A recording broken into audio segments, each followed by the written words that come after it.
Hello there, wherever you are. Welcome to the National Stadium at Providence once again. Day number 3, Leeward Islands Hurricane. They're taking on the host Guyana Harpy Eagles in the final round of Cricket West Indies 4-Day Championship 2022-2023. This is day number 3, and the players are getting ready to take the battlefield. This morning's session might very well decide the outcome of this game. Overnight, the Guyana Harpy Eagles, facing a deficit of 125, they found themselves on 48 for the loss of 1 when rains came yesterday afternoon. 14.1 overs sent down. Tej Narain Chandapal was then on 20. Kevlon Anderson on 19. So far for the second wicket, the partnership was worth 42. The lone man going back to the pavilion yesterday afternoon when the score was on 6. Matthew Nandu, he was bowled by Louis for 3. Since then, we got the interruption of rain and play never got started again.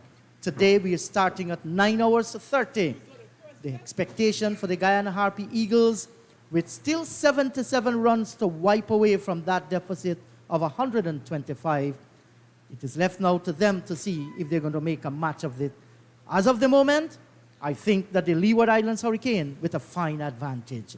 With me in the come box, John Ramsing, our producer. John, good morning to you. 48 for the loss of 1. Can the Harpy Eagles go on to wipe off that 77 more without losing maybe 1 or 2 wickets? Good morning, Inderjeet. Good morning, viewers, listeners, near and far. That is the first mission for the Guyana Harpy Eagles. And whether they take the morning session to get there, it's left to be seen. But that should be the first mission for them this morning. See how the first few overs, see how the threat that will be posed by the Hurricanes. The first hour is very important. Chandapal has a start. Kevlon Anderson looked good yesterday afternoon with him before the rains came. So if they can take it to lunch, that 77 can be wiped off, and then they can put some runs on to make a come from behind game and get back into this one. But so far, take nothing away from the Leeward Islands Hurricanes. They came to Guyana. They were asked to bowl first. They did that and got themselves into a very good position from the very start of the match, and they're controlling things at the moment. So this game and today promises to be exciting and definitely will determine where this one will go. Well, we shall see the first ball on day number 3. Just starting down the wrong line here, and that's Karima Gore. Now, this is an interesting strategy now by the Hurricanes. Gore, first ball in this game.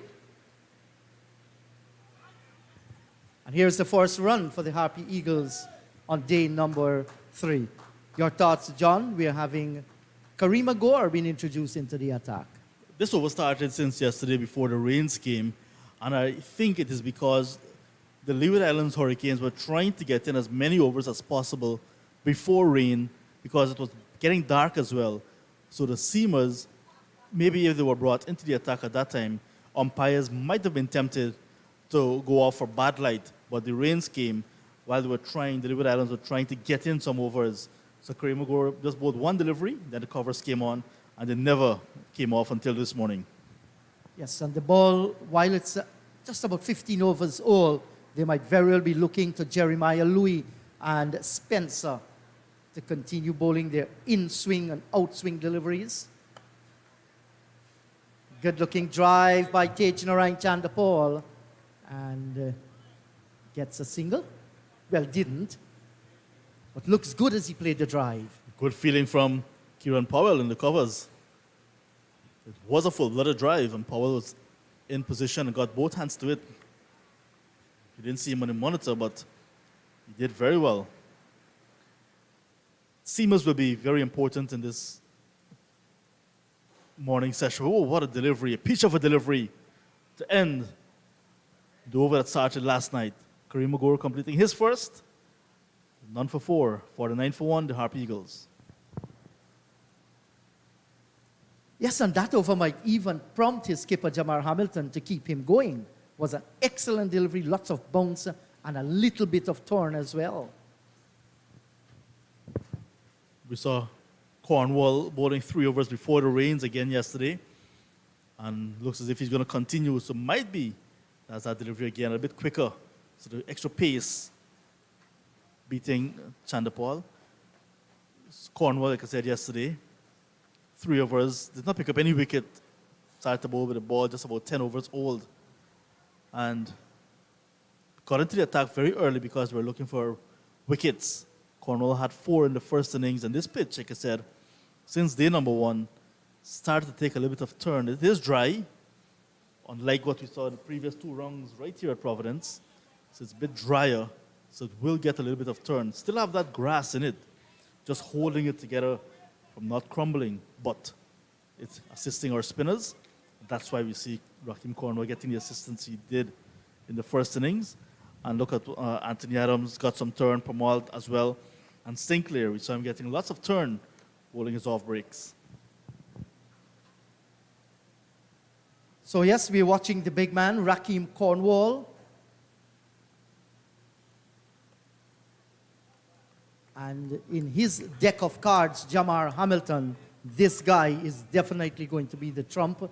And he might have a very long ball, a proven cricketer with the ball in his hands over the years at the regional level. And mind you, a little bit of misfielding here and a dive, didn't get their hands to it. And just allowing the single. And that's the 50 up for the Harpy Eagles in their second innings. They are 50 for the loss of 1. That deficit in the Jeet, 75 runs away, so they need to get at least that 75 to make the Hurricanes bat again. So they can do it in singles, no rush. There's all of today and all of tomorrow still to play. Certainly still a lot of time in this cricket match. Tejnarain Chandapal, the test opener, is there out in the middle. The young Kevlon Anderson, he is trying to paint a picture for his future development for season at the regional level in first-class cricket.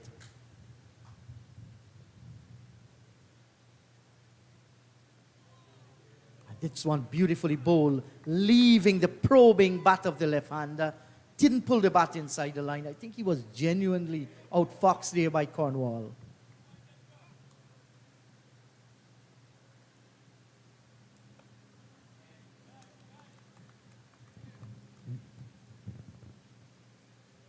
Now, John, the way Tage played that last ball, I think that's a strategy, and it has prompted the silly point. So they want to negate him getting on the front foot.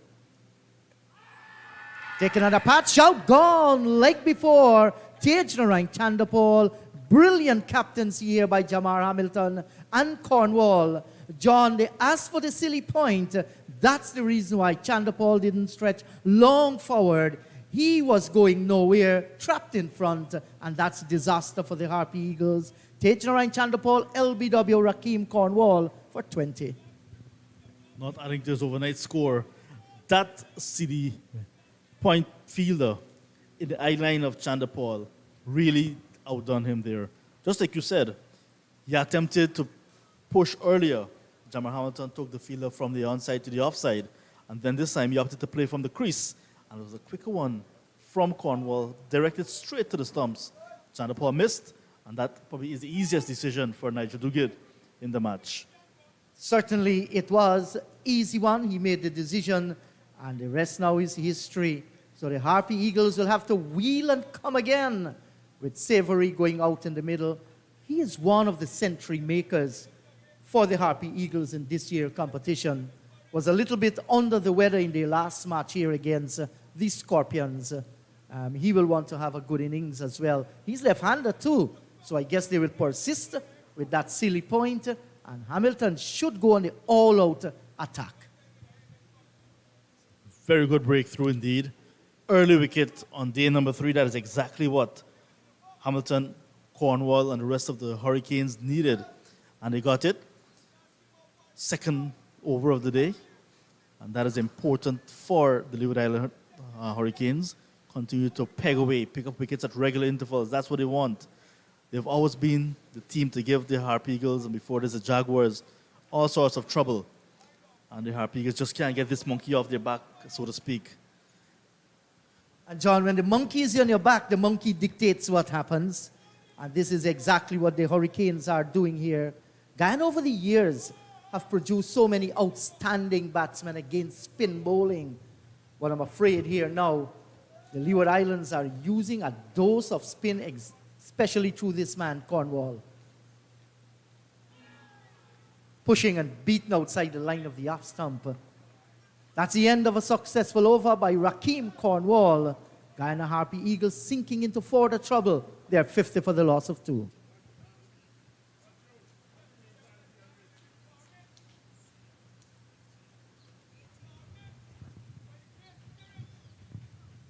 Today promises to be a full day. Yesterday, just 64.1 overs were bowled. We had some rain in the afternoon, curtailed day number 2. But today, 9:30 start, much earlier than we had in the previous days. And we'll go until 5:30 to make up for lost time as well. So, a full day's play of cricket. And the Guyana Harpy Eagles got to be very careful of being bowled out. They want to wipe off that 75 runs that's still staring them down in the face and then get some runs so that the Leeward Islands can bat a second time. The Leeward Islands want to get them out before 75 runs, or if they get past, for as little as possible so they can chase and get maximum points from this game. And Guyana, in a quest for a championship, will have to look at that game, Barbados Pride against the Windward Islands Volcanoes, very closely. And in fact, when it was raining here at Providence, the Guyana Harpy Eagles side were watching that game that is being played at the Queen's Park over very closely. Yes, and that tells the interest because that match too will have a bearing on what happens here if the Harpy Eagles go on to lose this encounter.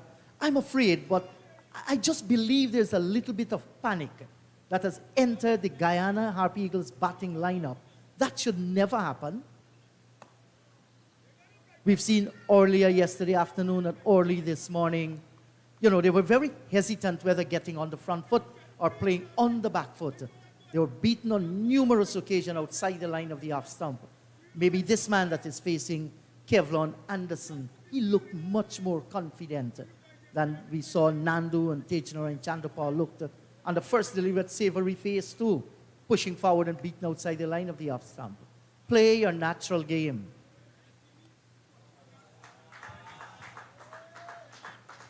Well, that runaway down towards the boundary, yes. Signal 4, just string down the leg side and well played by Anderson.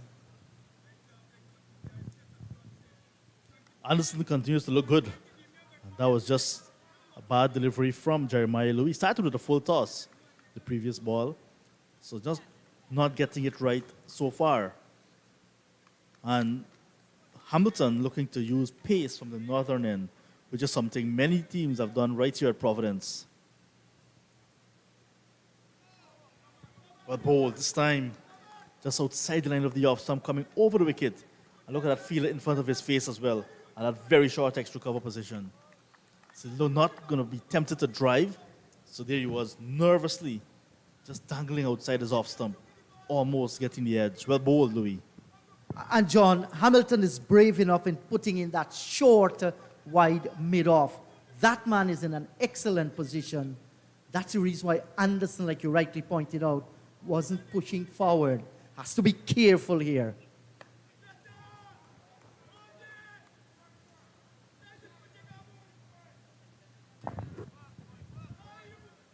So before this game, the Guyana Harpy Eagles 68.2 points, and the team that closest to them in terms of who can overhaul to win the championship, the Windward Islands Volcanoes, 58. So they have a cushion of 10.2 points, the Guyana Harpy Eagles. These two teams are the only two teams that have not lost a game in this championship.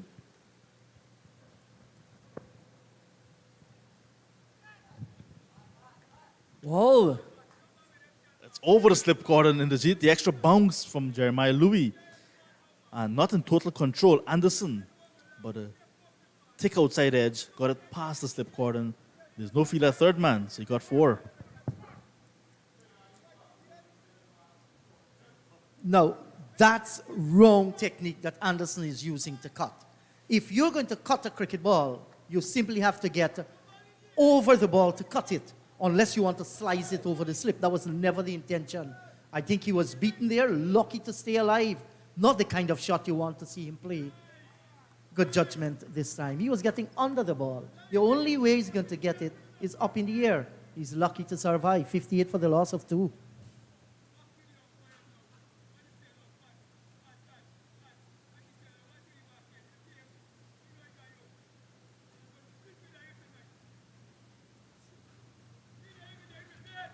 Now, good bowlers are definitely going to work on your weak spot. And I have no doubt that both Jeremiah Louis and Spencer should be probing that line to Anderson because he tends to play at them. We saw in previous innings, in previous matches, quite a few deliveries flew off the outer portion of the bat going through the slip cordon. And he has to be careful with that. Well, if he's going to be tempted, why not? The bowlers should tempt him.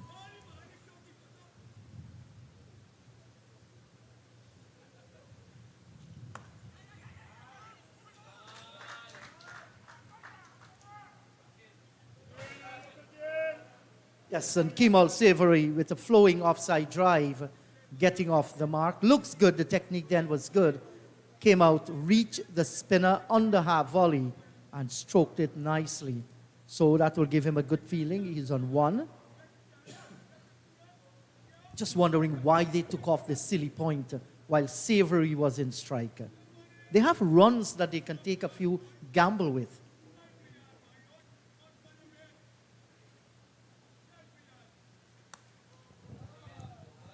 Cornwall really is special. Just a few chips and delivers, and always bang on target. More often than not, asking many questions of the batters. There he is again, bang on target to the right-handed batter. Yes, and we saw there Anderson chose at this time to play deep inside the crease. Didn't get the bounce he was looking for there, Cornwall.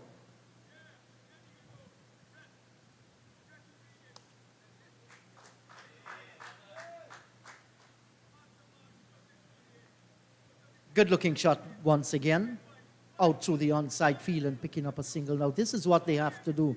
You do not want to be bogged down by pushing and probing outside the line of the off stump. You must do a few things. Look for the gaps. Just be aware of where your scoring opportunities are.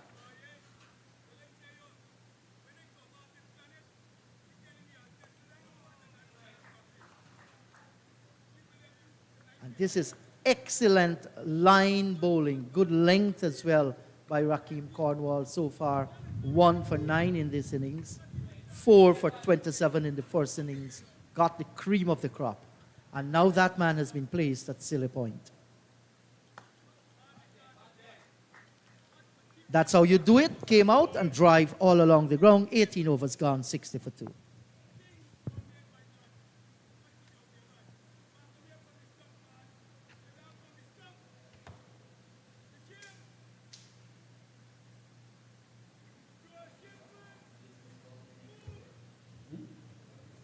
And a little bit of cloud is building up into the north, the eastern part. They are very, very high. But once their presence is among those white clouds, it can spell a little bit of rain at some time. The weather forecast said that you might have a few showers.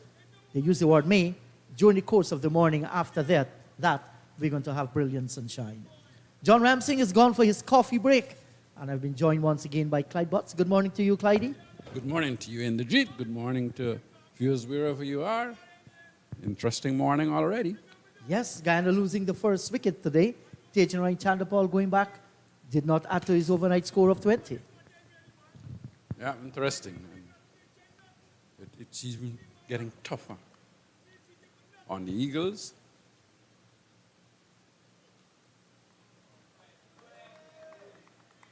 But it's one of those things. I think sometimes you've got to play your game. Forget about what's happening elsewhere. Look to bat. Probably bat to launch, assess your situation, and then decide how you're going to go forward.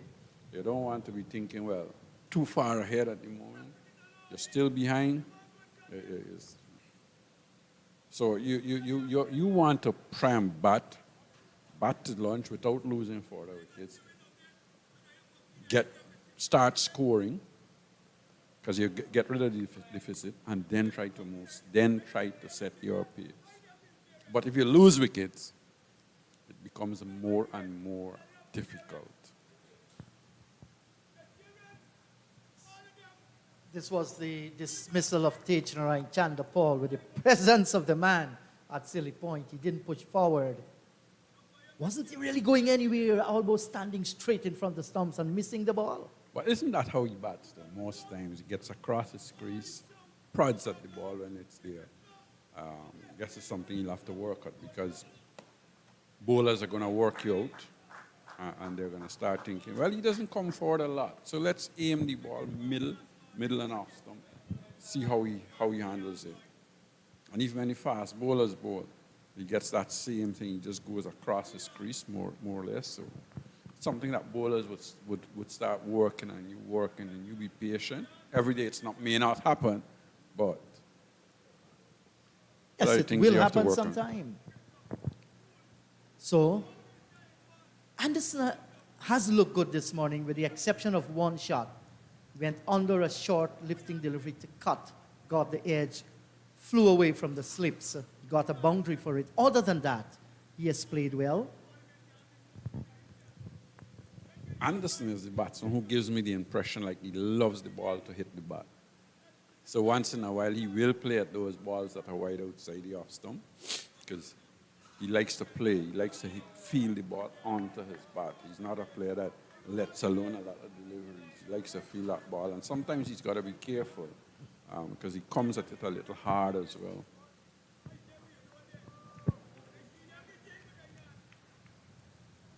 So another fine day for cricket. Nice start to the morning. But he's definitely one for the future, and he's somebody that I'm sure that Guyana will invest in. They will have him around to ensure that things work. He gets the opportunity to play. Yes, and I agree with you, Clyde.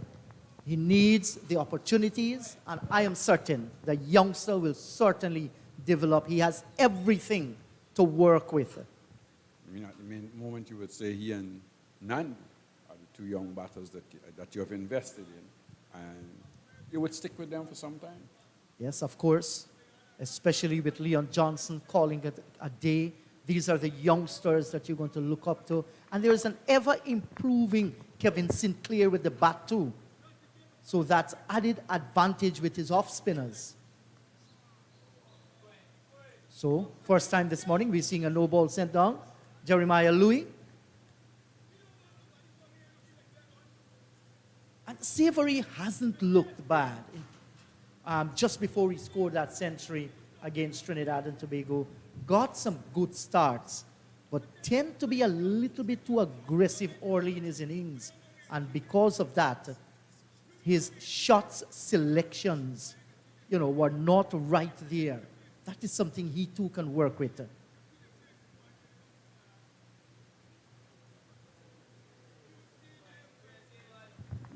That's a good area to bowl. Bowl just about that off stump. Both times the batsman just allowing it to go by, but bowl in that area. And I'm sure things are going to happen for you sooner rather than later.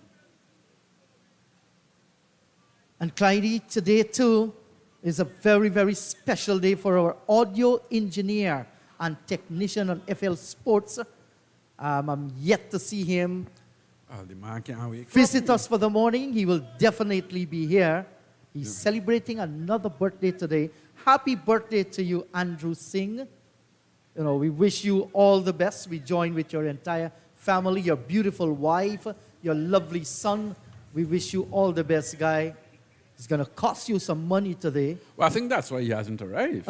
He's probably preparing some duck curry and so on. So happy birthday to you, Kevin Singh.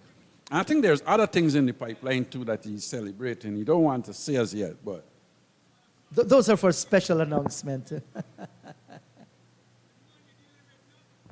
if you're listening, happy birthday to you, big man.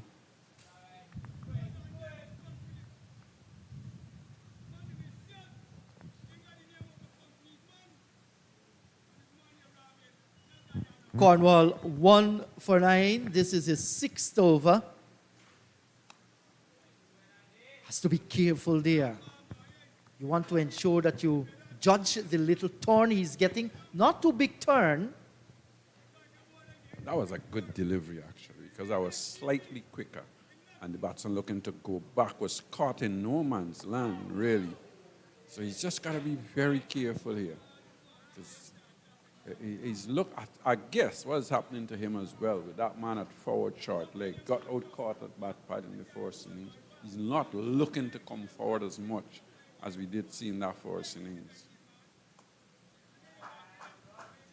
Good looking shot. Got it away to the left of the field at short backward square and gets the single. So once they continue to rotate the strike and look for the singles, you're not having the same bowler bowling 6 deliveries at you. And that can help the situation. Clyde, in the days of people like Clayton Lambert, Sudesh Daniram, Andrew Light, Andy Jackman, in that period, do you think that they would have suffered the same way some of our batters are finding it difficult to play the likes of Rakeem Cornwall? It's difficult to say. It's difficult to say because those were good players, and in every era has their own way of working out things. But I think those players would have worked things out on how to play Rakeem Cornwall. Andy Jackman, for example, would have used his feet a lot. He's coming from a higher thing, he would have used his feet. Clayton Lambert's bat slightly different to most people that I know. He would have worked things out his way and be able to handle. Andrew Light would have been Andrew Light.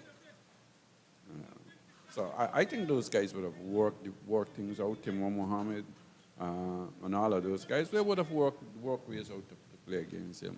But an underrated play in those times was a man named William White. Yes, I heard a lot about William White. He didn't play a lot for Guyana because of probably the players that were in at the time. But I think he would have played him well. He would have played him a lot on his back foot. Then he would have waited for him to just stray outside the off some cut or come forward and push him up to mid-on and make off. I think that's the way they would have played him. Good line, good length once again. Tell us a little bit more about this little Rasta we heard about so much. Saw him bat one time. Man, he was an entertainer for me. We listened a lot on radio. He was just about 5 feet or 5 feet thereabout. Andrew Light? Of course, Andrew Light wouldn't like you to hear say that. He was taller than that. He was a taller man than that. But he was something else. I tell you what, I don't think I've ever seen a braver cricketer in my life than Andrew Light. This is going to be close. The umpire says not out. I think he was caught on his crease there as the ball probably angled in. And as the umpire is saying there, probably thinks that was going down the leg side, but that was angled in, straightening up nicely. I think that was close. I would say that was close. Yeah, Clyde, it was very, very close. But I think it was the angle that the umpire looked at and decided did not do enough to come back to hit the stumps. But it didn't have to do enough. It was going in. I think what happened there probably didn't straighten enough because with the angle, it just nipped back a bit, hit him on the knee roll. That wasn't very high either because he's a short man. And maybe the umpire thought it was going down leg side. Yes, and look at that place where the ball actually hit him just above the knee roll there. And Savory is on some pain. And Jessica Holder, the physio, is out in the middle. Angelica Holder is out in the middle. Who you were thinking about? I'm just remembering somebody else. Oh, okay.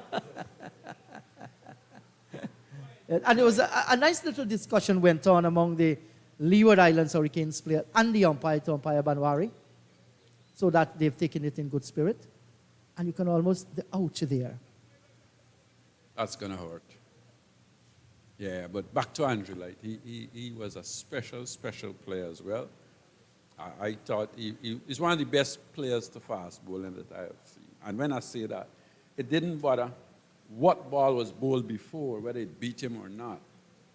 He was playing the next ball that was coming. He didn't make those deliveries worry him. He was waiting for the next delivery to come. Absolutely so. And our producer, John Ramsing, we're going to go across to him for some scores in the other match. Indeed, thank you very much. But just to let you know, the game that everyone watching this game live will have an interest in is that Barbados Pride versus Windward Islands Volcanoes game. Barbados in their first innings, 227, which was in reply to 237 made by the Volcanoes. And the Volcanoes batting a second time at stumps last night, 14 for 4, enjoying a lead of just 24 runs with 6 wickets in hand. So 14 for 4, leading by 24, 6 wickets in hand. They will begin shortly. That's very, very interesting there. And I will ask our That's good- insurance man, good news for Clyde, Guyana. who is part of our current commentary team, Matthew Kisoon, and John, who is excellent at mathematics. Is there any way that Barbados Pride can win this championship as far as the points are concerned? Well, they're telling us no.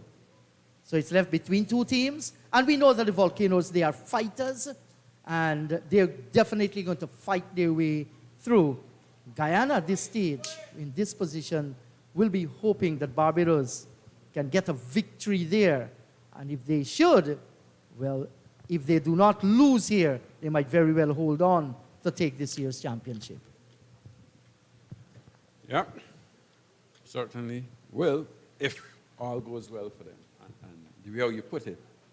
But one I've got to remember that when the Volcanoes has a little bit of a depth in terms of their batting as well, and if you look at how the Barbados batting fell away in the first inning, certainly, I wonder if the pitch is deteriorating so badly.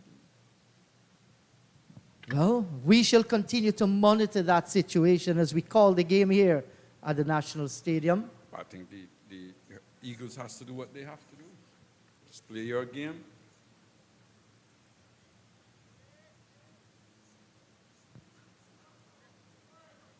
So Savory, all seems to be well.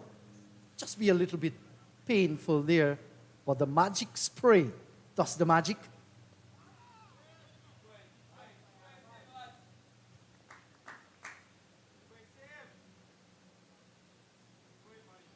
And the Harpy Eagles, we learn about the Harpy Eagle in Guyana.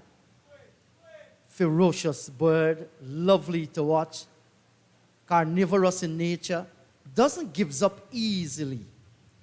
The wings, the muscles on the wings might have some problems, like the boys are having out in the middle, but they know how to recuperate. It's a joy to watch that creature fly.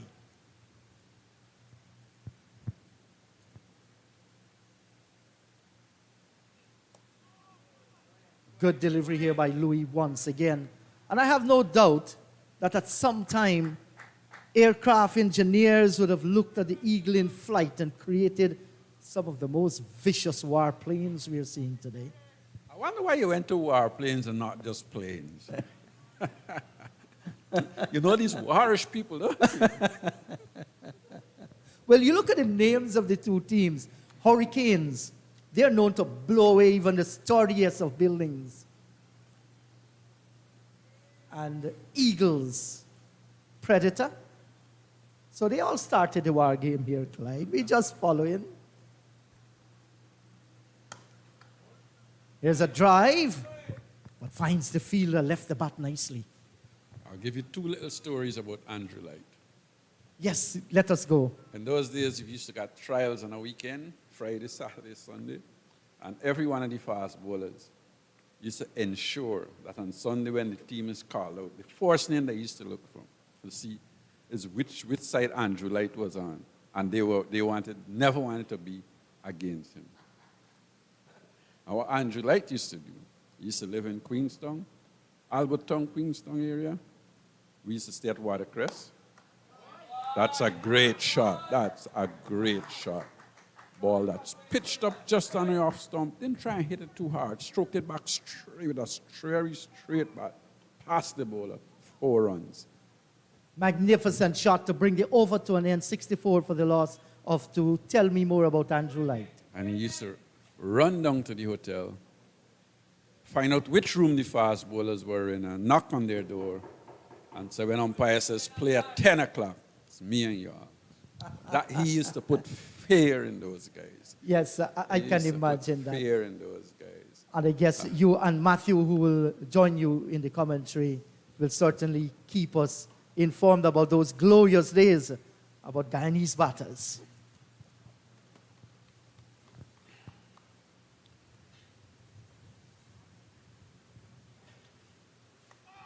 He once made 100 before lunch in Barbados against the likes of Malcolm Marshall, Joel Garner, Roddy Eswick, and company.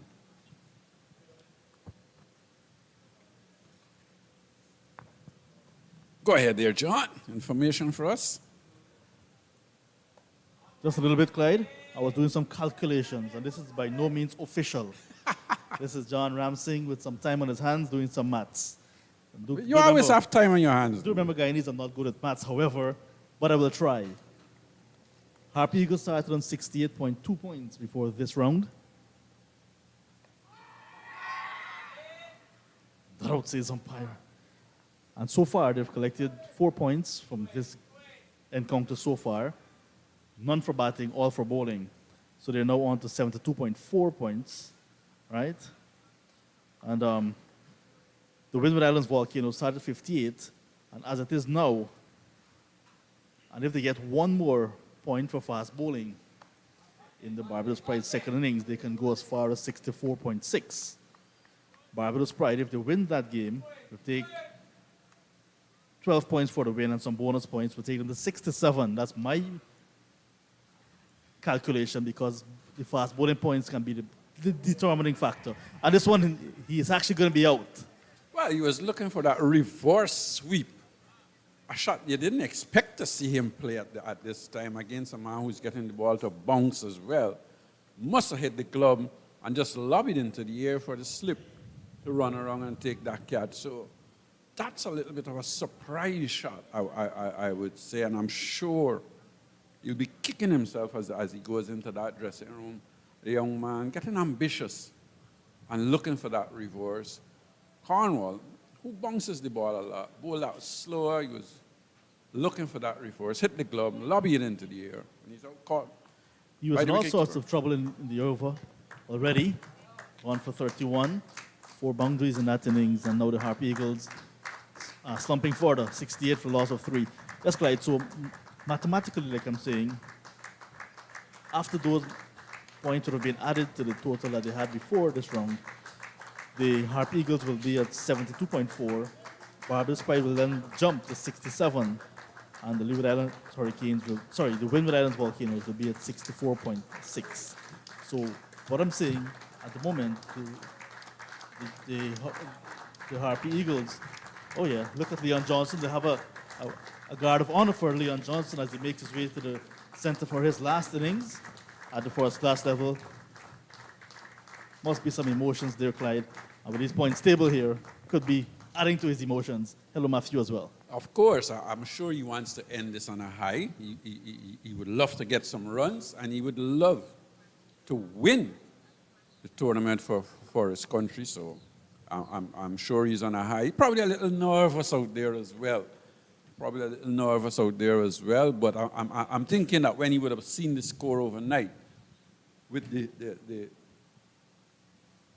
the Volcanoes and Pride, he would have had a little bit more confidence in himself, because I know, I heard when he ran off the field yesterday, that's why he was checking on to see what was happening, how things were going for him, and these things do happen. But you just got to play your game, make the most of what is in front of you. Cornwall is a handful on any surface, and he is giving them some trouble, and you need a partnership.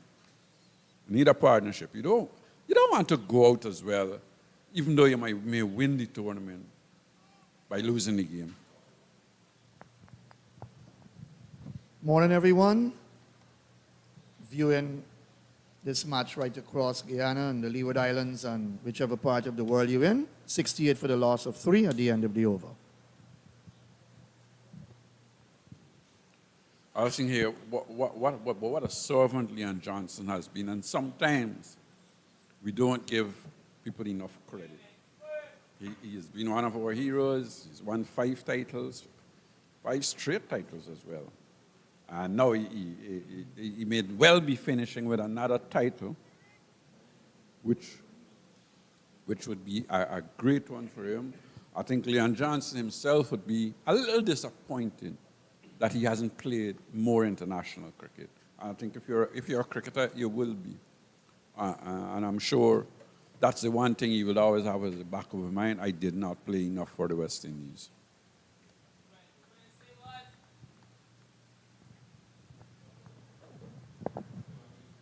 Great battle going on out there in the middle on day 3. Very touching and very moving indeed. For a man, he's still 35 years old. He's not old, but he has served Guyana's cricket well. I thought I heard you call him an old man for innings. Cheat, was it? Very touching indeed. That's what you like from players as well.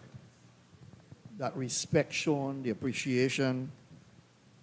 Leading Guyana to 5 consecutive titles in an 8-year period, and probably, given the complexion of the tournament so far and the point standings and what John Ramsing shared just now, probably will end his career with another win on this belt. What a way to go out. And it would be nice for him to end his career with some runs as well.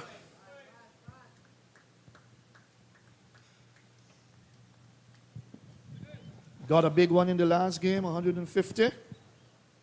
Probably would want to do that again now, because if you trail by 56, he obviously wants to remain there, see that deficit erased, and then put some runs on the tins for the Leewards to have a go at. Smart captain is Leon Johnson, so now is an opportune moment as he brings his first-class career to an end to show that he can make it very difficult for the Leewards in this game. No ball.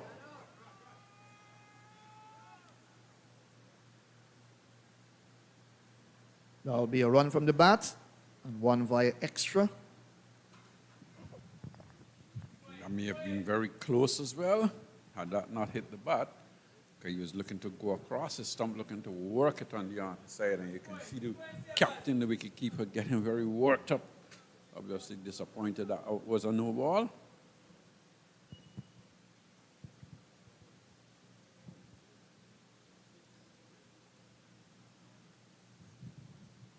Even as we flow with the game, I just want to get back to Andrew Light. You know, they call him the Beast. Monster, not Monster. Monster. Beg your pardon, Monster. And I watched him bat. I was sitting in the Clive Lloyd stand then at Border. Watched him bat alongside the likes of Monty Lynch and Rabindranath Seeram. And I tell you, when he walks out to the middle to bat, it's like all eyes are on him. Because of the expectations of a man who was fearless in his batting skills.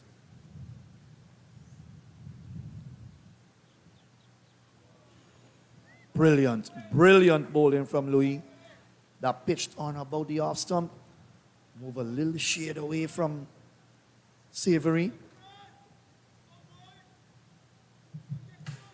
Push the bat at it, beat Nollins up. Brilliant. Well bowled again. I think what's happening to Savory as well, earlier on he did get that ball that came back at him, and that was a close shout for LBW, and I think he's looking not to play, but that is in his mind. He can also bring this ball back, so I have to look to play. That was a lovely slower delivery as he looking to come. And the front foot, well bowled, well disguised, beating the bat, just coming down on time. Well bowled again by Louis. And Louis showing his variations here. That's the end of the over, 71 for 3. You look at Anderson's innings of 31, his second best for the season. I think his highest was 36. And how did that miss the off stump? Only Jeremiah Louis could answer that. Not Savory at all. He was looking for a big shot. Came at him full length.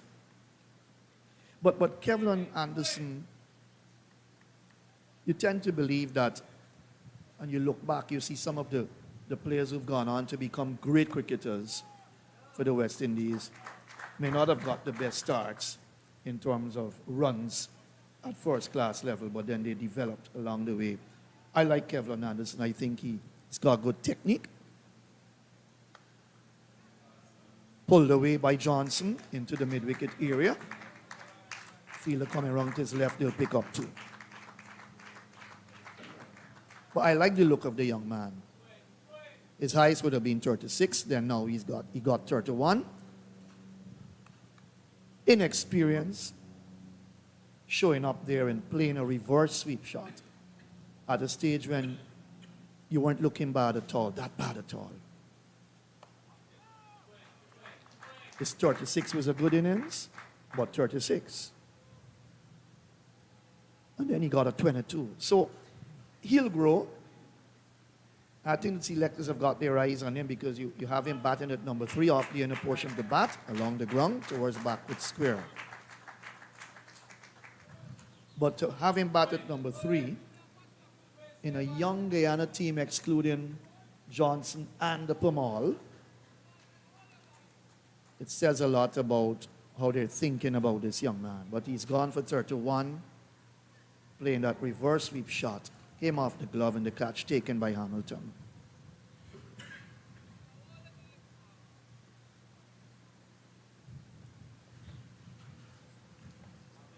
Chanderpaul a bit tentative this morning with that silly point in.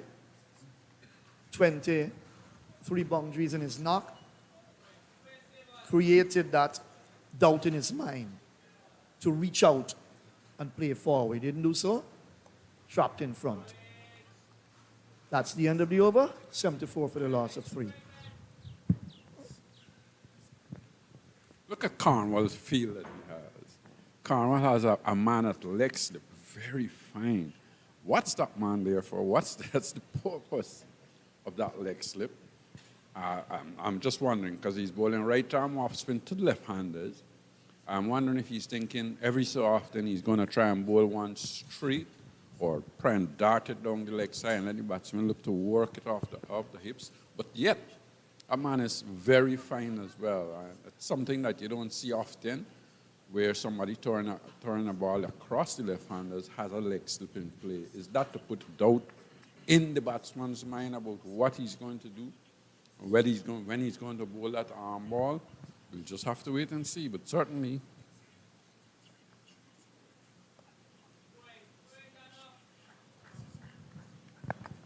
have him in two minds or have the batters in two minds. Early on, when Kevlin Anderson was batting, they had 2 slips in, and he steered the ball in the air to where third slip would have been. I saw after that stroke, they've kept 3 slips in. They brought in that third slip. He was a little bit wide, probably in a 4th slip position.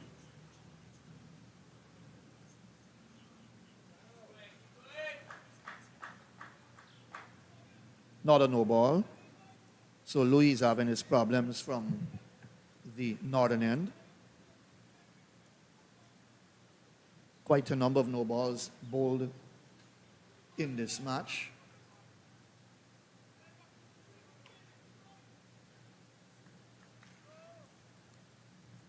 So Kofi James was a little bit wide in the 4th slip position. He's now in the 3rd slip position for a couple of overs now.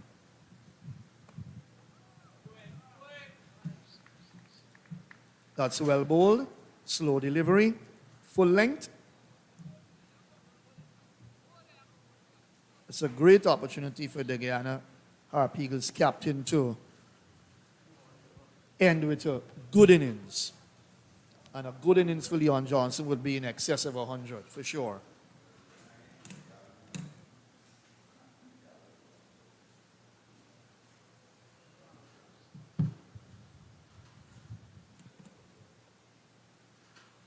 I don't think he wants a half century, he wants 100.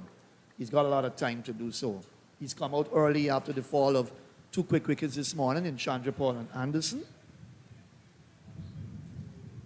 But as long as Kemal Savory and you got the likes of Kevin Sinclair to come to give support to Leon Johnson, I'm certain he's going to look for a big one today.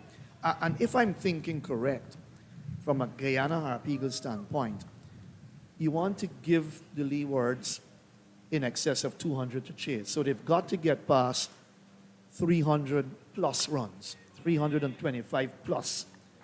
They must get in the second innings.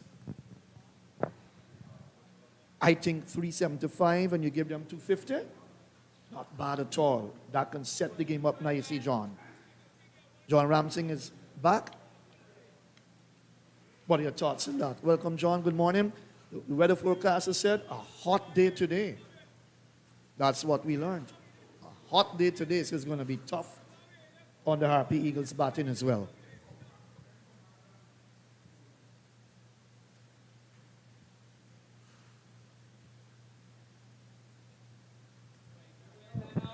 No ball again from Jeremiah Louis. Good morning, Matthew. Good morning to our viewers and listeners once again. Battle on our hands, really. The Guyana Harpy Eagles losing 2 wickets this morning. Chandrapal without adding to his overnight 20.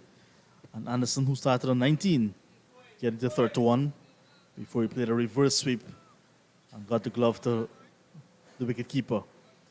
Not the best of strokes for him. He looked good until that point. But the Harpy Eagles are still behind by 49 runs.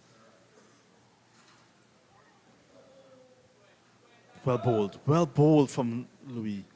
That one pitched just outside the off stump and came back sharply to Leon Johnson. He showed his arms. But with hindsight, I'm thinking he would have said that he judged it well. But it was very close. Yeah, game in our hand. The weather seems to be better today and will, according to the forecast, be like this throughout the day.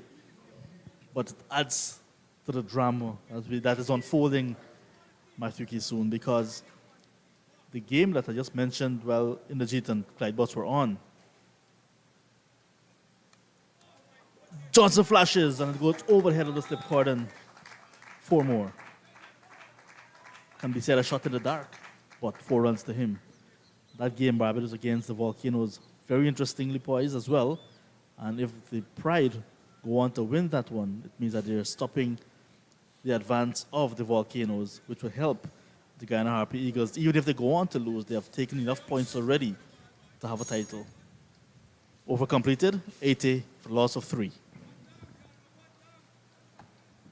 That's exactly what Leon Johnson would want to end his career. Look at that shot again. Caught in the air over the head of third slip. Not only a shot in the dark, but maybe just to ease a little pressure off of him. He wanted to pressure to come off of him a bit there. Pressure shot as Cornwall continues. It's the last day for school in this Easter term, Matthew Kisoon. I was hoping to see some school children given the opportunity to come out and see Leon Johnson today. This one is swept away nicely, powerfully as well. Finding the gap at the backward square, Kemal Savory. And that's a rare bad ball from Cornwall, and it was punished. Picked that up beautifully. Look at that. Beautiful shot. The perfect sweep shot. You're talking about the school children and so on. Yes, because generally exams finish, let's say, the week before. Generally they go to school and they're doing nothing, just having fun with each other. Generally, that's the mindset. Come and watch some cricket with some of your school teachers, why not? It's a good idea, good thought that you touched on there.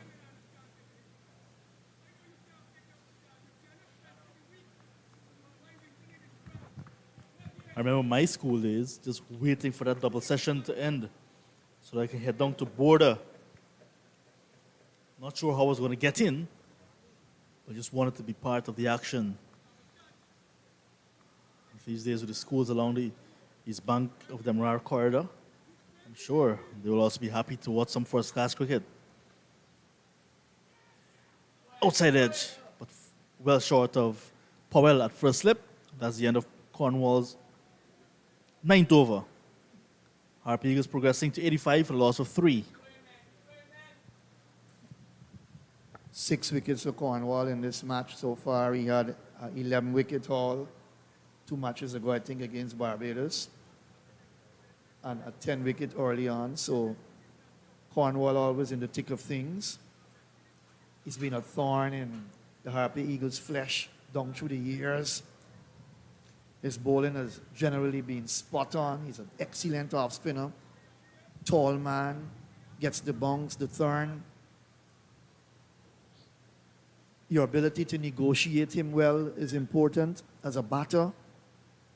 Kimal Savory wants to do that. He's 12, not out. Needs a good score here. His final innings for this year's tournament.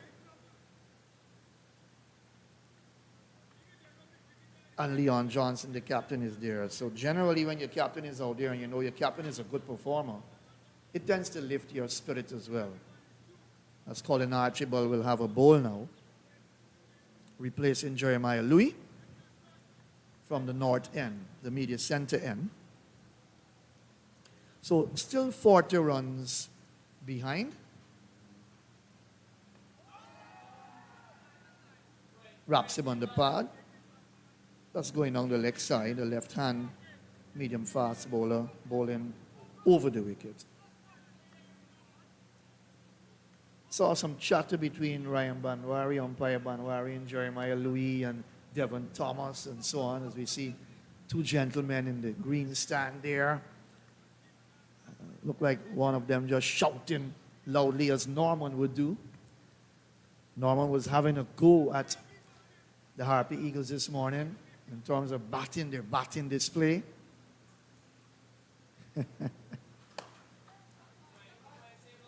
Nice shot, but driven straight to Louis at mid-off.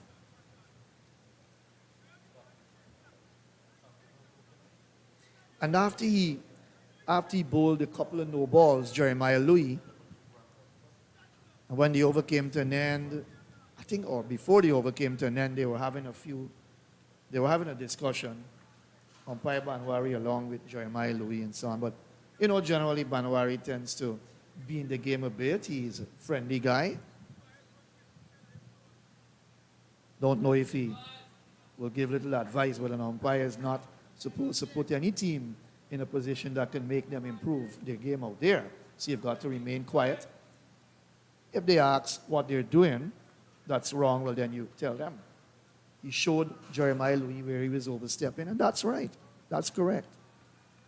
Testing umpire Banwari early days in his first-class career, but he's got a level head on.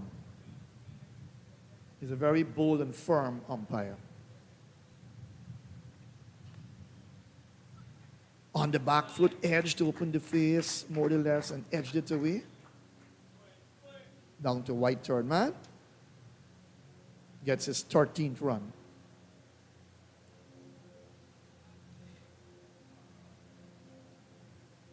On the back foot, pushed the bat at it, opened the face slightly, steered it away. Got it away from the second slip.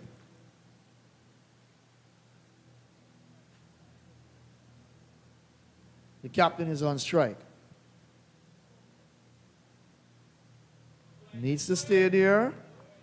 You raise the remaining 39 and then begin to put runs on the tins for the Leewards. What do you think about a score for them to chase? That 250 sounds reasonable. They got 247 in the first innings.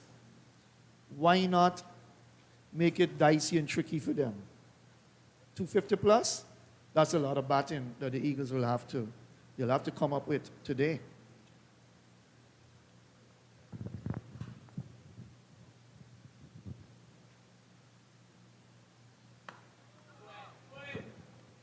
Single in Archibald's comeback over. 86 for 3. Deficit still 39. I was making a point earlier with Indrajit that the Guyana Harpy Eagles will be looking to bat the first session this morning to wipe off the 77 that was staring them in the face. And then look to bat the rest of the day to set a target for the Hurricanes. But with 2 wickets already, they will have to readjust. It means that they have to wipe off the deficit, yes, this morning, because they have some time. It's an extended session, 30 minutes extra, because of the early start. So once they wipe off, they'll have to start scoring a bit quicker to give themselves enough time to bowl at this side a second time on a track that is very batsman friendly.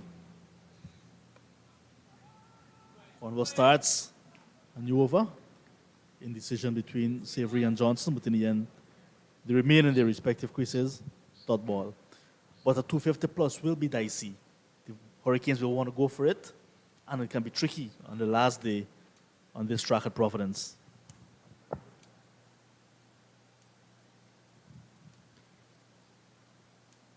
In reading the game, looking ahead, it'll probably be difficult for them to get 250 if that target is set. You don't always do the same things twice with bat in hand. We've known West Indies senior team to be bundled out in second innings for over 100 low scores, losing by big margins, 300 and something, 400 and something. That has happened in recent times. Sometimes you don't get a good score in your first innings, but then in the second innings, you come back and you bat well, but then you threw it away in the first innings. And it's difficult to come back, especially when the opposition gets a good score. You start on a minus. But 1 and 2 players may come out with half centuries, even a century, but then you still lose the game. That's how tough red ball cricket is. I'm not going to say that the Leewards cannot get 250, but it will be definitely more difficult for them, but in a second time on this pitch, to get 250 if that's set for them.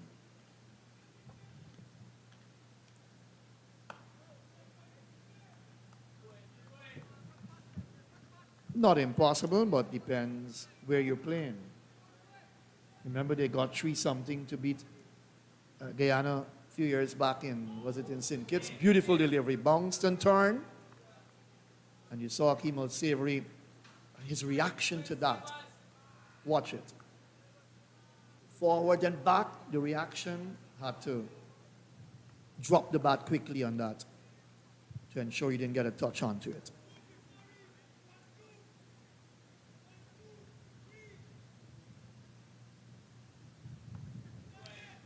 But very testing times for the Harpy Eagles batting, especially the young batters in the team. That's the end of the over, 86 for the loss of 3.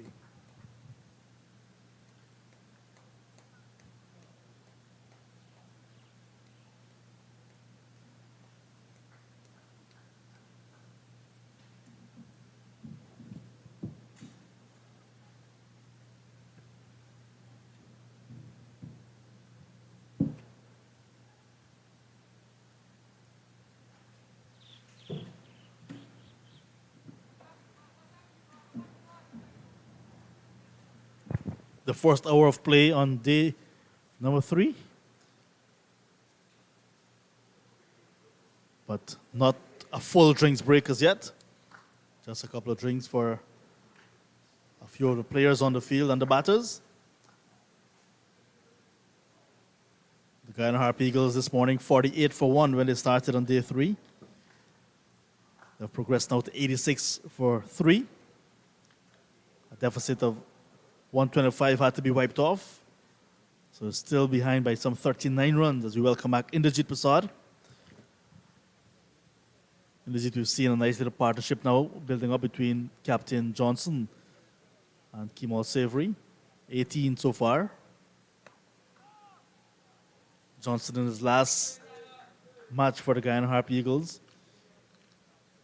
He got a nice little acknowledgement as he was walking out with the Leeward Islands Hurricanes players, making an arch for him as he walked to the middle. That might have been very special for him. Yes, special and emotional at the same time too.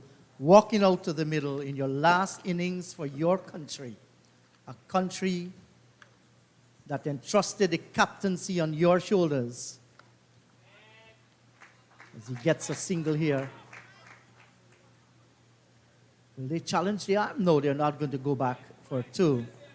And John, when you are given an opportunity to represent your country in any field, you are more than an ambassador. You're a special one. And I guess, all these will work upon his mind, knowing that he has done his best for his country, and having his final hooray out in the middle will want to leave on a high.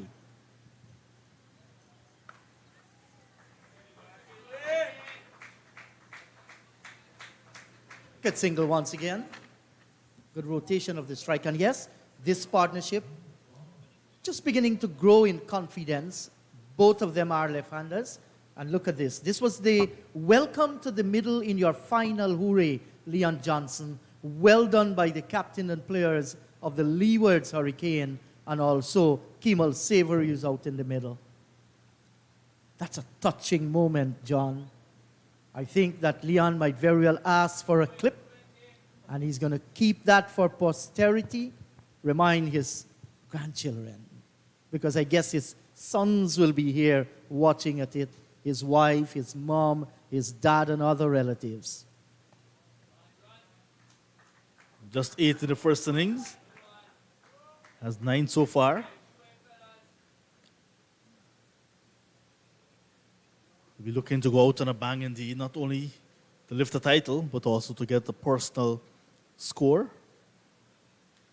And I'm sure we will hear all about cricketers who retired after a magnificent innings, after a magnificent feat. And Leon Johnson will be right up there. Surely, that's assured.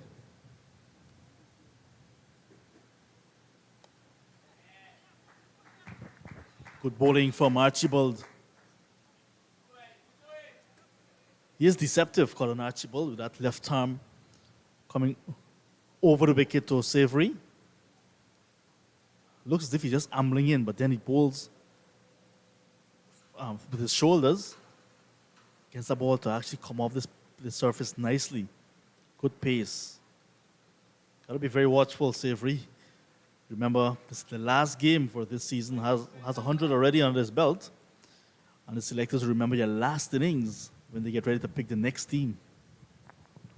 And ever it has been, John, a West Indian cricketer is as good as his last match.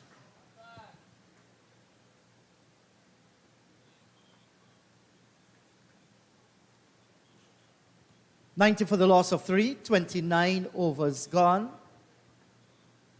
And John, Leon, in his last innings here for the Guyana Harpy Eagles in regional 4-day cricket, did mention that there is a moment in his life that he calls, what if, what could have happened? And that was when he made his debut against New Zealand in Test cricket for the West Indies.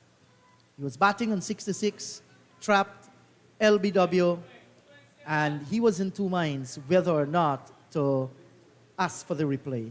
He went down to Cork, Edwards, who was at the non-striker's end, and find out from him, what do you think? He was saying that because of the angle, he's not too sure. He did not went for the review because he lost the time. So he had to walk back to the pavilion. While walking back, he said he saw the replay on the big screen. And it shows him, he feels that he's out. But then when you look at Hawkeye, the ball was going to miss the stumps. And on to this day, he's asking that question, to miss the stumps. And on to this day, he's asking that question, what if? What could have happened if I had only taken that replay when he was on 66?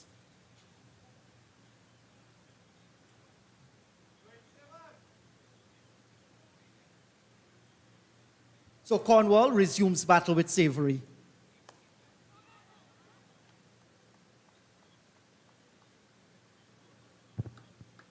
With a limelight on Leon Johnson, the little innings so far of Savory is being brushed under the carpet, but he will also want to start a part of his own. This is his first-class season for the Guyana Harpy Eagles. Half-hearted appeal. That was clearly heading on the leg side.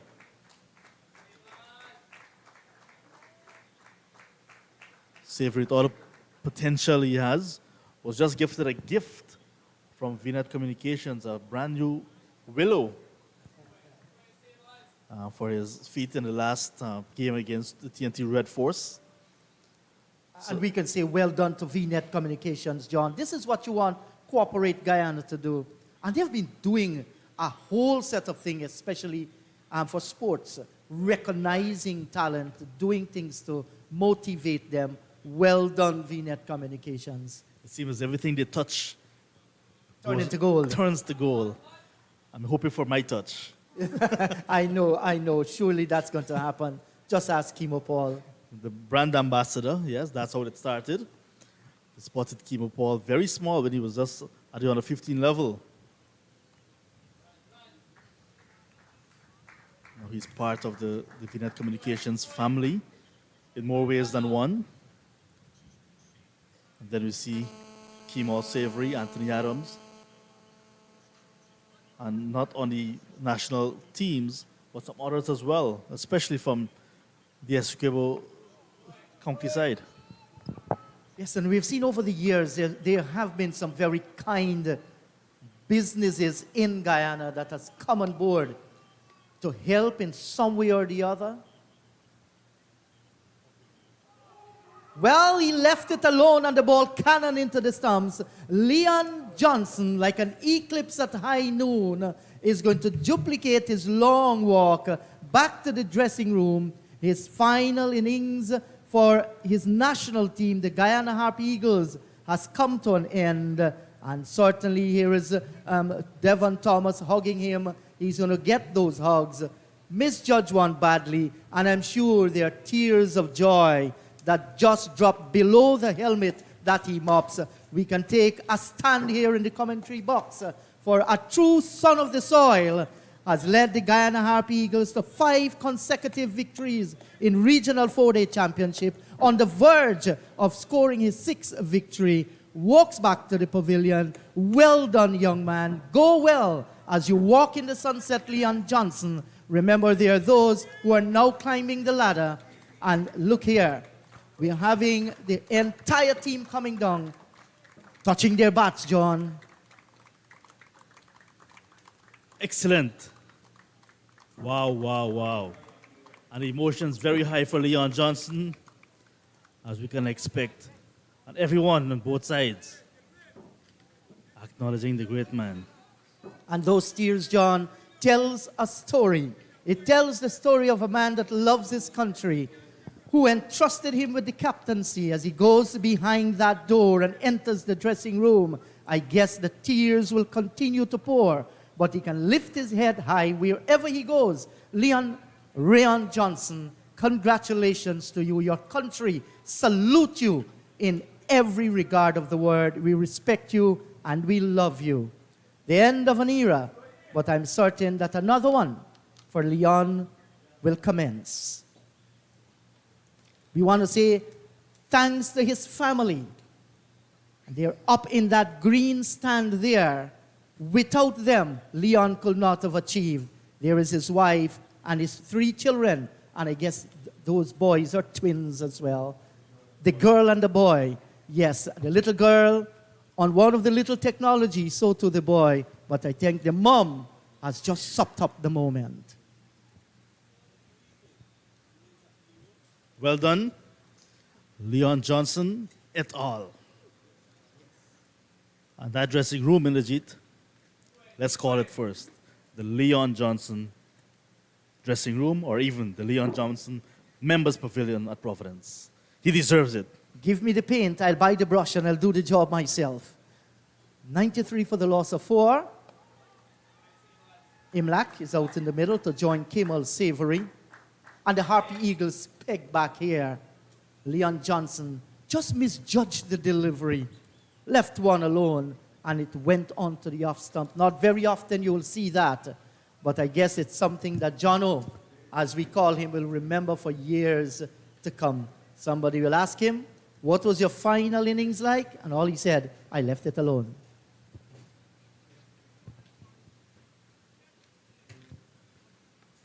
In the meantime, Cornwall picking up his third wicket and keeping his side, the Hurricanes, in the hunt for maximum points in this game.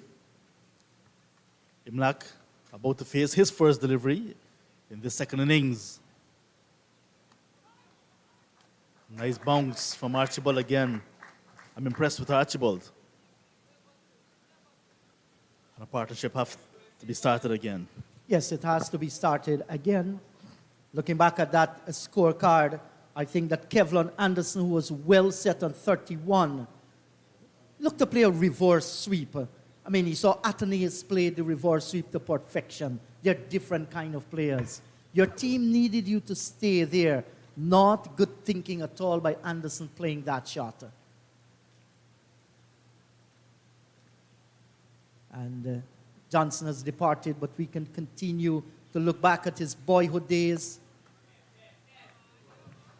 Runs here through the onside field. Devon Thomas loses the hat. He won't be bothered. Misfeeling. He too might have been shaken because of the moment. But these are guys who rub shoulders year after year together. And despite your fierce opposition, you know, these are moments that can melt the strongest of hearts.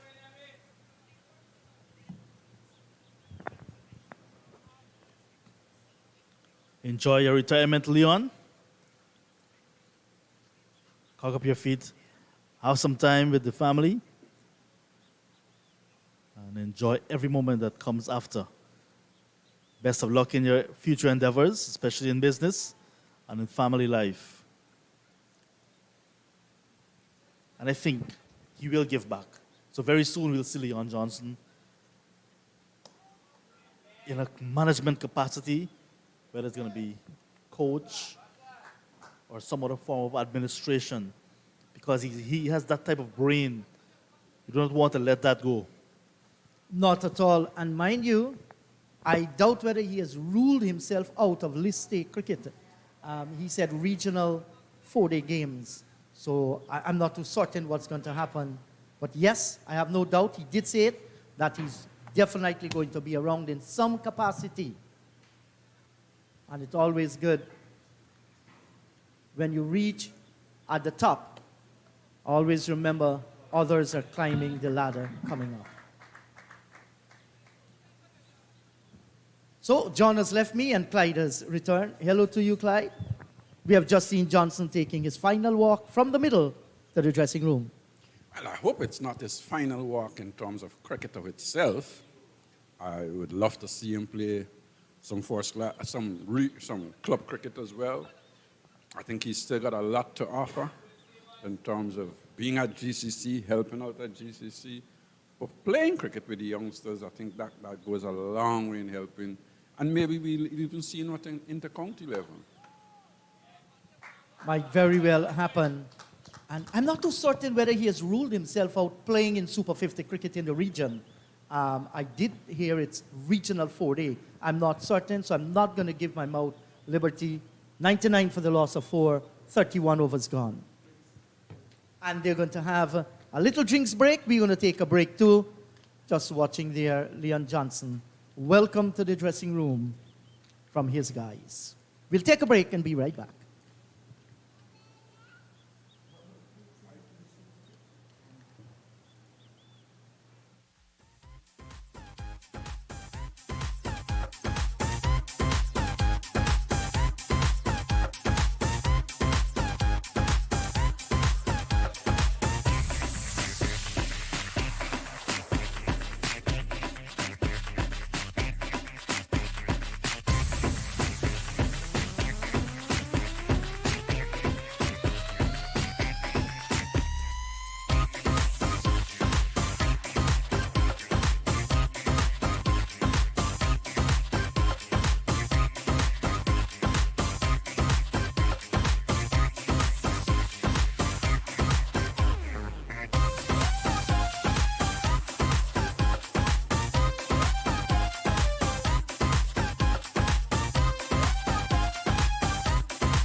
So, we're back here at the National Stadium at Providence after a little water break. 99 for the loss of 4, 31 overs gone.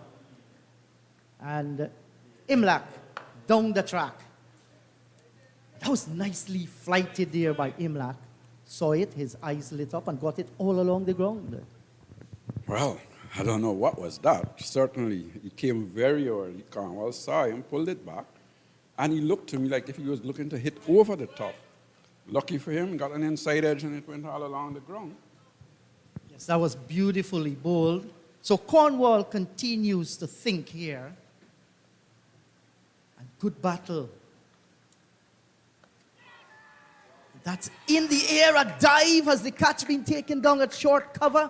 Yes, he's gone. Why Imlak wants to play that kind of shot for the trouble for the Harpy Eagles. They have been reduced now to 99 for the loss of 5. Well, I said it 2 deliveries ago. He looked different. He looked like if he wants to get on with things.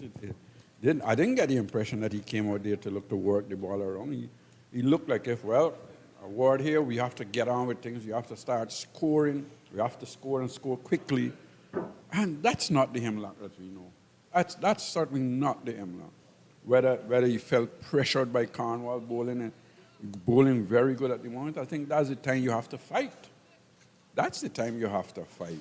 And when you look at your team score, you're 99 for 5. You're still behind in terms of the lead. So you're still in the negative. You're still trailing by 26 runs. Now, it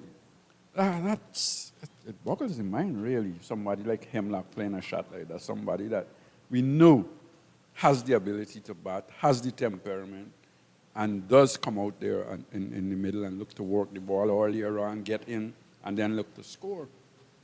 Well, I think, Clyde, that he was actually flustered and softened with men around the back there. But And this is his first couple of deliveries he's facing from Exactly. Cornwall. It's not like he was pressured. Yeah, not at all. But he will feel the pressure of those men there, and that shouldn't be.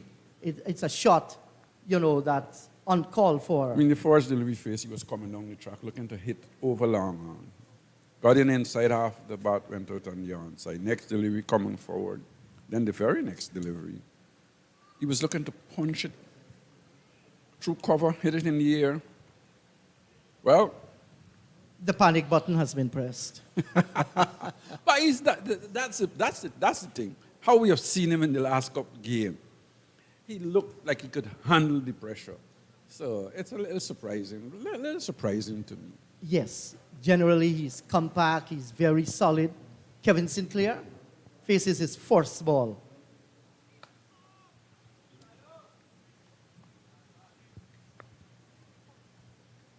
Yes, and that forward short leg, that silly point, there. Fielders well in the eye line of Sinclair. Undriven out through the onside, out through mid-wicket. And he's going to get his first run. Well, they started the day, Clyde, on 48. But wait, hold on. That looked like a message to me again. Because that delivery, Sinclair was actually lifting his head, looking to hit over the top. And that's because of the presence of the men there. And it should never be play your natural game. That's the panic we're talking about. 48 for 1, not in a bad position. A fight was beginning to happen. Now they're crumbling. Yeah, pressure. I think Cornwall has bowled well, really well. Louis bowled well as well. Good bowl in good areas. I think he kept the pressure on. And with Cornwall taking wickets, that's a lot of pressure on your side. And how well has Cornwall always bowled against Guyana as well? He's always been there. He's always been a handful. I don't think this is the first time we have seen Leon Johnson being bowled by Cornwall, leaving alone. I think we saw him that a couple of years ago as well. So Cornwall must say, well, that's my delivery, my special delivery that I have. And it gives me the impression that he doesn't try to spin it. It's more or less like he bowls it with his seam up and get the ball to drift in to the left-handers. Well bowled. Yes, certainly. 4 for 23 so far. 25 actually for Rakeem Cornwall. You add that 4 for 27 in the first innings, and you will see how this man has tormented the Guyanese batters.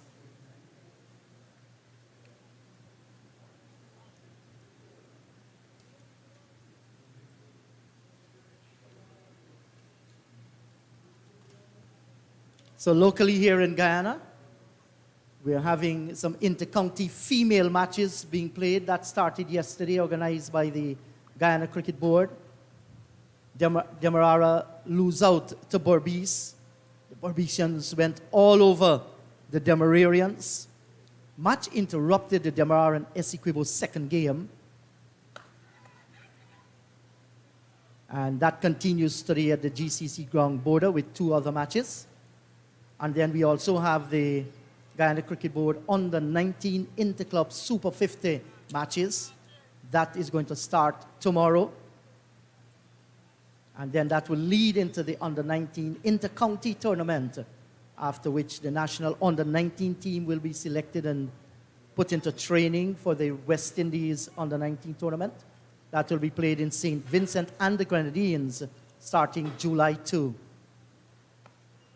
Wow, that went so close to the off stump, Kevin Sinclair. How that didn't want hit Clydie. Well, he was playing with very soft hands. It went on, hit the bat, then went under the bat, and just went past the stumps.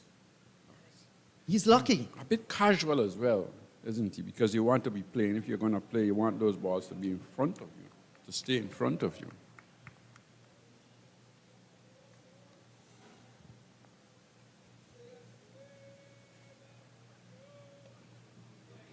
Just tempting Kevin there, allowing one to go by. And then we also have the Demerara Cricket Board. They're having the Inter-Association Under 19 tournament. That continues today. On Sunday, it's a grand final at the GCC ground border. And the Demerara Cricket Board would like to say thanks to Ariel Enterprise, Trophy Stall, Ramchand's Auto Spares, and Cricket Equipment Inc. Those are the sponsors coming on board with the Demerara Cricket Board. And no doubt Mr. Anil Bihari, who is the new marketing manager there, given a responsibility, has been doing a fine job, especially too with his cricket project, Cricket Zone out of USA, coming along board with Anil Bihari. That's Mr. Ravi Etwaru. And they've been sharing out gears, bats and gloves, even balls and mittens and other equipment around the country. That's good in helping out those who need cricket gears. So we do look forward for a lot of cricket in this country.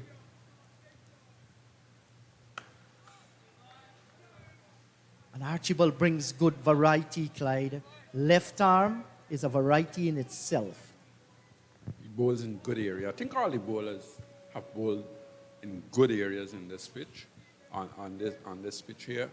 The one thing you may say is that the air a little on the full side sometimes, but I guess you do that because you're looking for the ball to swing. And fine, nothing is really wrong with that. If you're looking for swing, you're going to get a few drives. And you're going to overpitch 1 or 2.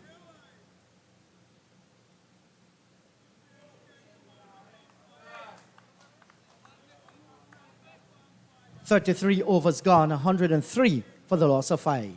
But when wicket is tumbling at the other end, all you've got to do is keep things tight, keep the pressure on. You don't have to try anything. You don't have to give away any run. Just keep bowling in good areas, keep things tight.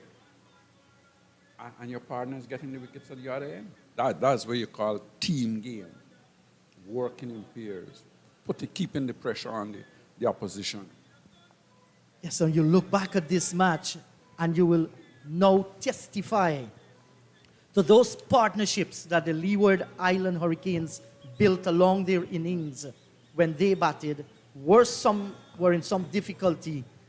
But there was a partnership between Jamar Hamilton and Kieran Powell, then Hamilton and Kofi James, that really brought them into the match and ensured they got that 125 lead.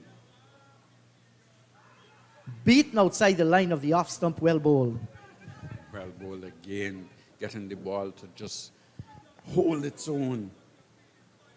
Just outside that off stump, Sinclair looking for some turn, hold its own, beat it back. The wicketkeeper didn't get her cleanly either. So. But this is good, tight stuff from Cornwall. Keeping the pressure on, not releasing the pressure at all.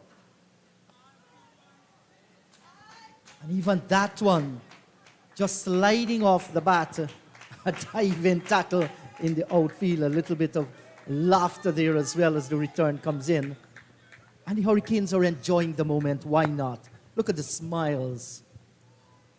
A dive. I'm not too sure if that's a recommended way, Clyde. I don't know what he was doing. He was trying to slide. He obviously got it wrong.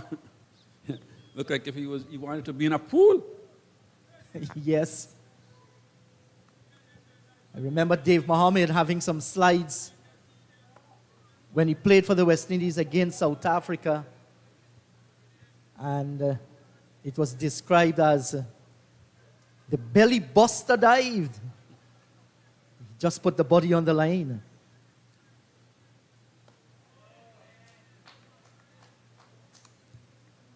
So can Sinclair and Savory fight a little longer for the Guyana Harpy Eagles here?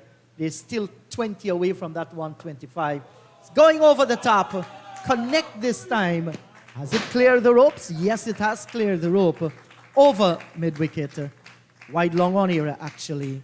And he gets the 6. Cleared the rope by a long, long way. That 6, I would think, on any ground excepting in the old days in Australia, that they used to play on those huge boundaries. At 6 anywhere. So he picked it up nicely, just breaking the ice a little here. Raheem Cornwall should not mind that at all.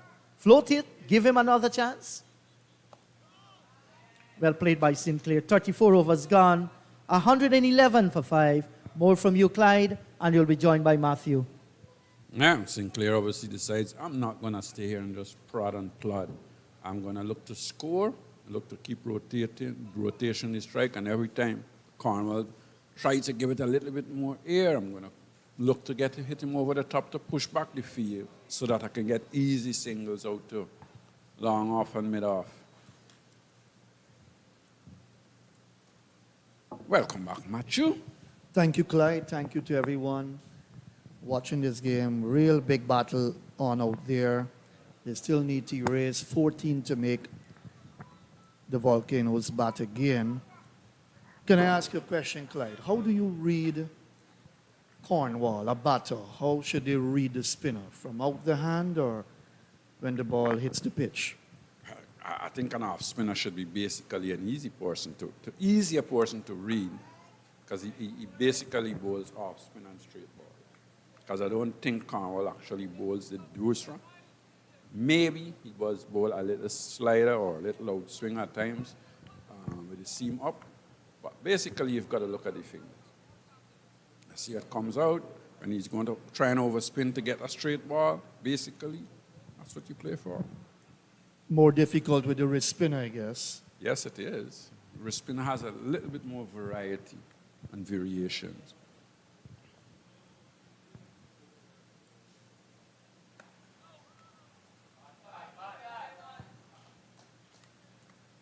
Tough ask for the Eagles here.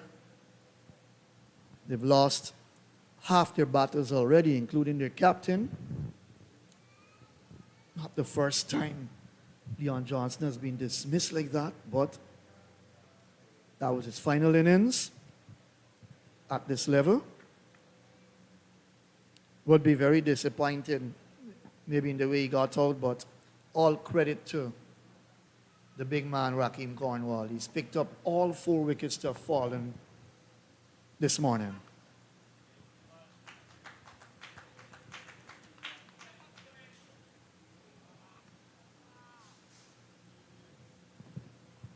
So given the fact that you've answered that question, especially with the off spinner, he's picked up all 4 wickets that have fallen this morning. Because he's bowled in good areas. He's kept it tight. He has hardly bowled any bad deliveries. And he's making the batsman play. The ball hasn't been spinning and bouncing a great deal, but he's been consistent with his length and his length. And he's also not been afraid to give the balls genuine flight.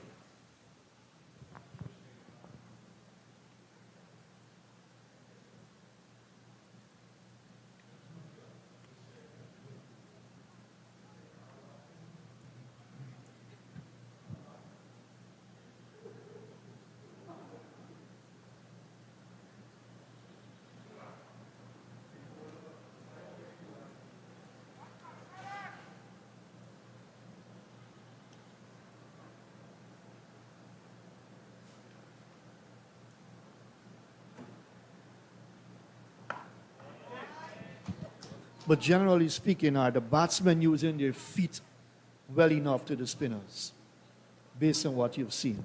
But what we got to decide, what is using your feet? Especially coming forward, playing forward. That's not what I would term using your feet. Because a lot of times we tend to think that it's only when a man comes forward or when he chips down the pitch that's using your feet. That's not. I feel you can go back, because you can go far back to play at the batsman, make the bowler bring the ball to you, then you come forward. Or you can use your feet coming down the track as well. So it's using your feet has both ways. And it's important that we understand that. A lot of times when we talk about using your feet, we only think about chipping down the pitch.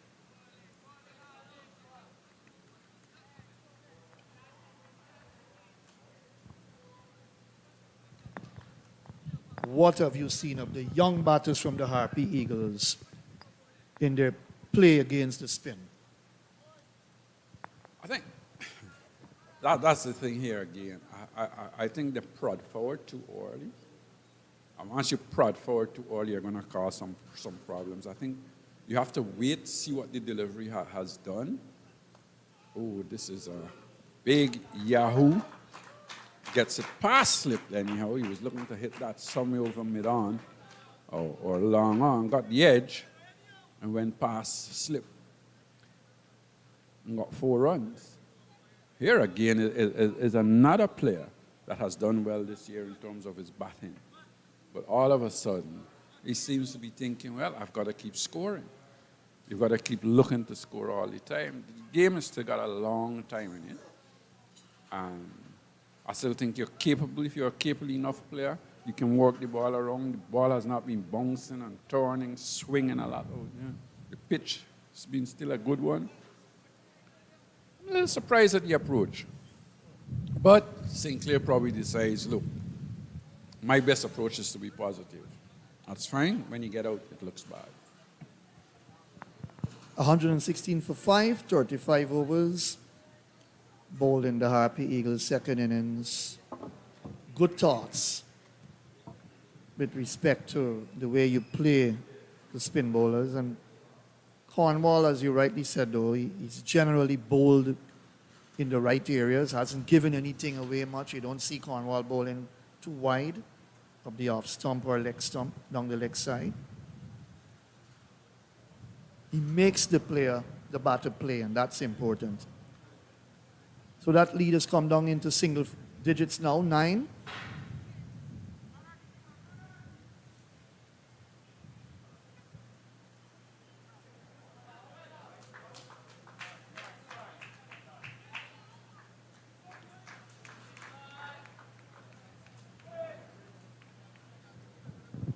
In the meantime, Savory is out there. He's working hard. It has not been easy for him. He's had his troubles, but he stayed out there and he's prodding away. He's batting, looking to score, looking to pick up the singles, looking to rotate, running hard between the wickets. And it's good to see. Obviously, Savory wants his name to be called next year when he's back.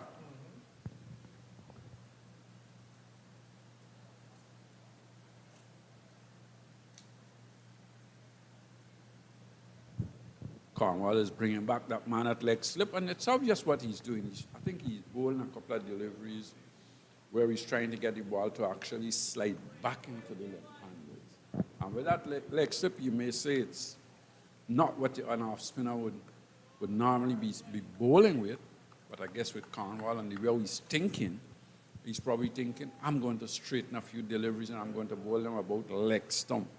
middle and leg, let the batsman look to work them off the pads.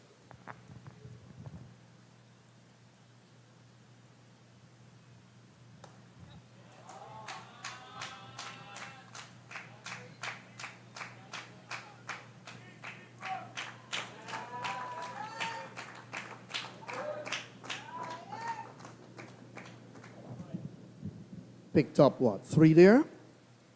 So they trail by 4 now. Use his feet well there, going back.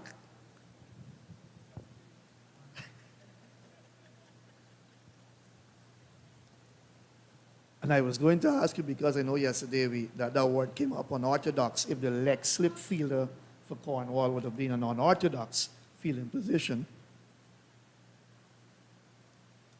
Yes, we've had our discussions on it, but comes back over the wicket for the right-hander now. That was a good shot from Savory to pick up 3.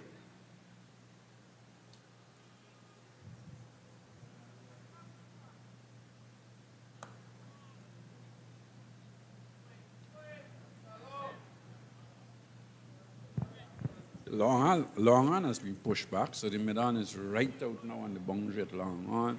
Mid-off is still in. So let's see what Sinclair is going to do. Well, that was supposed to be an easy single.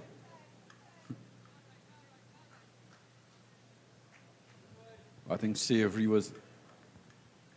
I'll leave that alone for now. I don't think he could have seen where the ball was. He didn't move, but you need to trust his partner as well.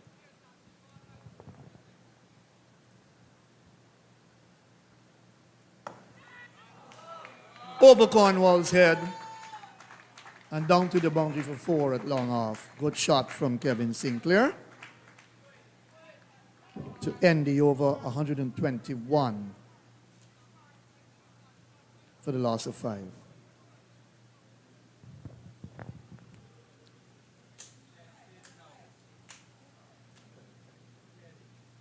Yeah. That was a good shot from Sinclair. Didn't try and overhit it. He just more or less tried to hit it straight back over the bowler's head and got 4 runs. Good looking shot.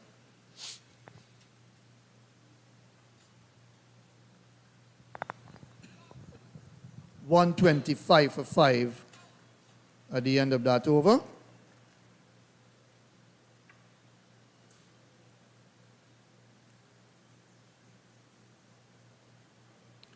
Could risk spinners in international cricket now, but you look at people like Rashid Khan and Dhananjay and some of the other big names around.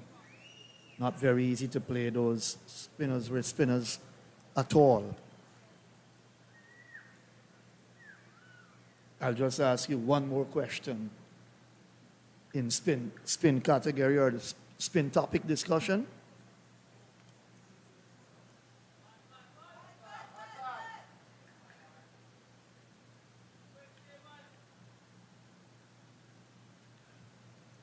Better batters will read spin bowlers from their wrist, from the hand, the fingers. Is that necessarily true? I'm asking the question. No, well, I'm It's not a question sure. I'm asking. I'm not sure if that's necessarily true because a lot of players tend to look and see how the ball spins as well. The good players, I remember Roy Fredericks used to always say, he used to look and see how the ball spins when it comes out the bowler down. I don't know if that's true, but a lot of most batsmen would tend to read from your arm. Some players can read from the pitch because the pitch sometimes depends on how slow the pitch is. Please play off the pitch, and that's one of the reasons about the Indian batsmen. You find them play back to spinners a lot. They play back to spinners a lot because they pick the ball off the pitch as well.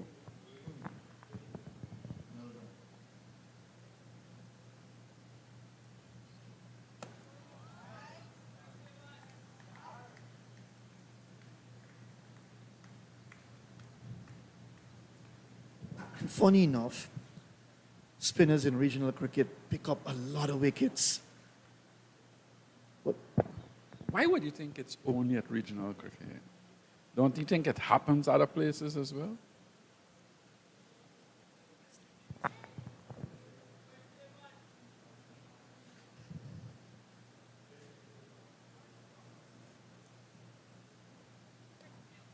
I'm only looking at the stats, Clyde.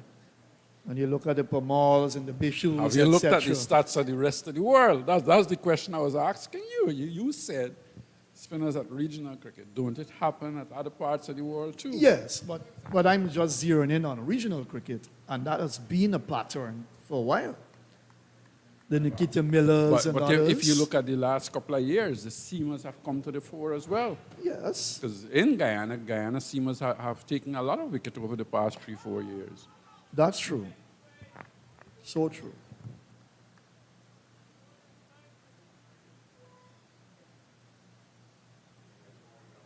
But of course, it all comes down to the fact of how the spinners are used. They bowl long spells, of course, and gives them the opportunity, of course, too. That gives them the opportunity to pick up wickets because they bowl long spells. Your fast bowlers don't. Good shot. Good shot by Kimal Savory. Picks up a boundary.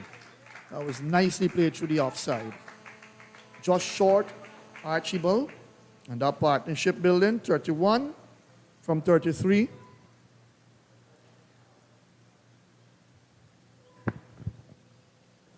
And Guyana, Harpy Eagles have now begun to put runs on the board for the Leewards to work away at. 5, to be exact. They're in the plus with now. John Ramsing is alongside me, John. Nice discussion with Clyde on spin bowlers. That's a beauty. That went under the bat. Beaten and taken by the keeper.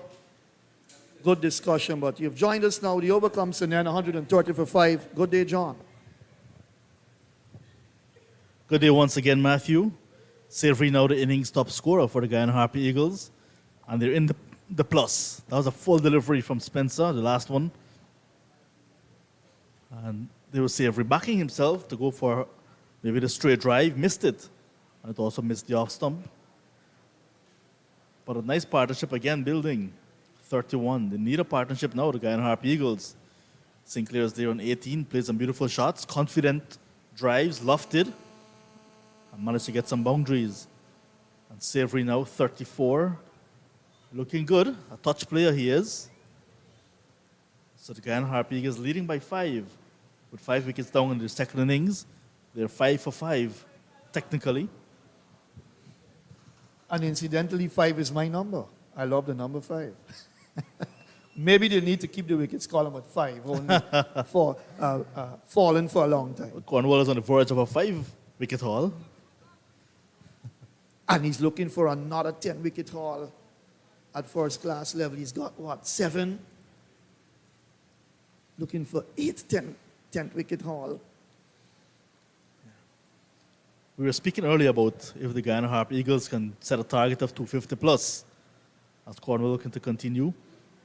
The last 5 wickets in hand now, maybe they will have to rethink that position. But also you may have to look at what's in front of the Guyana Harpy Eagles at the moment. Sinclair looking good. We see him playing some good innings this season already. Savory 100 in earlier matches. Well, in one earlier match. If they can really bat to lunch, come back and see how it goes after lunch. There's Pamal who can hang around. But to get to set a target of 250, they have to score 375 plus. The Guyana Harpy Eagles, so they're far way off from that. It's not impossible, but it doesn't look probable initially. So think your way through. Build a lead, get to 100, give them 100 plus, and you've got wickets in hand, and you go for 150. And if you still got enough wickets in hand, go for 200. That's how you do it. Aim for targets. You lead by 6. See if you can take that lead with 5 wickets in hand to 100 plus. And then you may think that there's a glimmer of hope for the Eagles, because you've got Good spinners. To defend maybe anything over 150. You've got good spinners. You've got the man batting, Sinclair, and then you've got Anthony Adams and Pamal, the two left-hand orthodox spin bowlers.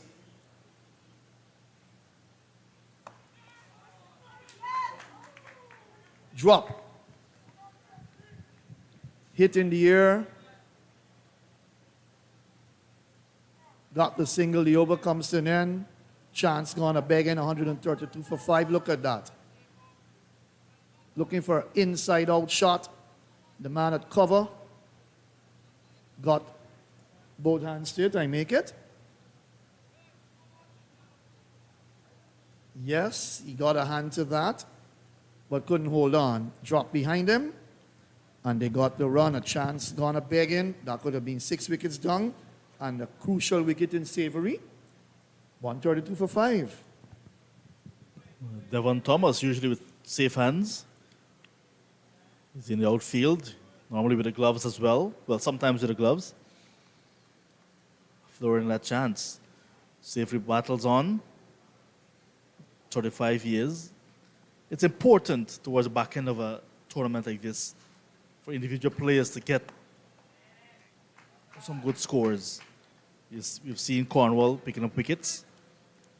Spencer and Archibald running in hard, but wicketless. Louis got 1 wicket. So they want to really put up their hands once given the opportunity to get some wickets, get some runs in the case of the Harpy Eagles batters.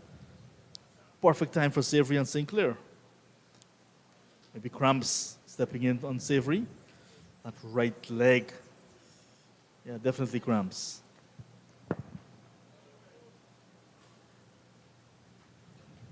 He's taking off the right pad. Trying to what? Maybe stretch a little bit the ankle and the toe. He's not going to what? Take off the right boot. Is he? Physio is out. 2 umpires are having a look. He's limping a bit now. All right, so he's going to get some work done by the physio.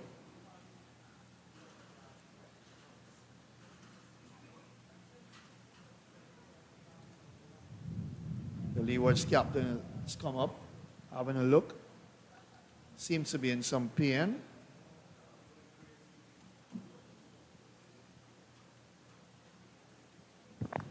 In the meantime, Matthew, over at the Queen's Park Oval, the Windward Islands Volcanoes, 14 for 4 overnight, 86 now for a loss of 4. So they're hanging on, a nice partnership indeed. Kavim Hodges on 27, Sunil Amrit on 45. The lead overall now, 96, with still 6 wickets in hand.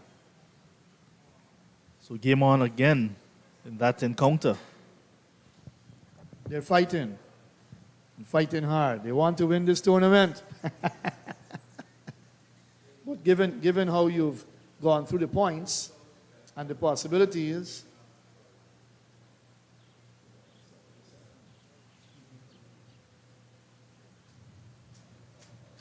they'll have to settle probably for second or runner-up position, even if they win the game.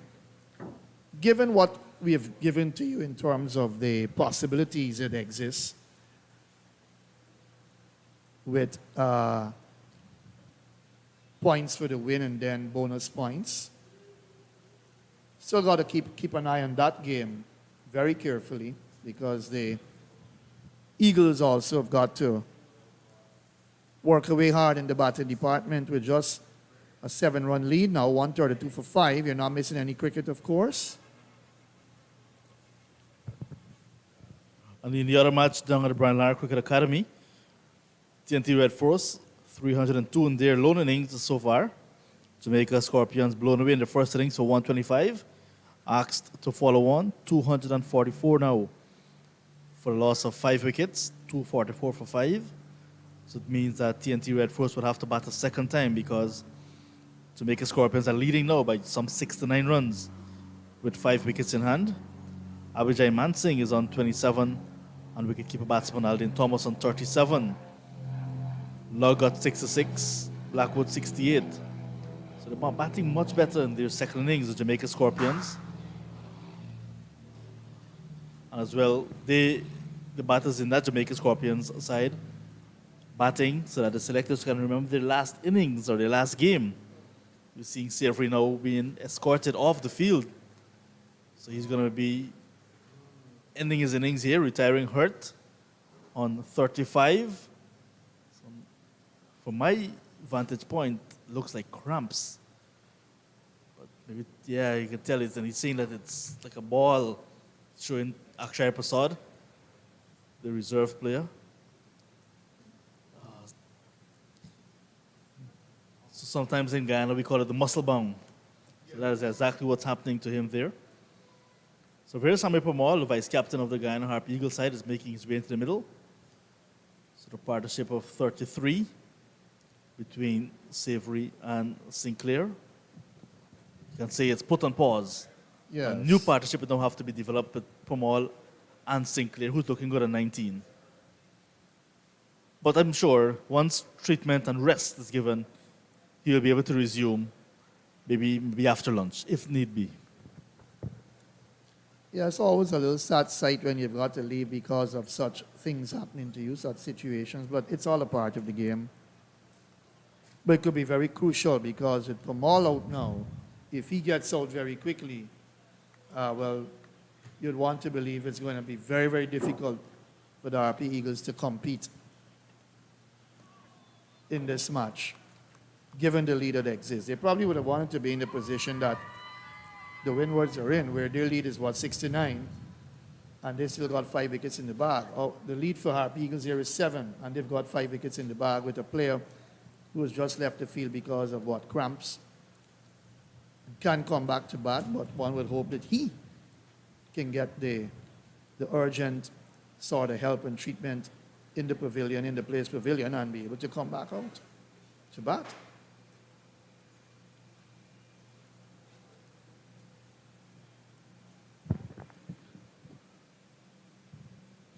Looks like Cornwall threw down the stump, the strikers in. But Pamal was in, and then a little bit of chatter. Friendly, it seemed.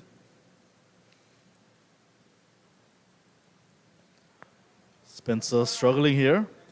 Second consecutive time, he's showing that he's not landing in good areas. But that one's very wide. Bordering on a wide, Matthew Kisoon. Yeah, almost a wide. I thought maybe the movement of Pamal across as well would have negated that bite being called by umpire Banwari. And it looked like it did cut across the white line.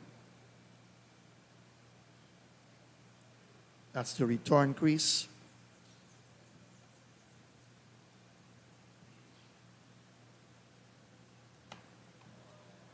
Build that bank account. That's what you've got to do. Build that bank account now. Make it a healthy one. It's only 7.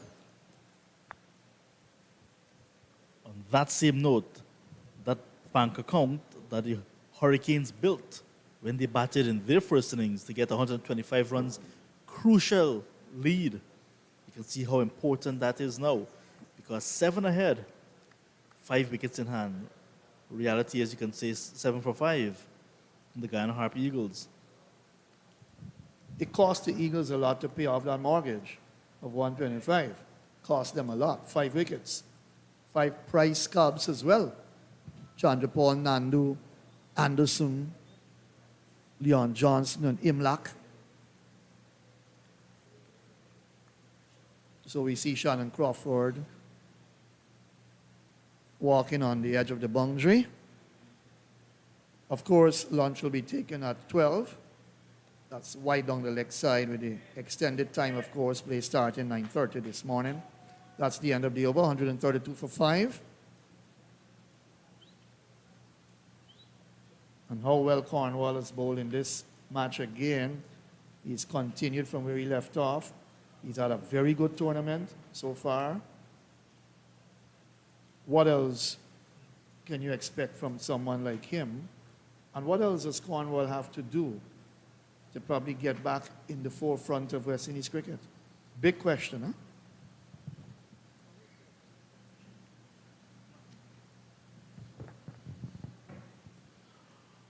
Cornwall has shown good match fitness, but I think with the way things are going with professional cricket these days, Matthew, the question you ask can simply be answered by looking for Cornwall to be overall fit, not just cricket fit. We're seeing that he's fit enough to bowl 15 overs, 12 on the trot today, and to pick up 4 wickets this morning.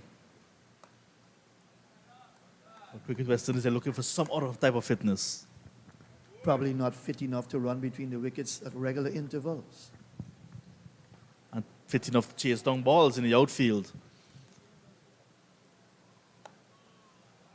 So you need to have that multi-dimensional facet to your game, not just a bowler or not just a batsman, and certainly not just a fielder. 40th over of the innings, 7 runs lead. We'll come back in the Jeet. Hello, John. Hello, viewers and listeners. Pamal off the mark. In fact, that's Sinclair getting a single. So Pamal will now take strike. I see in the last over, it was Spencer who was bowling a lot of short balls to Veerasammy Pamal, unlike what we saw him bowling earlier when Savory was there and when Sinclair was taking strike. Maybe the ploy from the faster bowler is to pepper Pamal with some short bowling. And they must have seen something there, John. A younger Pramal, or over the years, Pramal has always been this gusty player, seemed not to be afraid of anything, can fight his way through difficult situations. Nicely dancing down the track there, Veerasammy Pramal. But I'm just wondering of lately, we have seen some of his dismissals to short bowling. That's the reason why the Hurricanes have maintained that. Once again, Pramal coming down the track, killing whatever spin that Cornwall is exerting on the ball. So he's very, very brave man. Has to be careful coming down the track too. That's good, nothing wrong with it.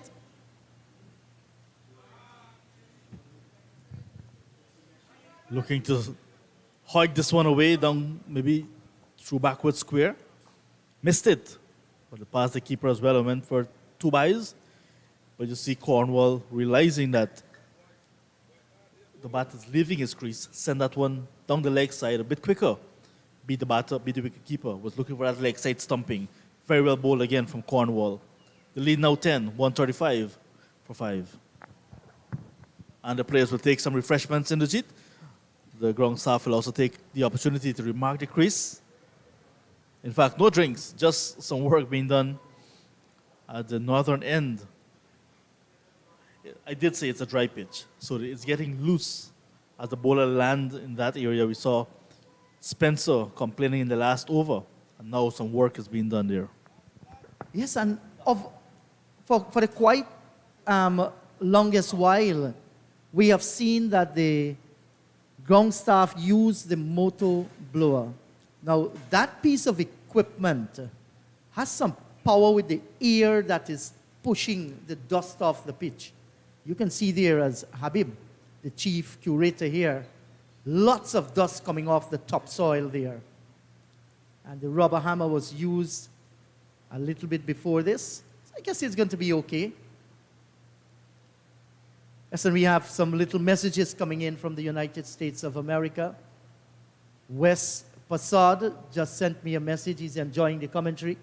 He said he's in his basement there, enjoying it, and was just teasing me a little about Roy Fredericks. He's a Myconian.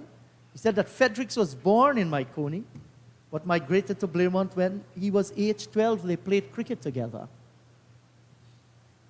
So hello West, I'm wondering why you're watching in the basement. Are you not allowed to watch in the other parts of the house? Louis to continue. Swing and a miss from Sinclair. Louis 1 for 33. Replacing Spencer. Little bit of away movement. And Spencer continued to bowl well. Louis continued to bowl well. It has been a good all-round performance by the Leewards Hurricanes. Guyana has to fight for all their worth. And the worst thing they wanted is for one of their senior batters to get injury. And that has happened to Kemal Savory.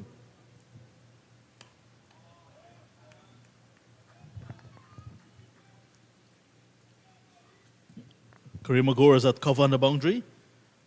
The American sends the return to the keepers in, so just a single.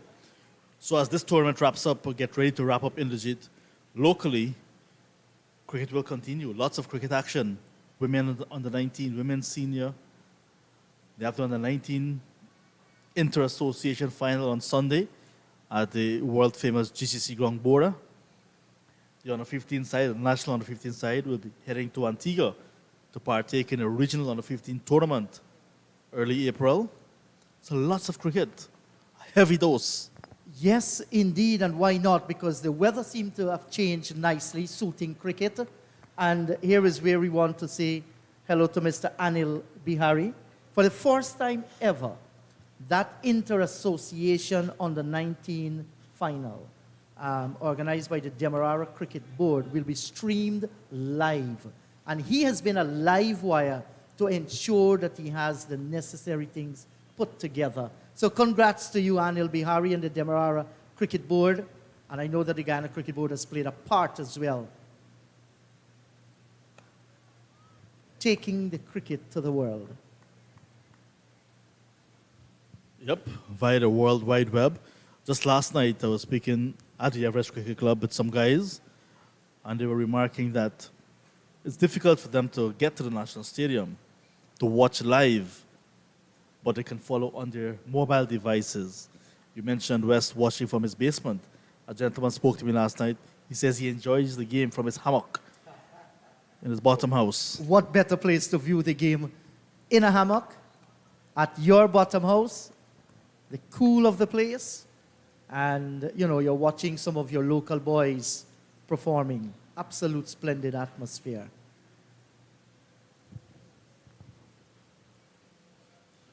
By no means over as yet, but it's been a very good tournament, nice domestic tournament. It's been a return of first-class cricket to Guyana since COVID-19 in 2020.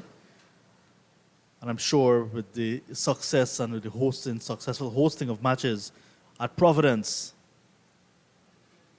we'll see more matches coming when the next tournament begins. Over completed from Jeremiah Louis, his first on comeback, 136 for 5.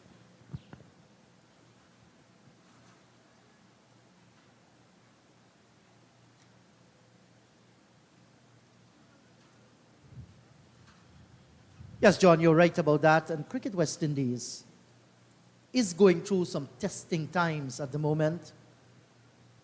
Our performance in Test cricket, one-day internationals, have not been to the best. We continue to see a downward trend in that arena. Good that we have won that T20 tournament against South Africa. It's good for the morale. New leadership in West Indies cricket, Mr. Dr. Kishore Shallow and Mr. Azim Basarat.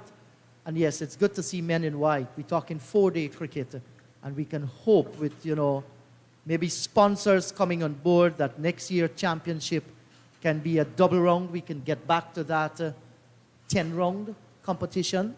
But yes, I think this year has been good. The islands have been good hosts, so too Trinidad and Tobago, and matches coming to Providence as well.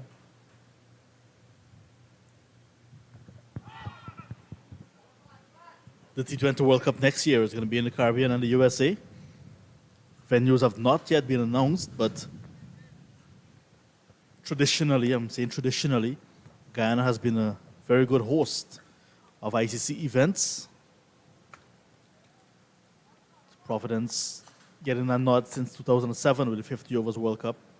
2010, Men's T20 World Cup. 2018, Women's T20. 2022, Men's Under 19 World Cup. So all ICC events, at least one leg hosted in Guyana, but with some international venues on the cards for Guyana. there's Palmyra, there's some in Linden, the Mackenzie Sports Club being given a facelift to host international cricket. Those venues, once if they're up and running by the time that ICC tournament comes around, if given approval with matches being played, local matches, domestic matches, regional, they can also become part of the process of hosting ICC events. But I think the timeline might be just a bit too short. Yes, I doubt whether the Palmyra Stadium will be finished for the 2024 hosting of the ICC tournament there. Question asked, Bales knocked out. Not out, says the umpire. 136 for the loss of 5. And I have no doubt in my mind, John, His Excellency, the President of Guyana, Dr. Mohamed Irfan Ali, and our Minister of Sports, the Honorable Charles Ramson Jr., they understand, and of course the entire government, the importance of sports to us as a people. It's not only entertainment, but now we see that sports is being treated, especially cricket, as a separate industry. I say this because you look at the investments that are being made across Guyana. Community grounds, we're talking about new multi-purpose stadium across the 3 counties. That augurs well. And there's no doubt in my mind that His Excellency President Mohamed Irfan Ali will ensure that Guyana puts in a lucrative bid to ensure that we are one of the hosts when 2024 comes around and even beyond. I think that's the imagination. That's why these new stadiums are being created. So once you see it as an industry and you create the capacity for hosting, you can't go wrong. To add to that as well, Cricket West Indies, they're hosting 2 matches in Trinidad and Tobago. Last year had 3, with the Martin Sporting Complex being used. If they're looking to go down that road again, Guyana can become the sole venue with multiple options available for hosting first-class matches, international matches. Then, Charles Ramson, the Honorable Minister of Culture, Youth and Sport, did say, and he reiterated what we all know. The National Stadium, with its draining capacity, once there's sun, once there's no rain, can play pretty much in a rainy season. But the other venues around the country at the moment cannot do that. So with multiple international venues with a similar type of drainage or even better, we can have cricket being played all year round, all around the country. And that is the thinking as well behind having multiple international venues around the country. Kudos again. Yes, and I agree with you totally. Now look at the pattern of things that are taking shape. You're having this stadium, multi-purpose stadium at Palmyra. And just beyond Palmyra, Albion is not too far. That sward right now as we speak is being dug up. The reason why they're creating a drainage facility just like what we have here at the National Stadium. So if, let's say Palmyra will be hosting an international match, you need practice facility. You know, international players come, regional players come. So next door to that stadium, you'll be having a practice facility that is up to the standard. And it has lights as well already. That's so correct. Yes, so just infringing there, Jeremiah Louis. And the Harpy Eagles now lead by 13 runs. With still 5 wickets standing, they're not out of a fight. Despite we say they're on the back foot, they understand that. And a nice little partnership beginning to develop between these two. Kevin Sinclair has looked good so far.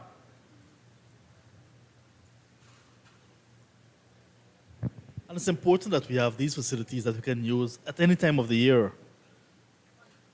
Good delivery again. At this time, the keeper had a throw, missed the stump, but did not miss the batter. Maybe taking him under the arm, that rib area. Yes, and that wasn't deliberately done at all. He was looking for the run out because Kevin Sinclair was a little bit careless in getting back there. Now, this is what happened.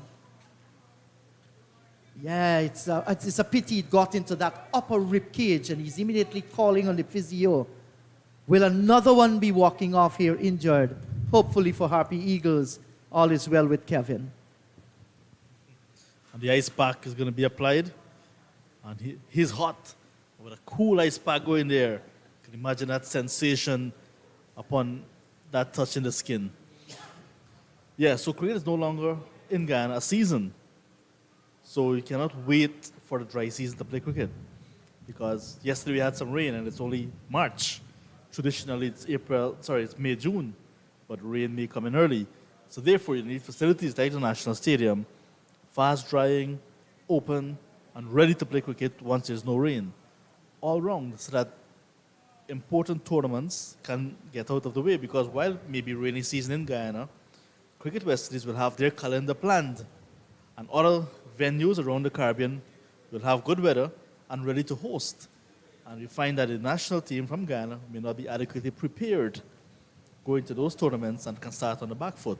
But if they have facilities that they can call upon at any time, and the players can be adequately prepared, they can be competitive heading to those tournaments.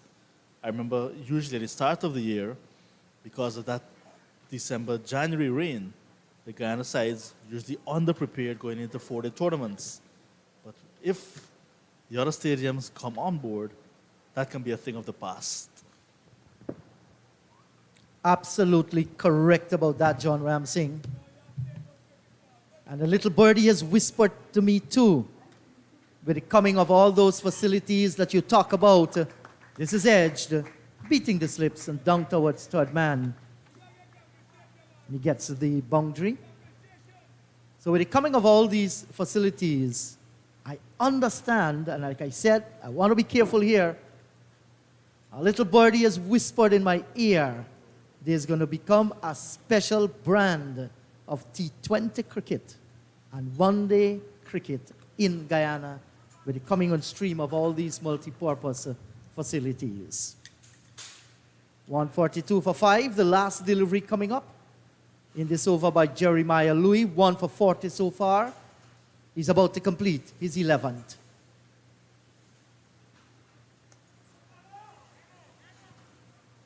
No ball signal by the umpire. Hello to you, Clyde.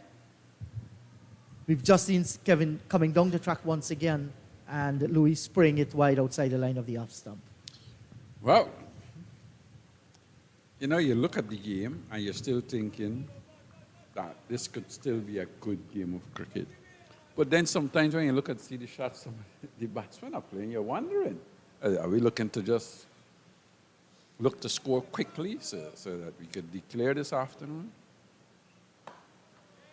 That's better. Stand up there, stroke the ball nicely up the pitch.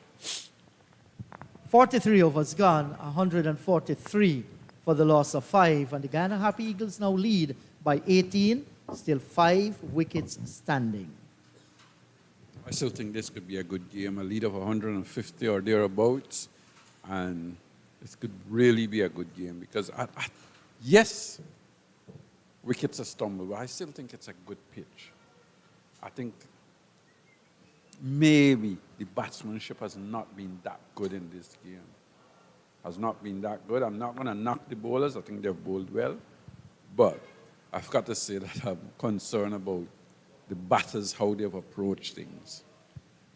And you're not wrong about that, Clyde. You're absolutely nailed it. And I'm saying this because you ask yourself, how can a team with 4 centurions and other guys with half centuries allow themselves to be belows for 122 on a pitch that does not suggest that total at all? And it had to do with the approach. They were bundled out for 122, and from since then, they were on the back foot. And then I think the Hurricanes came out. They showed how to bat on this pitch, especially Hamilton and James. They played well, brought their team right back, created that 125 lead, and it has been, all fight now to actually save this game. Or who knows, a brilliant partnership can really create an opportunity for them. Pimal down the track for the third time as I keep my count on it, killing whatever spin Cornwall has exerted.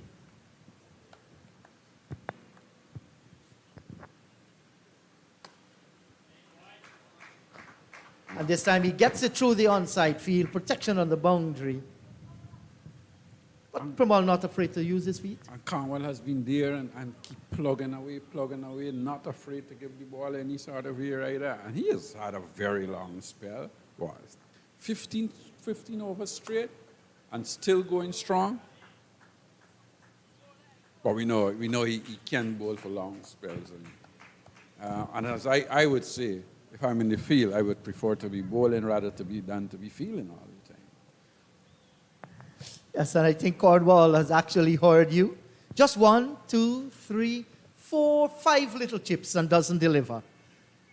But coming from that 4 or 5 or even 6 little chips, his legs might not be hurting, might be a little ting in the shoulder arena, but he's a strong man, Rakeem Cornwall. Shouldn't be using any sweat whatsoever.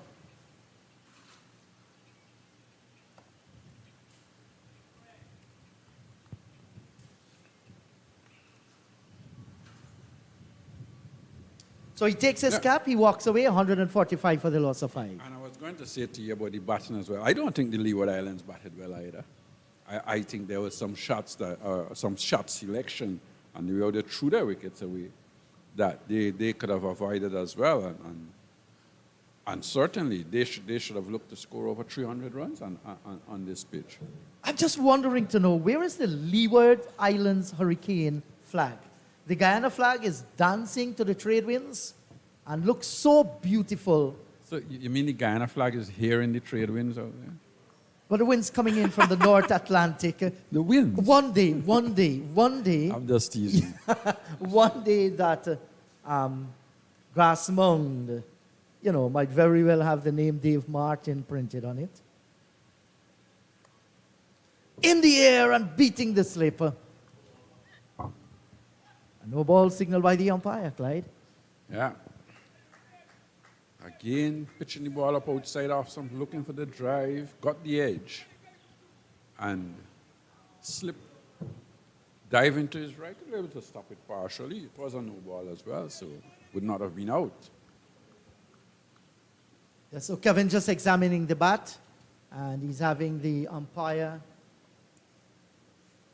Banwari, just checking the edge of the bat.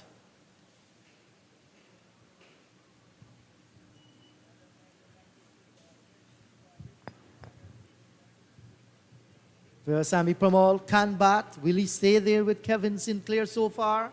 He has faced 19 deliveries. A little chip and then driving down towards cover.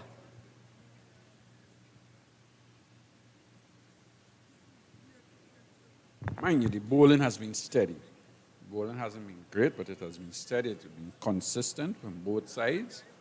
And maybe that's what has put pressure on the batters. But I'm a little disappointed with the batting of both sides in this game.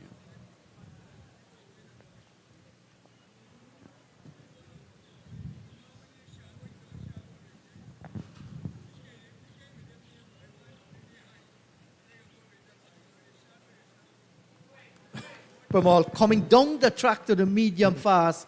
Jeremiah Louis once again. And he sprayed it wide, went through to the keeper.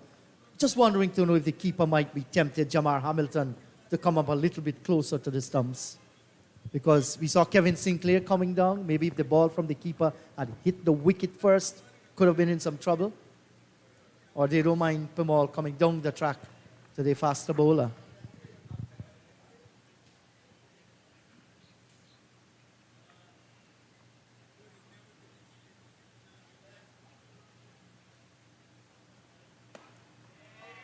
And coming back to the Not top. a no ball. Yes, that's infringement there.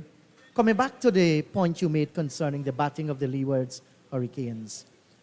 Yes, Kieran Powell got a fine start. Got on to 39, lost his wicket. Devon Thomas, before you can say good morning, he went back to bed again. So those are two senior players in the team.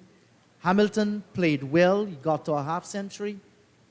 Built a partnership with Kofi James, but other than that, Kofi James as well threw yes, his wicket 40 away. yard. He just threw his wicket away. He just Yes. went charging down the wicket. So, again, I would say both sides batting. Left a And- lot to be desired. Pramal is pulling this one around, out through the backward square area. Another no ball He gets the boundary. Louis might be thinking here now, this is what I do not want to do.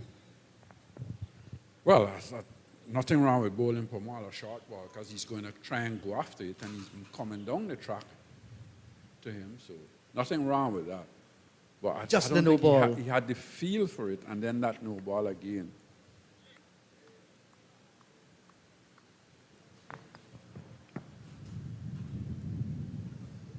And when Kofi James lost Jamar Hamilton, I think Jamal Hamilton is now going to stand up to the fast bowler. yes, He's going up. Try and restrict Pamal from looking to walk down or run down the track or give the bowler the charge, whichever one you want to call it. this is not bad. I think this is good thinking. He's the skipper, and he saw what Pamal was doing.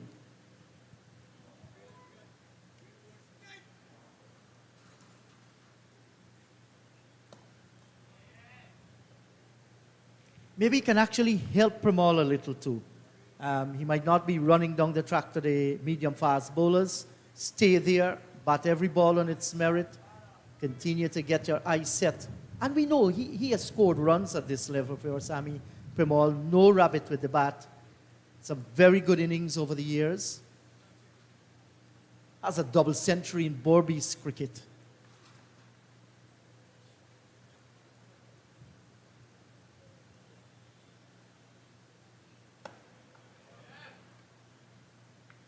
Good-looking drive and poses for the camera too. Looks at number 3 as he plays the shot.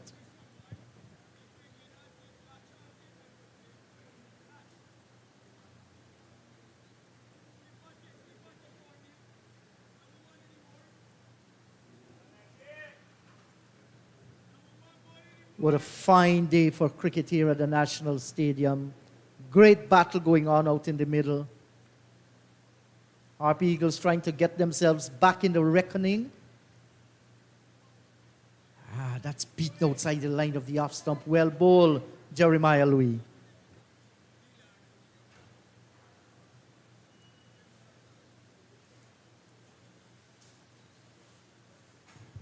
Yeah, that's a good delivery. Just outside the off stump. And Pamal now, not being able to walk down the track as he's been doing before, I was beaten outside the off stump. Louis might be thinking now, get a short delivery right into the body of Premal.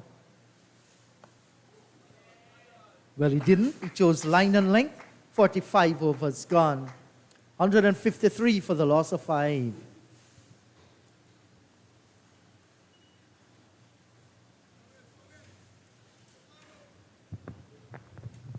I'm sure the Hurricanes would be thinking, if we can just chip 1 wicket to lunch. You know, you're in the driver's seat already, but 1 more wicket would be what they would want, and I'm sure Pamal and Sinclair out there will be saying, no, we're not going to give you that wicket. And the lead has now gone on to 28 with still 5 wickets standing. And we have seen this glorious game of cricket, you know, change direction so often.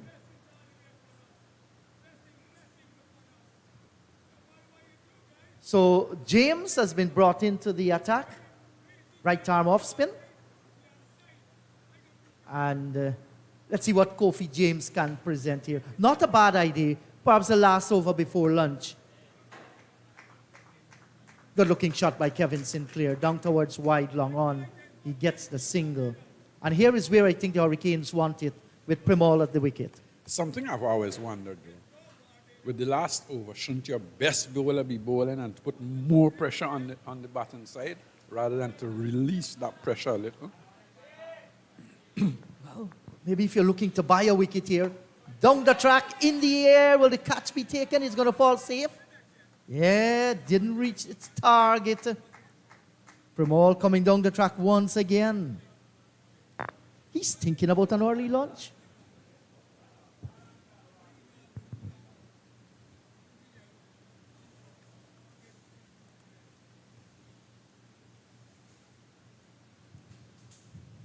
Yeah, many will feel that 1 over to go before lunch. You might very well use your ace bowler in the team. Some might think, let me try something and see if something can happen. You never know.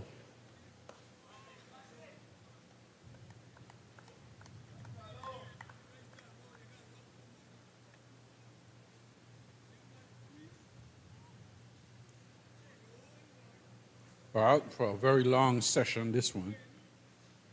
2.5 hours. I think the Leewards have stuck to their task well. Hurricanes, they've bowled well, they've kept things tight, they've gotten 4 wickets. And they would still be thinking, well, Eagles are 155. 155 for 5, they're what? From 28, 29 runs on? Hurricanes had the better of the morning. Absolutely so. That left in the air, was it bat, was it pad, was it a little bat and pad? But there was an air of danger.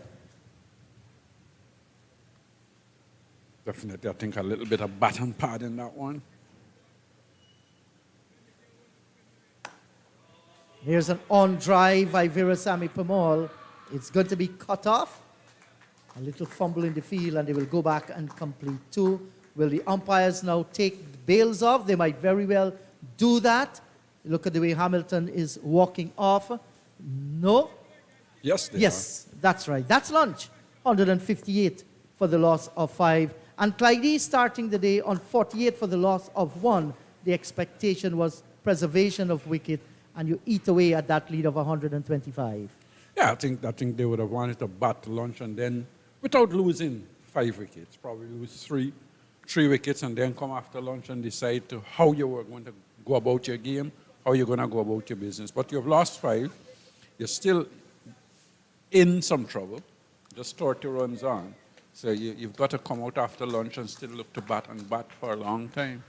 Yes, so today, Tejan Raitanda Paul 20, Kevlon Anderson 31, Kemal Savory 35, Leon Johnson 9, Tevin Imlak 2, Kevin Sinclair is not out on 29, Virasamy Pamal not out on 9, and Kemal Savory retired with some injury. He's on 35. In the bowling department, Rakim Cornwall continued to reap havoc, 4 for 47, and the other wicket taker, Jeremiah Louis, 1 for 49. So that's lunch on day number 3 with the Guyana Harpy Eagles in their second innings, 158 for the loss of 5. Do join us in another 40 minutes or so. Goodbye from Providence.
A pleasant afternoon to you and welcome back to Providence. It's not a pretty sight looking out from the commentary box at the moment. Just about 18 minutes into the scheduled lunch and interval, a sharp shower came from the south of the National Stadium. Not a usual area that we're accustomed to, but it has brought on the covers. And as you can see, it's not the entire covering. The bowlers run up are not covered, just the square covered so far. The ground staff, they're out there. The standby umpire, Shannon Crawford, is with them as well with the umbrella up. Not sure if it's for rain or for sun because the sun is out in all its brilliance now. The rain has stopped, but there's a dark cloud hanging overhead just to the south of the commentary box. Maybe if we switch the cameras from the far end to look south, we may have an idea of what's happening behind us. Yes, so there it is. Some of the dark clouds just hovering overhead. It's a very light, very gentle breeze at the moment, so the clouds taking its own precious time to drift across. But it means that we have a delayed start after lunch. So rain during lunch has prevented play from starting just after lunch. Guyana Harpy Eagles this morning, 158 for a loss of 5. They began the day on 48 for 1. Raheem Cornwall picked up all 4 wickets to go this morning from 15 consecutive overs for the big Antiguan. At the lunch and interval, Kevin Sinclair, 29. Vice captain Veerasamy Pramala, 9. Earlier we saw Kemal Savory retiring hurt, suffering from some cramps on 35. And the very first wicket to go this morning, Tejan Chandapal went for 20, did not add to his overnight score. Kevlin Anderson, who was on 19 overnight, went for 31. And Leon Johnson, in his final match for the Guyana Harpy Eagles, opted not to play to Raheem Cornwall and was bowled for 9 and walked off quite emotional as he was heading back to the dressing room. The other wicket to go down, wicketkeeper batsman Tevin Imlak for 2. So at lunch, 158 for a loss of 5. The Harpy Eagles lead now of just 33 runs with 5 wickets in hand. And it means that they will have to really dig deep to go on to save this match because from this position, it's difficult for them to come back to win. So the covers are now coming off. We will have some adjustments, no doubt, to this second session and to the scheduled close of play. And at the moment, just that last piece of cover is now leaving. And we will be able to bring you some live action very shortly. So please do join us in a few minutes for the resumption of play after the lunch and interval.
Just about 14 minutes to 1 o'clock in Guyana and the Eastern Caribbean. Welcome back to Providence. We're about to witness action after lunch on day number 3. Guyana Harpy Eagles against the Leeward Islands Hurricanes. A match that has its twists and turns so far. Guyana Harpy Eagles in their first innings, 122 all out, very below par. 247 is the response from the Hurricanes in their first innings with a lead of 125. And then the Guyana Harpy Eagles batting a second time, wiped off that deficit of 125 and now enjoying a slim lead of 33 with just 5 wickets in hand, including the injured Kemal Savory. 158 for a loss of 5 overall. At lunch, that's the score. Kevin Sinclair will resume on 29, and now with him, Veersamir Pamal on 9. This morning, Rakeem Cornwall picked up all 4 wickets to fall after the Guyana Harpy Eagles resumed on 48 for a loss of 1 from their overnight position. Cornwall bowling some 15 overs on the trot this morning. Overall, 31 overs and 5 balls bowled this morning. 110 runs were scored. And like I said, those 4 wickets that Cornwall picked up. So lunch is over. We had a little bit of a drizzle during the luncheon interval, but that is since behind us. That's now behind us. We're ready to resume. The lead, 33, and Guyana Harpy Eagles will be looking to bat long, get runs, to set a target here for the Leeward Islands Hurricanes. Hurricanes looking to wrap this up very early and have maybe a day off tomorrow. First delivery after lunch. Outside the off stump from Colin Archibald, who's now into his 8th over. He's yet to pick up a wicket in this innings, Archibald. Had 2 in the first innings. Very steady left arm seamer. See him playing a very big part in matches at Providence since the return of first-class cricket this year. 2 other matches on. We'll bring you some scores in a short while.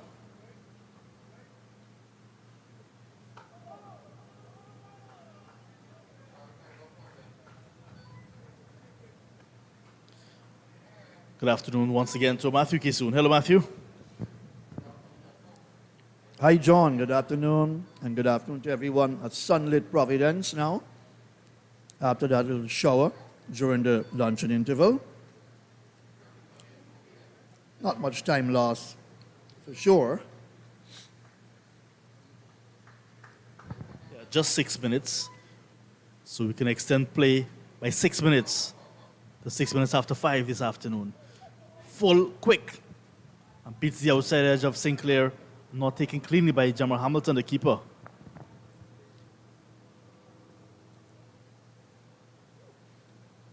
A crucial period of play here now for the Harpy Eagles. In the session, 4 wickets going down for the addition of 110 runs. 31.5. 2.5 hours of play.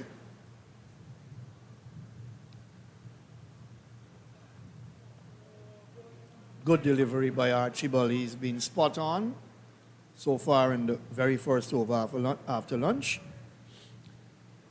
Why it's crucial is because Savory had to retire with some cramps. He was 35 at that stage, and the score was 132 for 5. So between himself and Sinclair, they posted a good partnership of 33 runs. A reasonable partnership was building between the two. And then Pamal had to come out.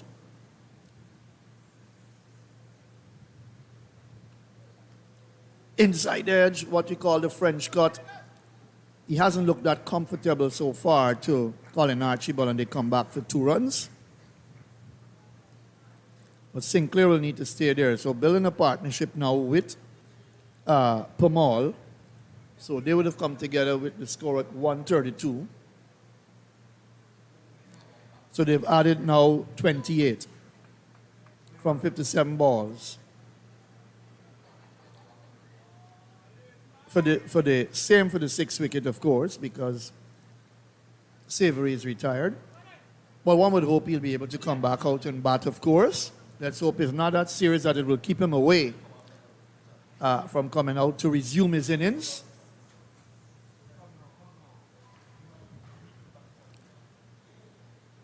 But it's all about partnerships for the latter half of the Harpy Eagles innings. They lead by 35. They need to get up to 100 plus and then take it from there in strides. 100, 125, 150. If they can get that far, they'll make a game of it. Reasonable game of it, but they would obviously need in excess of 200 plus if they really want to win the game, I would think. They can also bat time and force a draw. Meaning if they can bat the rest of the day, bat majority of tomorrow, and then maybe bowl out, or maybe a sporting declaration, I'm just saying, then they can force a draw.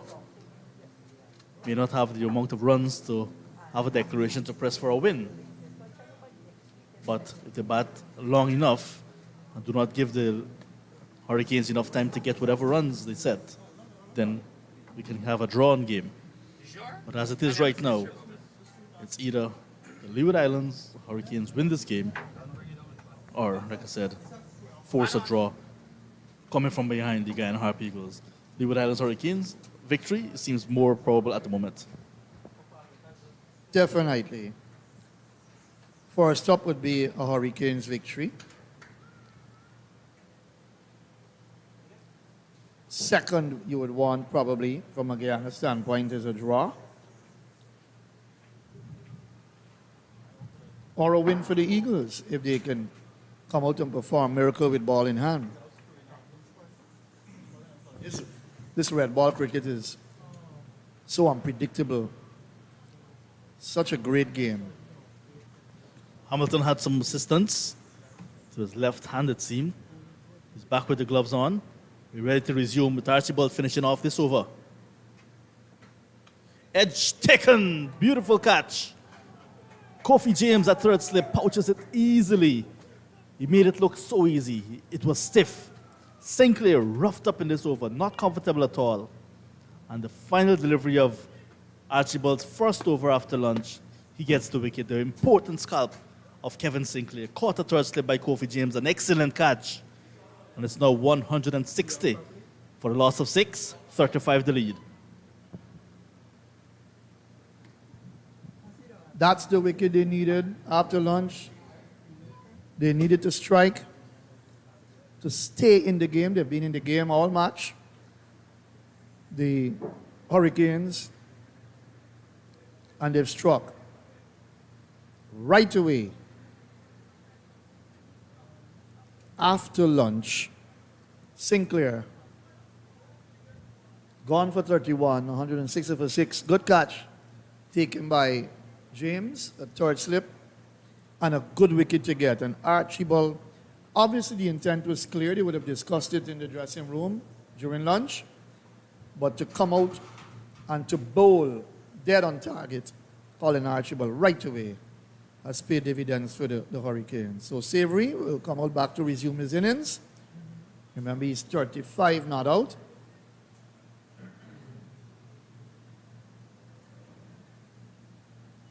So nice partnership for that 6th wicket coming to an end.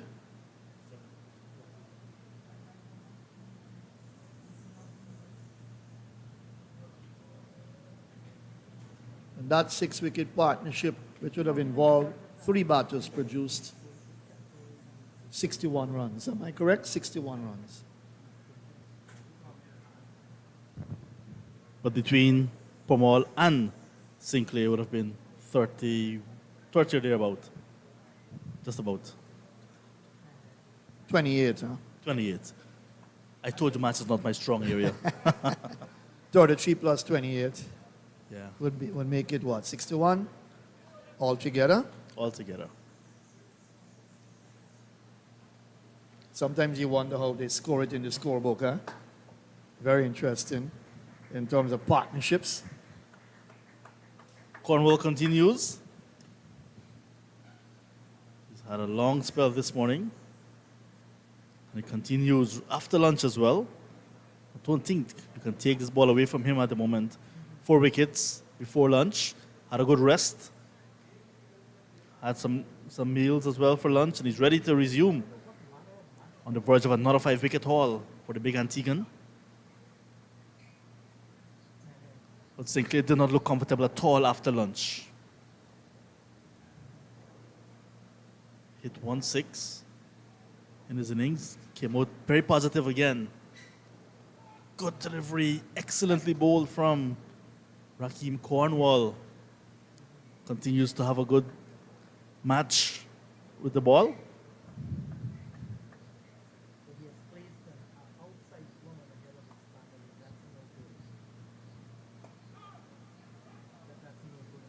Savory will have to start all over again.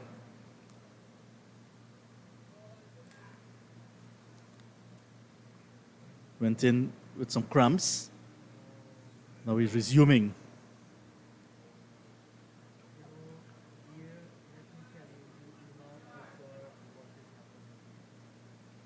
The bowlers to come, Shamar Joseph, Niall Smith, and Anthony Adams in his second first-class match for the Guyana Harpy Eagles.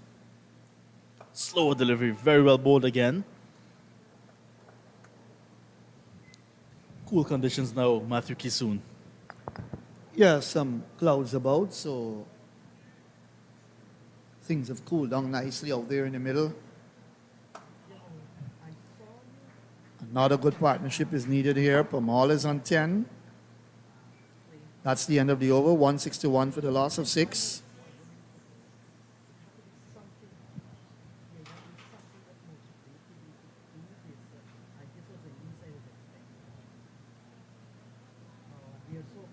My batting order for the remainder of the innings would be Anthony Adams, Shamar Joseph, and Niall Smith. As we see some dark clouds hovering to the east, coming from the east, more northeast. How did the weather forecasters say today will be a hot day throughout? After day number 1, they also predicted that day number 2 will have no rain. We had just 64 overs and 1 ball being bowled. Archibald in the meantime to continue. That's an involuntary steer to third slip. He was attempting to leave it, Pramal. Ball rushed him a little bit. But Archibald now, after lunch, picking up the early wicket, and now looks a much better bowler. Yeah, that happens to Pamal ever so often. An involuntary shot, looking to leave alone, the ball comes off the bat. Some batters have been dismissed like that. Carrying to the slips garden. It's all about control. When you think about leave alone, you don't want that bat to be hanging too far away from your body when you're attempting to leave alone. All a part of developing your technique to play or not to play deliveries. He's not a top order batter. He wouldn't consider himself a top order batter.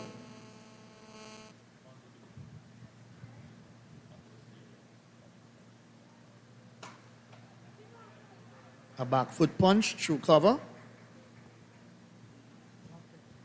And he gets a single. So the Eagles will have to keep an eye on that lead because would give you maybe a slim chance. Still a lot of time left in the game overall.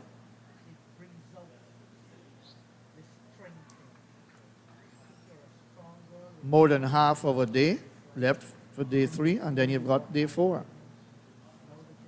What can the Eagles hope for in a situation like this? Beaten outside the line of the off stump. That one pitched on the off and moved a little away from the left-hander. Excellent delivery. Pushed the bat at it. Comprehensively beaten on that occasion, Savory. What can the Eagles hope for at this stage? Maybe a little bit of intervention by the weather to give them some time. That's all a part of the game as we see. Is it a trawler, we call it?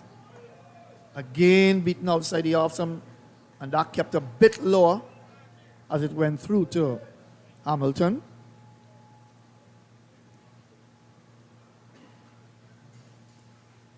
The Demerara River Channel always busy with the fishing boats and trawlers, and as we see one moving across.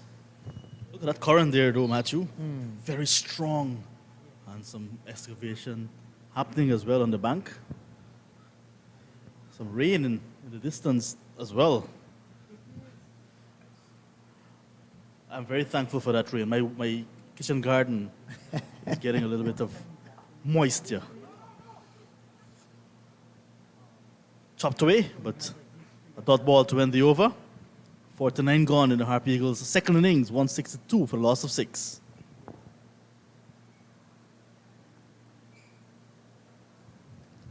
So very busy area indeed in terms of commerce, movement of lives and vehicles.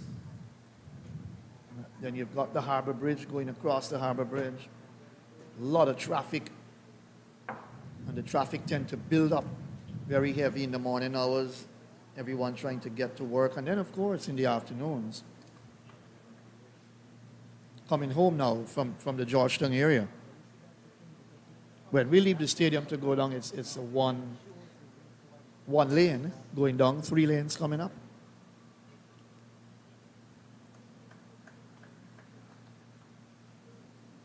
But the country well set to move on, and for that second bridge to be put across the Demerara River, not too long from now, down the track, drives through the offside. They've taken one. They're coming back for a second. James is onto the ball.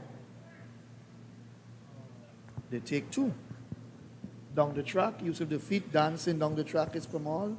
He loves to do that when he plays the spinners. Half stop by the fielder at mid-off, called an Archibald. Parried it away down towards mid-on.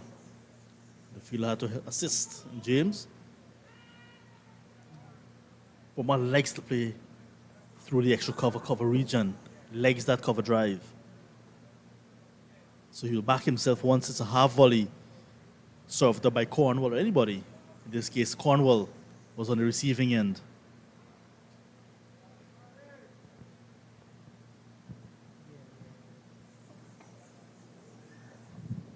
His last innings for this year's tournament, he needs to come out with a good one, the vice captain. And you can see the fight in Savory as well. Having retired Hort and then coming back out now. You can see a bit of fight in him. That went quickly too.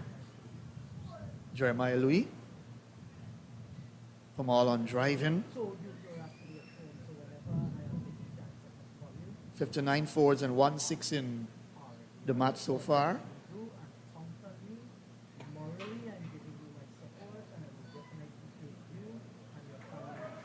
We'll pick up some more runs through the offside. 2 more. That's what they need to do. You want to preserve your wickets, but you want to score runs as well.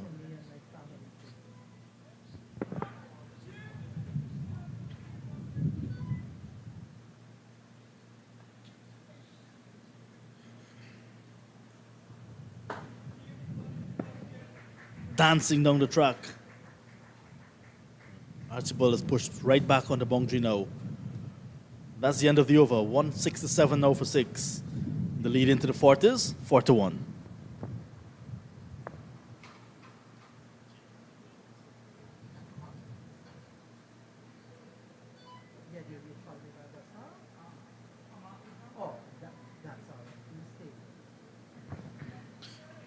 So the lead 4-2 overall for the Guyana Harpy Eagles. And we can take a look at that game at the Queen's Park Oval in downtown Port of Spain in Trinidad and Tobago. The Windward Islands Volcanoes in their second innings, 115 for a loss of 5. Attend to that, get the overall lead. So 125 with 5 second innings wickets in hand. Sunil Ambrose is on 57, Tevin Walcott 16. Down south at the Brian Lara Cricket Academy in Taruba, Jamaica all out in their second innings for 275. 275. So they had 275, 125 in their first innings, which was in reply to 302 all out made by the TNT Red Force in their first innings. So in a short while, we'll see the TNT Red Force coming to do battle to get the target. Looks like it's just over 200, sorry. A little bit of hold up in play. Some assistance again given to the Leeward Islands players, the wicketkeeper captain. Something is bothering him. Second time in the afternoon session, getting some medical attention.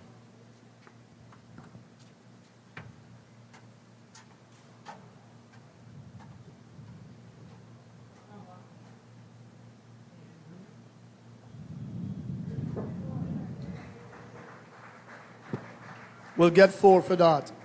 Versami Pamal on the leg stump, and he worked it away down to fine leg. Precious runs for the Eagles at this stage. Lead by 46 now.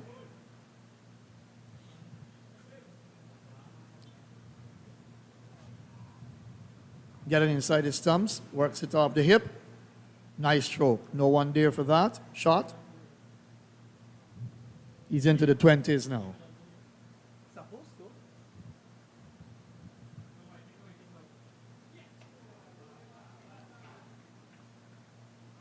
Playing at that outside the off stump. Lucky enough not to get an edge onto it. Taken by Hamilton. Good comeback delivery.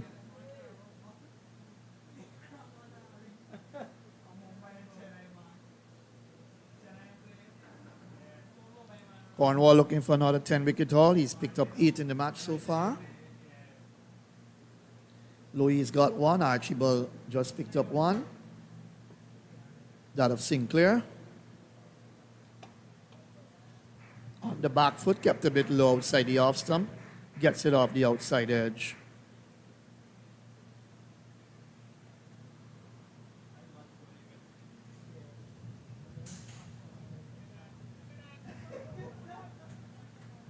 Rotation in the strike, absolutely necessary.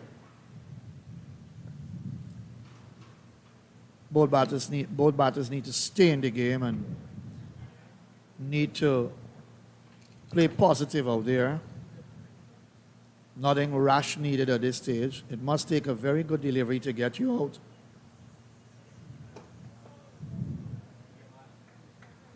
On the off stump, turn into the leg side. John Ramsing is left. Clyde Butts is here. Hello and good afternoon to you, Clyde. Hey, good afternoon to you again, Matthew, and good afternoon to viewers.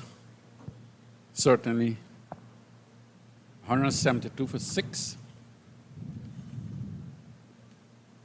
The Hurricanes in the driver's seat. Hurricanes in the driver's seat, a lead of now 47. Savory has come back out.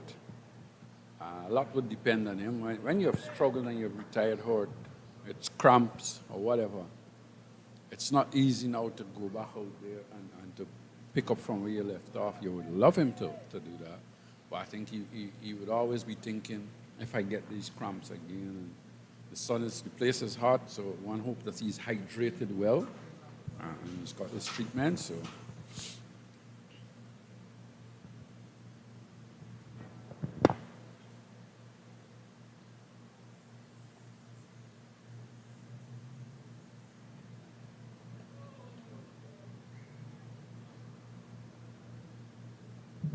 Flashing at one outside the off stump that you would have been better advised to leave alone. Let it go through to the wicketkeeper. He's got Pomal there. Pomal has settled in. after looking earlier on like if he was very unsettled, looked like if he wanted to just get in, get out.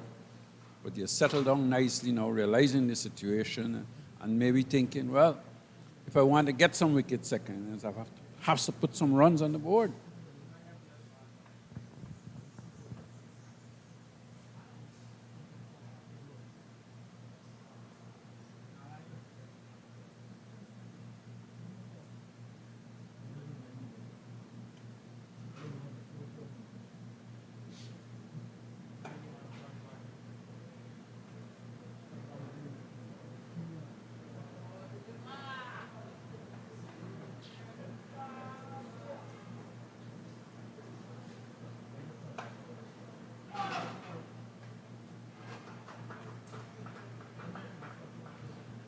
Cornwall has bowled all day so far, if I'm correct. From the south end of Providence. Back cutting, giving himself room. Probably get a couple of runs here. Well, they only get one. 48 that lead. Get past 50, then aim for another 50. Keep your wickets intact. Savory, yes, went off because of cramps. He's back out. He's 35. Kamal has progressed to 22.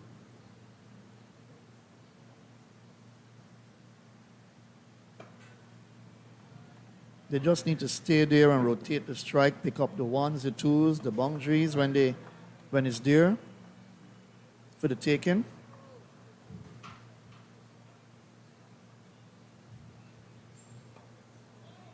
Play sensible cricket. No need for big lusty blows unless the balls are there for that, for those kinds of shots. But play sensible cricket. You've only got 4 wickets in the bag now.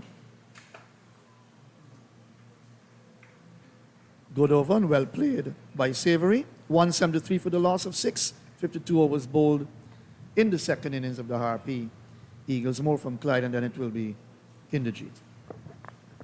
I think the Eagles have to keep looking to rotate, keep looking to pick up singles, wait when the bad balls come along, you try and put them away. And I'm sure Hurricanes would be thinking, look, I need to try and get this innings out as quickly as possible. We don't want to chase over 100.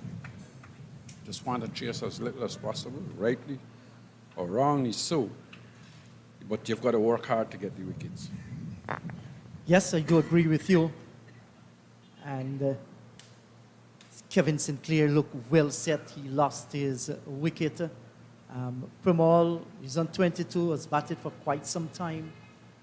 Good to see Savory back here. Left arm, right hand combination out in the middle. That lead of 48 will soon go up to 50. Good-looking shot by Virasamy Premal.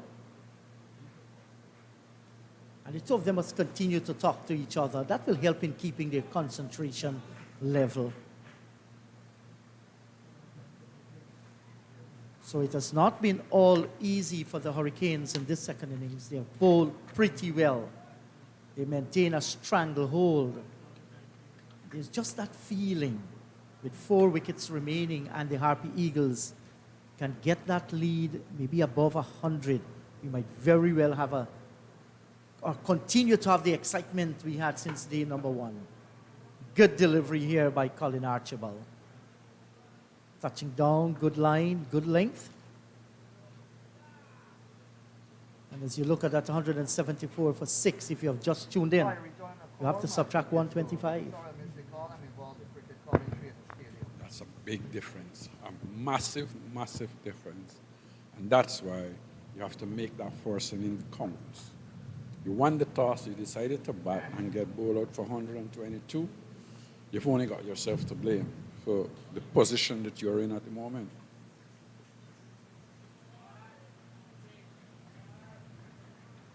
Yes, because once you get bowled out for a very low total, like the Harpy Eagles did in the first innings, and Jamaica with 2 excellent partnership in the middle, that is going to throw you off balance. And it has done. what Monday is. All right, Monday. To give my shout Monday. No problem. And if you're a Hurricane, you would still be disappointed with the way they batted as well. Yes, you bowl out a side for 122, but look at them, especially in the middle, how they give their wickets away, with the exception probably of captain, who got a very good delivery when he got out. But I think you look at Powell and Carty, the guy who batted with the captain for that part, Kofi James, they all give their wicket away. And Devon Thomas as well. You would say the bowler strangled them, but I think when you look at it and see how they got out,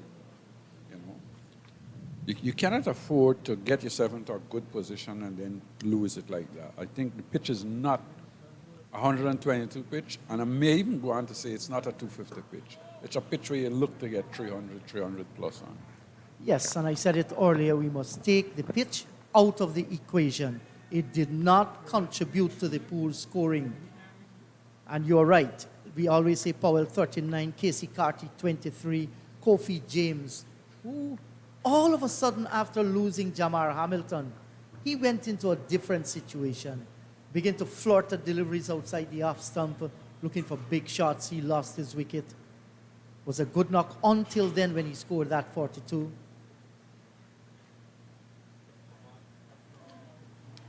Savory. Big drive outside the line of the off stump. He was aiming for the Essequibo River there. You mean you want to hit the ball over by where he lives? Yeah, again, just bowling outside the off stump. There's 3 slips waiting on a wicketkeeper behind you. You've got to be careful. Those are deliveries you could well leave alone. You cannot look at it and say, well, Guyana is safe. We've won the tournament. No, another game is still going on. In Trinidad, it's getting very interesting as the day goes on. The Windwards have certainly fought back in that game. They were 14 for 4 overnight. Yes. They are 120 something or 30 something for 5, so they're fighting back. And they have a few lead too on first innings. 10 lead on first innings. Good. It's not much, but Happy still board, it's a yeah. lead. Exactly. And in my opinion, when wickets are tumbling like that, maybe, we don't know. You're looking a year old, The though. pitch may have some life, or maybe something a little different, or just the bowling was so good. Yes, and the Volcanoes, they're making a great fight in that second innings. Interesting battle there. This one too, Where's very the match? interesting. Come on, the match, man. But as of Seriously, now, you look at the figures, do the math, and the Leewards Hurricanes, they're well and truly on top. But they're fighting back. Lots of bunks this time by Cornwall. Raheem Cornwall is in his 22nd over, 4 for 54. Not a long run, just a few chips.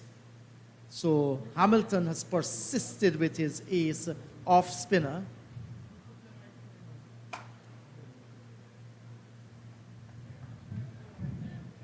He's done a great job, not only keeping things tight, but taking wickets as well.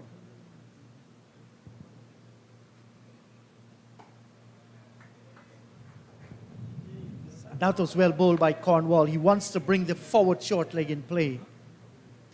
But Virasamy Pumal was right on top of that one. Watched it all the way onto the bat.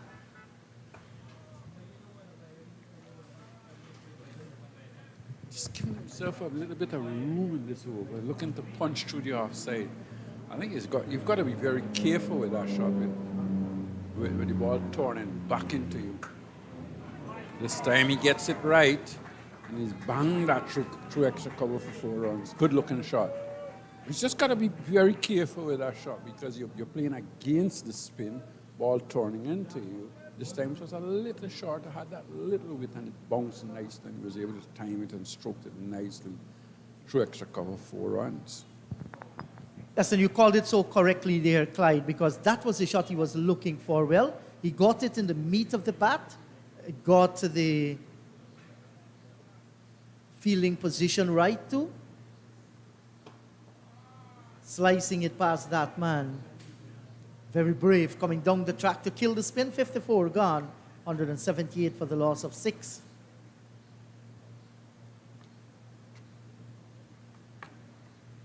Nandu 22, Kevlon Anderson 16. Cornwall continued to do well. That's in the first innings. He had 4 for 27. Spencer 2 for 35. Hamilton 58. Kofi James 42. These are the guys that make an impact.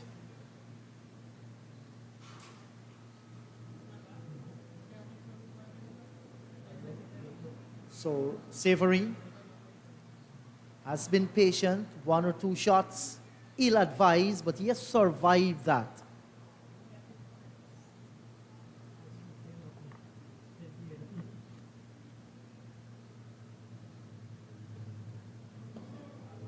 Beaten all ends up outside the line of the off stump, pushing, and that one just leaving the bat just a little. And the left arm, medium fast, continues to do well. I think what he's realized here is that Savory's just struggling outside that off stump, and he's not leaving there. This is good bowling. Savory would be advised to try and look to leave some of those deliveries outside the off stump. I'm just wondering if he's concerned that maybe the left arm seamer bowling over the wicket can get it to come back at him. As this time he's covering up nicely and pushing it back up the pitch. And that's the one that came back in a little as well. Sometimes that plays on your mind. If you see the bowler's got a delivery to come back or you do anything a little different to the norm, that's always going to be on your mind that, I wonder if he can bowl that again. I wonder if that was an accident, that was a fluke, you know. And as a bowler, you know that the batsman is thinking about that delivery.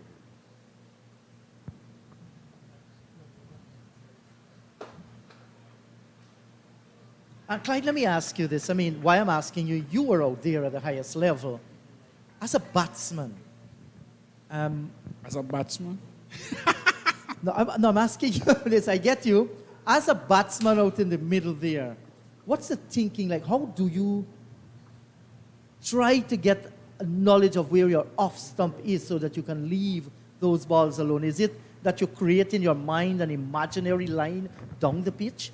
Well, that's one way of looking at it. But I think what you do when you practice, you ensure, and that's why you take a guard as well, you ensure you know where that off stump is. And maybe it depends on what type of player you be. If you're a front foot or a back foot player, when you move, whichever foot you move first, you tend to want to cover that line. Especially batting against the faster bowlers, you want to cover that line of off stump. So then you tell yourself, this is my off stump line where the bat is. If you go forward, you tend to come across it. You can't go too far, because then bowlers would target your pads. Or if you're a back foot player, you tend to go back, look to cover your stumps, and then you're able to judge those other length and lines. So the thing is, there must be a clear understanding where your off stump is.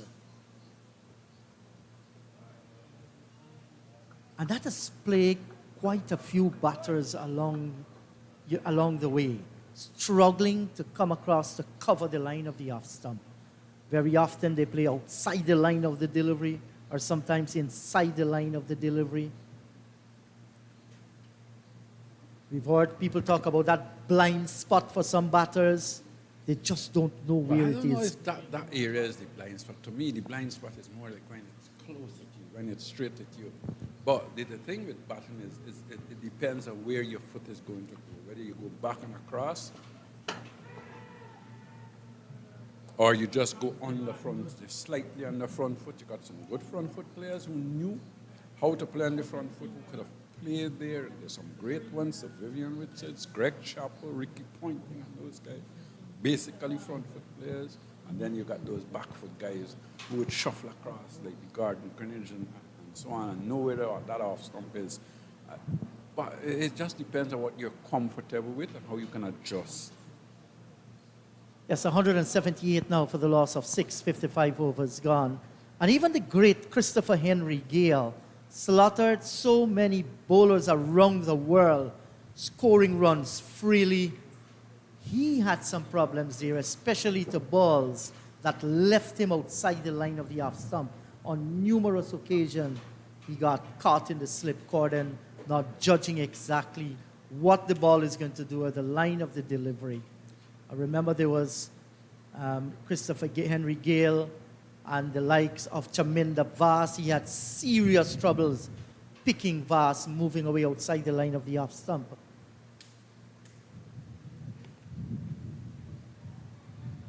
So, Kofi James, 5 overs. Pramal looks good as he plays the on drive. In fact, this is Kofi James' second over. So his captain just throwing the ball to him, say, James, get me a wicket. And here's where you, at the batting side, you've got to be very careful now. You've weathered Cornwall. You're out there. He's bowled well all day. There's a change of bowling. You don't want to relax now and think, well, it's a lesser bowler. You want to concentrate even harder now because these lesser bowlers can easily get you out. And here is where thinking the game come into reckoning. Good judgment this time by Savory.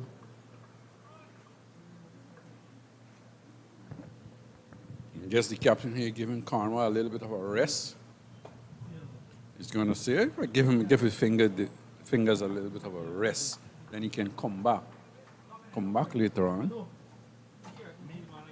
I think he's off the field as well. Yes, I'm trying looking. I was just looking for him, but he's just gone off the field a little, as this is driven out the cover. So Cornwall is probably gone for a little break, a little bathroom break, and then he'll be out back a little fresher. And maybe that's the place for him to take a little bit of rest too.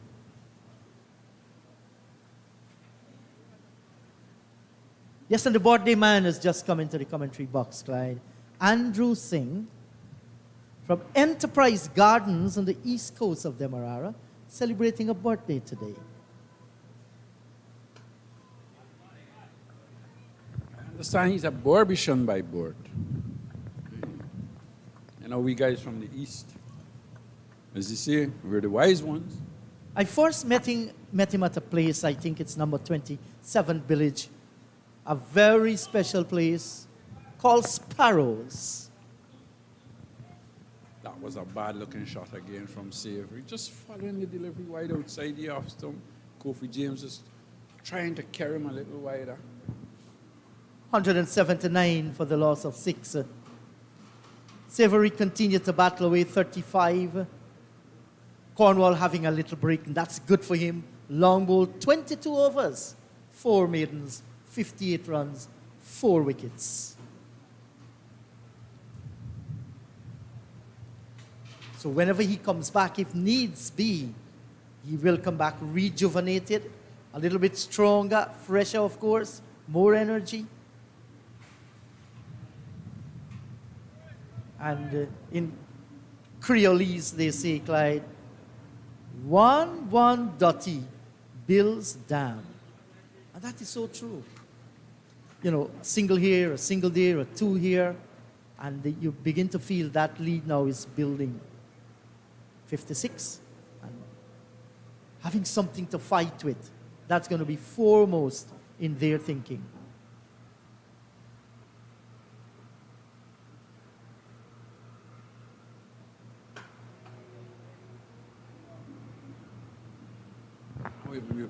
We've talked so much about Cornwall's bowling. Sometimes we've missed out on what the seamers have done from the far end. I think the captain has rotated them nicely and they've bowled well. They've kept things tight. They haven't leaked a lot of runs. They've supported Cornwall. And that's what cricket is all about. Yes, they have beaten the edge of the bat on quite a few occasions. Full marks to them. Jeremiah Louis, 1 for 49 from his 12. Spencer, none for 24 from his 7. He can come back here too. And Archibald is in his 13th over, 1 for 33. They have done their job. But now they have come up. They are faced with good resistance by Pramal and Savory.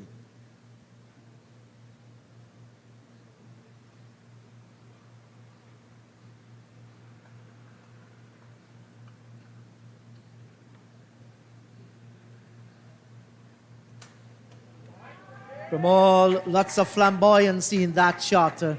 Cracked it away through point. He gets the boundary. And certainly that's going to give him a lot of confidence. But he should not be carried away.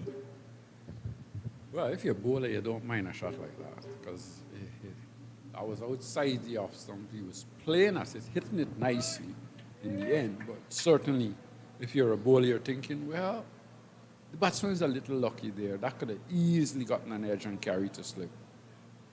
Because it was a bit wide of the off stump.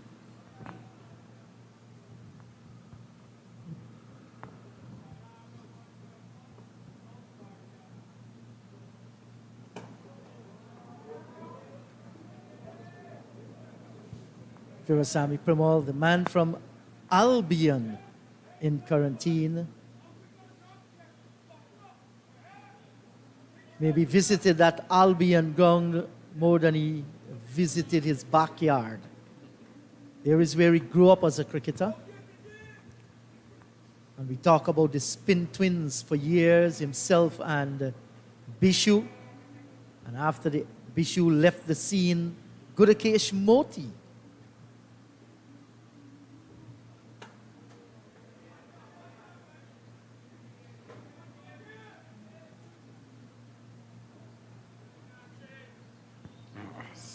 I'm just thinking, as I was the captain out there, I would have been saying to one of my fast bowlers, come, let's try something a little different. Let's push back the deep backward square, bowl Kumala for short ball, see what happens. He's looking comfortable now on the front foot. And sometimes a little change up for a couple of over or two may just unsettle him a little.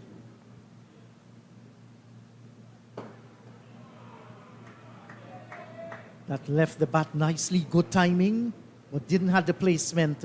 57 gone, 183 for the loss of 6. And this is what good captains will do. Mind you, I'm not saying that Hamilton is not good. I thought that he has handled the team pretty well. But you must think differently sometimes to suit the occasion out there. Yeah, you have to think out of the box sometimes. You can't just be robotic. If you're robotic, there are going to be times when things are not happening for you, and you've got to try one or two different things. Yes, and that's the man, Norman. He has 2 other fellas with him there. These fellas got 2 drums, is it? Yes. We're going to get some drumming this afternoon. Exactly. I never know that Norman had his group. We have seen him here as an individual,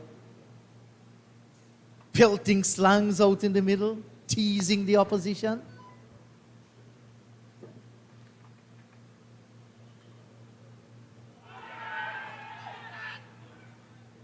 And African drumming in Guyana, Clyde, we have witnessed, we have listened to it. Amazing over the years.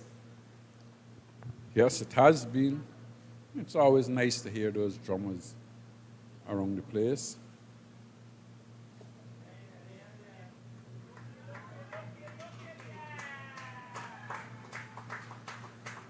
Two comfortable, good-looking runs.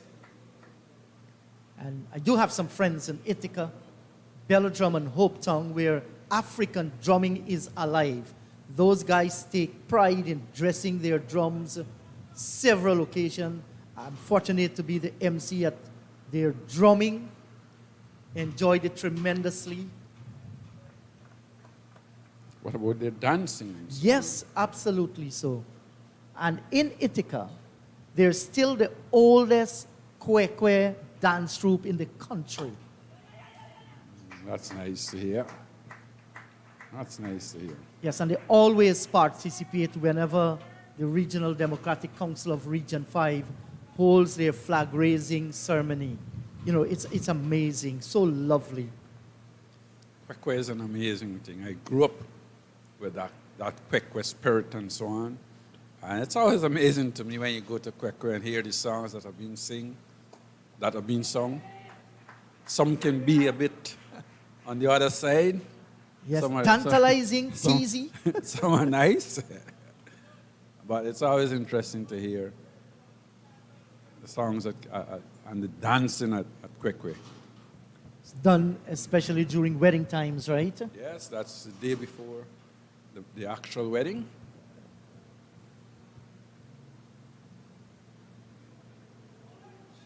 Wow, that was well bowled here by Kofi James. Bounce and turn, 58 overs gone, 187 for the loss of 6. That was certainly a beautiful delivery. That's what you call a classic off-spinner's delivery. Pitch, probably a little too wide outside the off stump, and bounce and turn. Yeah, I'm sure Pomal at the other end said, that's nice if we can get to 150 lead. We will put some pressure on you on this pitch. Yes, it's It's not a going to wearing be pitch, easy really. sailing whatsoever, chasing down 150 in the last innings. And I once saw a coming together of the African drummers as Caribbean Airlines, I think, is heading over the stadium. We just saw a little picture there, and I made out the word Caribbean. Yes, I was talking about it. The Tassa drummers and the African drummers came together. Man, and I tell you, it wasn't a competition, it was a treat. And there were hundreds of people there that enjoyed it. You know, even the young and the old were in there. And you look at some people with their legs pumping like a piston, the different actions. Spencer's been brought back into the attack. 7 overs, 2 maidens, none for 24. So Hamilton looking to Spencer now for the breakthrough, presenting something different.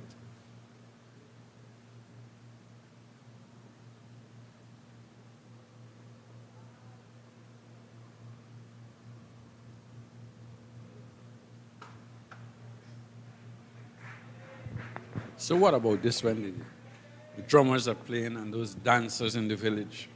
And what is the word they use? Comfort? Have you ever seen anybody catch Yes, that? I saw Comfort. I saw Comfort dance right at Myconi Secondary School. Some of the girls that, were in our stream, they were excellent Comfort dancers. I tried to understand it. That's intricate. The movements, the rhythm. I'm still trying to contemplate exactly what's happening there. But it is captivating, no doubt about it. It is. Certainly is. They say when you catch a comfort, then you don't know what you're doing. I've heard a lot about it. I've never actually seen somebody catch comfort. So Yes, I saw it, and especially at the times when girls, they have long hairs.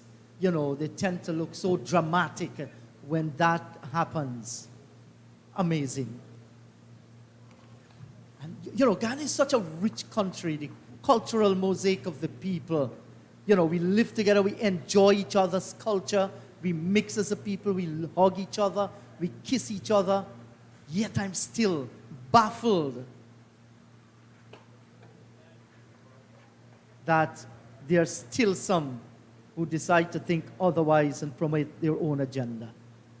But God bless this country, and deep inside all of us, we are hoping that one day we'll realize that dream when we see each other as God's children, that we are no different.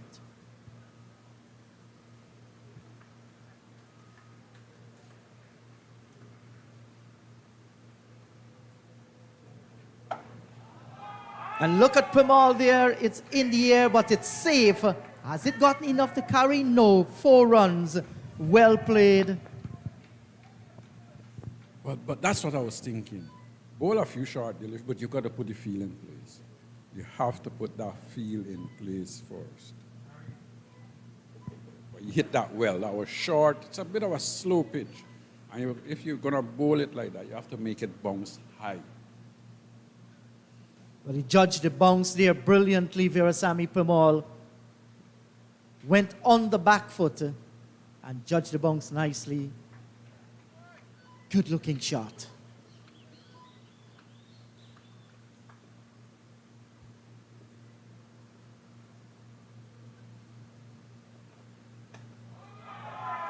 Pemal again, this time actually steering it away through point and getting the boundary. Clyde, at one time I thought he was going to bang away at it, but at the last moment just opening the face and getting another boundary. Well, again, you've bowled a short delivery.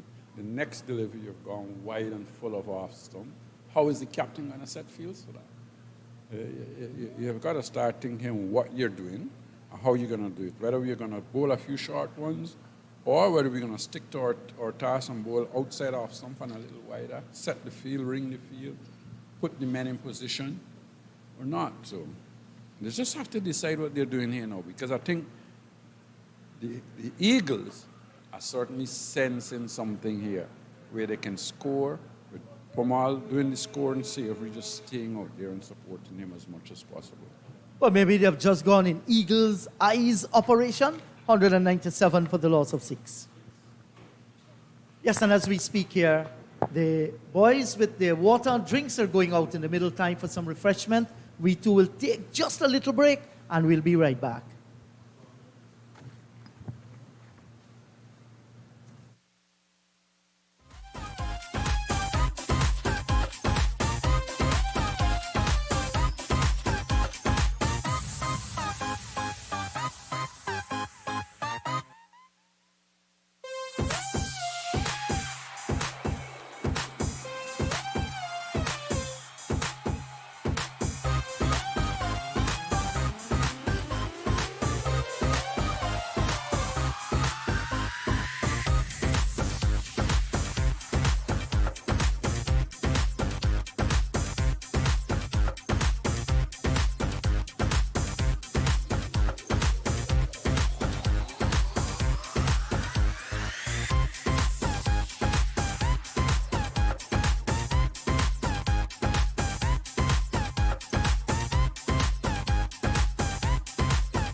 Since lunch, 39 runs scored, 1 wicket going down. We're about to resume after the drinks break. Kofi James now for his 4th over. He's going to be bowling to Kemal Savory. Savory retired hurt on 35. Since returning, just added 3. Short delivery to start with. But Pomal at the other end, been going great guns. 66 balls for him, 6 boundaries. Vice captain of the Guyana Harpy Eagles side this season.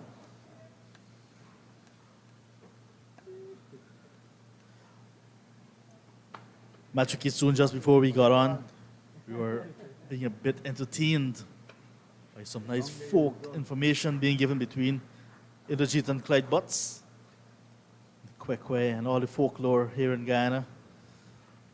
Those guys from the countryside of Guyana, so lots of tales to tell. Quite entertaining. Forcing shot through the covers from Savory. Will settle on just 1.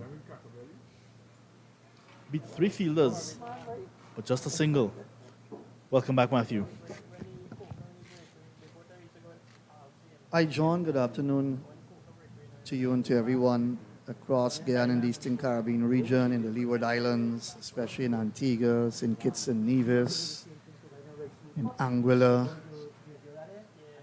Love the cricket there. St. Martin and Montserrat and, all the islands, whether you're from the Leewards or Windwards. I love the cricket, and cricket played between those two teams, Windwards and Leewards, in the mix-up of West Indies cricket have not done badly over the past few years. Single taken. There was a time when both Leewards and Windwards were down and out in regional cricket. They weren't there at the top. And the four teams generally dominated: Barbados, Jamaica, Trinidad and Tobago, Guyana. They were the top four for a long time. I think this tournament runs now, over 50 years? Thereabouts? And you look at Barbados winning that title 23 times, Jamaica 12, Guyana 10. Over comes to an end, 199 for 6.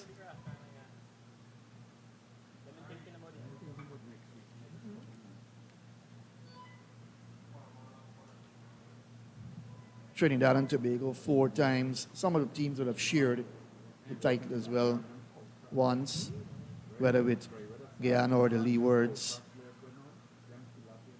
1 title to the Combined Islands, 1981, way back. I was in my 20s then.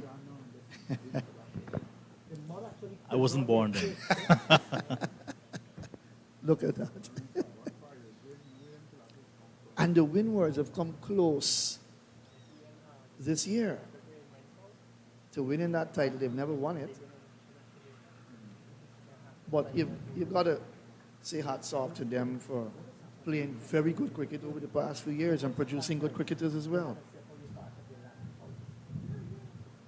But a nice partnership getting back to the game is building here again. You can see Savory battling his way through, came out back when Sinclair went. He was 35, he's just added 4 runs since he's come back out. So he's battling his way through, but he wants to stay there. And that should be his aim, to stay there and bat long. Still a lot of time left in this game. Ball him! Leg stump, a no ball, off of a no ball. That's the cardinal sin any fast bowler and even a spinner can commit. You get a wicket off of a no ball and it's no longer a wicket. Javier Spencer there would be saying to himself, and good umpiring by Ryan Banwari as well. You've got to spot this. Remember, you don't have the luxury of replays where you can look at it. That's definitely a no ball. And he chopped it on, but he lives to fight again. And the 200 coming up in the 61st over. So that lead is now 7-5. This time down the leg side. Frustration there for Spencer, young Spencer. It was a beautiful delivery, but the Cardinals sin committed. John Ramsing, the Eagles would be happy for that opportunity to get some more runs, build up that bank account. It's only 75. Double that and then take it from there. These two will have to bat long. It's 9 minutes to 2 o'clock. Pulled away. Where has that gone? Just below the red stand, is it? And that's gone for 6. Pick shot there by Versami Pamal. That takes him to 49 now. So 6 fours and a 6 from 72 balls, and he's out there for 94 minutes so far. So nice counter attack from the Guyana vice captain. Very nice counter attack to take that lead to 81 now. You get past 100, little bit of a psychological advantage. This time, Beautiful delivery. Nice comeback by Spencer after being hit for that 6.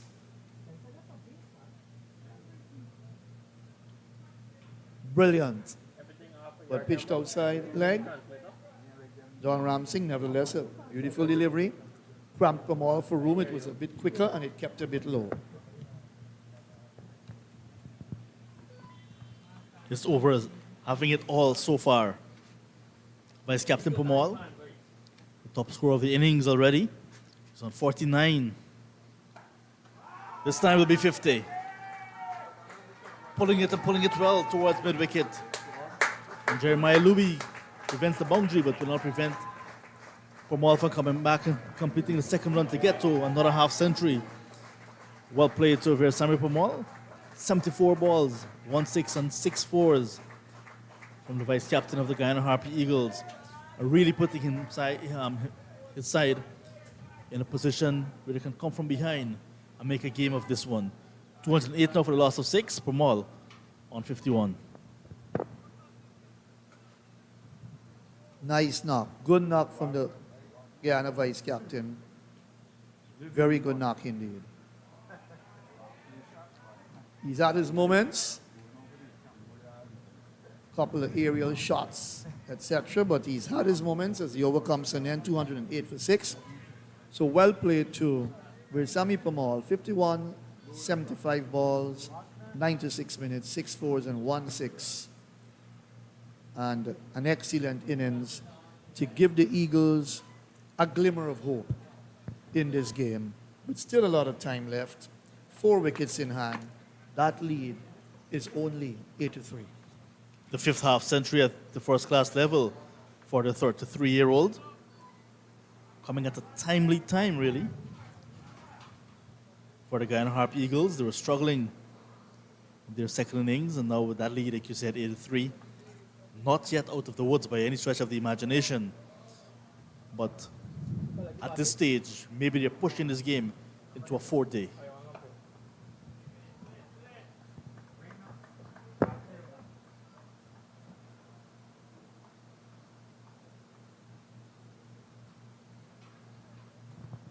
Covey James to continue. Generous flight. Let's hit dunk towards mid-wicket. Nice shot again, this time from Kemal Savory. He finds the gap. He gets his first boundary after coming back. And the 5th partnership is on the board now. 87 deliveries. Good partnership for the pair, Pamal and Savory. Only 8 in that 50-run partnership contributed by Savory. Pamal has done the bulk of the score. And you look at that shot. Nice use of the wrist there by Savory. Good wristy player. Good player to watch when he's into stride and scoring runs. What's his height? 101 not out? His first season at regional 4-day level. So he's got 100 on his belt already, and it's time for him to come good in his final innings of this year's tournament. Drop in just in front of the fielded forward short leg as he came forward, inside edge. He's 4-3. Good talent and a good find for the Guyana Harpy Eagles in Kemal Savory, the Caribbean, whose cricket continues to improve. A young man. This time he's pulling that in the air below the green stand for 6. Moves to 49 now. So he's now getting into stride just like Pamal. Took some time to start playing his shots, John, but that's how you've got to do it. You're measuring your innings well. Look at that shot. Beautiful stroke. Picked it up nicely. And I believe it's what? The 3rd 6 of the match? 3rd 6 of the match. 110 balls is 49, so that lead now continuing to build. What, 93?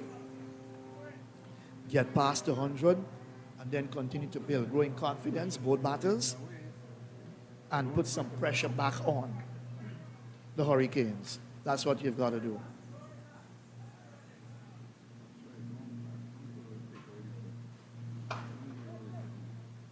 Won't get that half centuries yet. That's the end of the over. 218 for the loss of 6.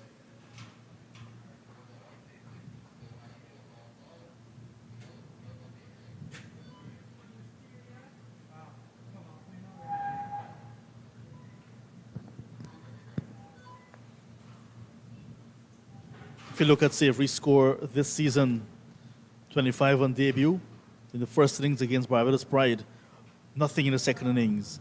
Against the Windward Islands Volcanoes, 20 in the first innings, 7 in the second innings. Against the Red Force, 44, 101 in the second innings. Against Jamaica Scorpions, 1 in the first innings, 1 in the second innings. So if you're looking for some inconsistencies, and that's where the scores of Kemal Savory will come in. So we need for him to be a bit more consistent from a personal standpoint and from a Guyana Harpy Eagles standpoint as well. 49 in the second innings, 4 in the first innings. He has the ability, he has the temperament. We have seen that. We just need to get his innings going, bat longer, score more. So now on the verge of another milestone. Got to continue to bat long. Louis back into the attack now. Spencer 9 overs, none for 42, pulled out. And the faster bowlers coming from the northern end here at Providence. That's a trend we've seen.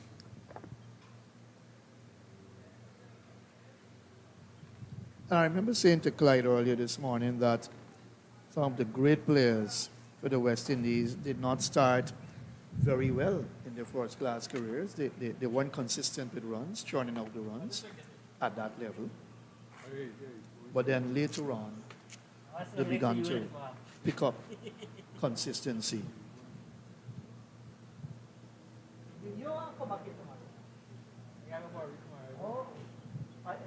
So he's on 49, looking for a half century, converted 1 to 100 already. Gets it. Well played to the young man. He's quite a talent in the Harpy Eagles side, and they've got a lot of confidence in his ability as he raises his bat to his teammates. Well played. 112 balls, 4 fours, 1 6. And an excellent knock from a young man with tremendous talent who can probably go on to be one of the leading batters in the Harpy Eagles team for years to come. Well played, Kemal Savory. Retired hurt on 35, had to come back. Faced a difficult time upon return, but now he is on an even half century. Well played. Louis wide of the mark. An easy single to Virasamy Pamal. The lead now, Machuki soon, 96 runs. For the Guyana Harpy Eagles, 96. It's 4 second innings wickets in hand. All of tomorrow to play. I know you've got your eye on that situation with that lead not being anything good enough as yet. They need to double that. They've got 4 wickets in hand to attempt to double that and get more than double that. Double that would be 192. You get past 200, excellent. An excellent effort. What we have as well in front of us, 2 set batters, both on half centuries. Savory, his second score at this level, 50 plus. Last time he was there, he converted to 100. Virasamy Pamal, 5th time getting a half century in his career at the first class level. He want to go on and get a big one as well. We're seeing the pitch easy pace. Only Cornwall, who was bowling stump to stump, troubling the batters. Louis, Spencer, Archibald, up and down, very ordinary. Kofi James, some off breaks, doesn't look the part. So Cornwall, depends how long he's going to be off the field for, will come back and maybe look to get a breakthrough and take it from there. This partnership now 61 for the 7th wicket.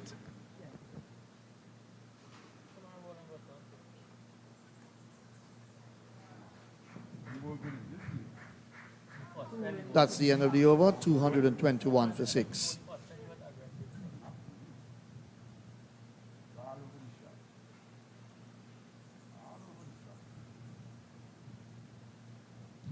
So they've taken a bit of pressure off of the Harpy Eagles because both batters are set in their 50s.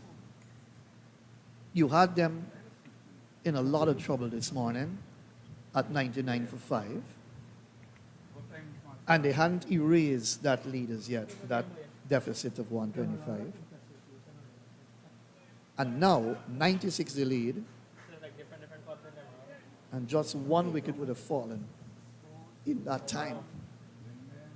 So, a good recovery from the Eagles, but they're still not yet out of that hole.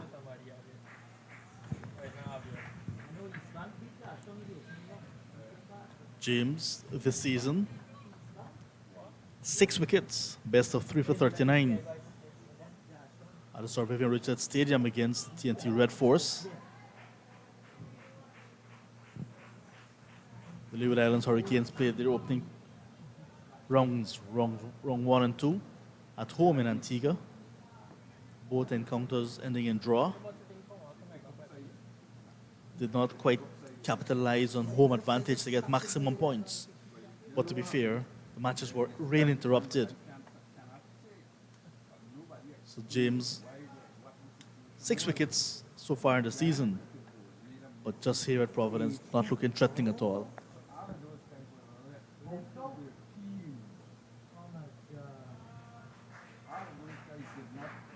Savory, very good square of the wicket, yet again sweeping and sweeping well. But feelers there now, there is protection at the backward square. At the end of Cornwall's 22nd over, he went off the field, and so the ball was entrusted into the hands of James from this end, bowling from the Cornwall end. He's bowled 22 overs. And he left the field, of course. So Kofi James given that responsibility to pick up from where Cornwall left off. Cornwall is still off the field.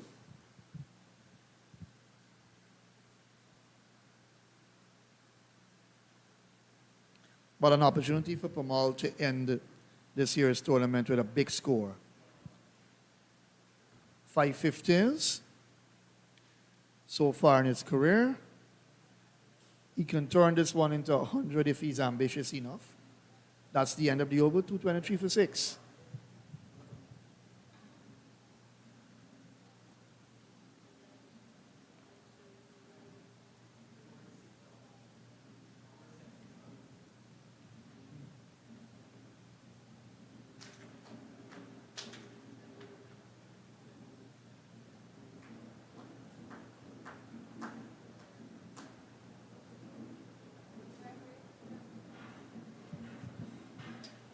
So 2 short of 3-figure lead for the Harpy Eagles. They lead by 98.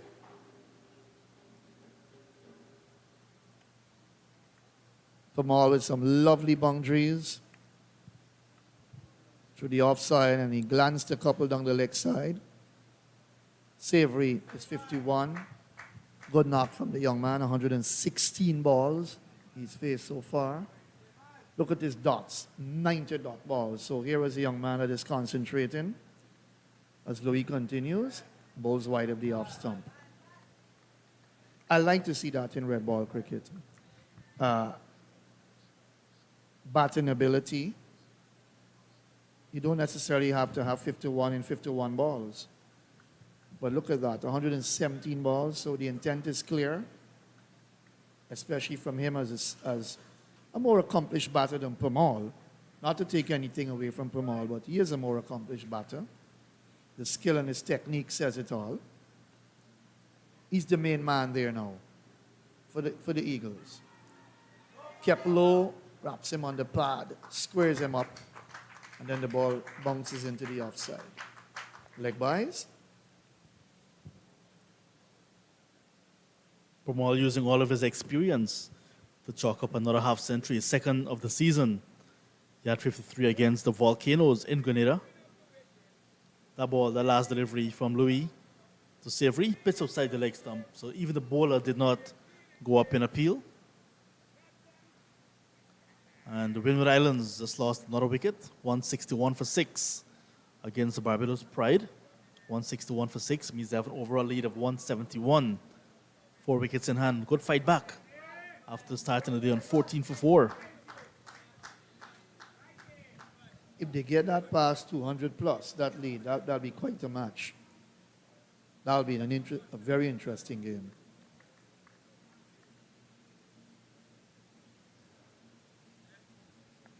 The lead here at Providence, Guyana Harpy Eagles, 99 runs, 4 wickets in hand. Weather is good now, very hot, sunny conditions, a little bit of breeze coming through.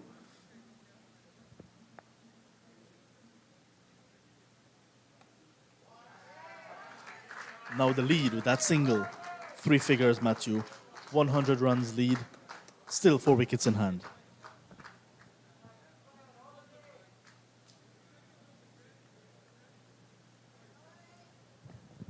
Gaining some psychological strength over the opposition by bringing that lead up into 3 figures now.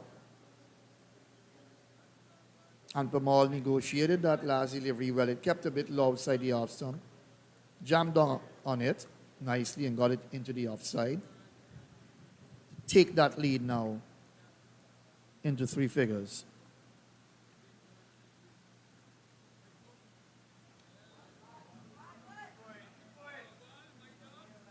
Bowling across the left-hander, Jeremiah Louis. Thought he almost had his man. Pushed the bat at it. Naughty shot. We're seeing some discomfort again for Captain Jamar Hamilton. The right hand received medical attention twice already on the field.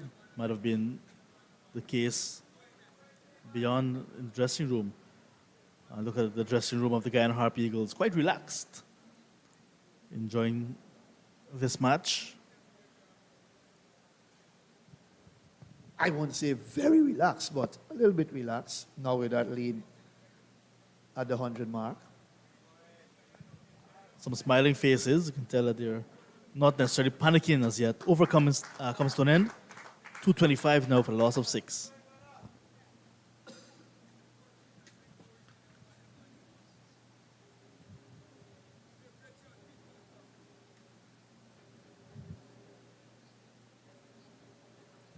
If they can double that lead, that will be an excellent effort by the Eagles, knowing that they were down and out at one stage, losing 5 wickets and still needing 26 runs to erase that deficit. The drummers are here, Matthew. Are you saying the victory party has started? The celebration already going on in the orange stand. I saw Director of Cricket West Indies is in the pavilion, looking at the game as well. It's a farewell for Leon Johnson. So the celebration has begun. And it will be even more a bigger celebration if Guyana ends up winning the tournament, which we've done all the calculations and it should see that that's possible. The Windward Islands must be kept from going on to win outright, however, by the Barbados Pride. The Barbados Pride must win.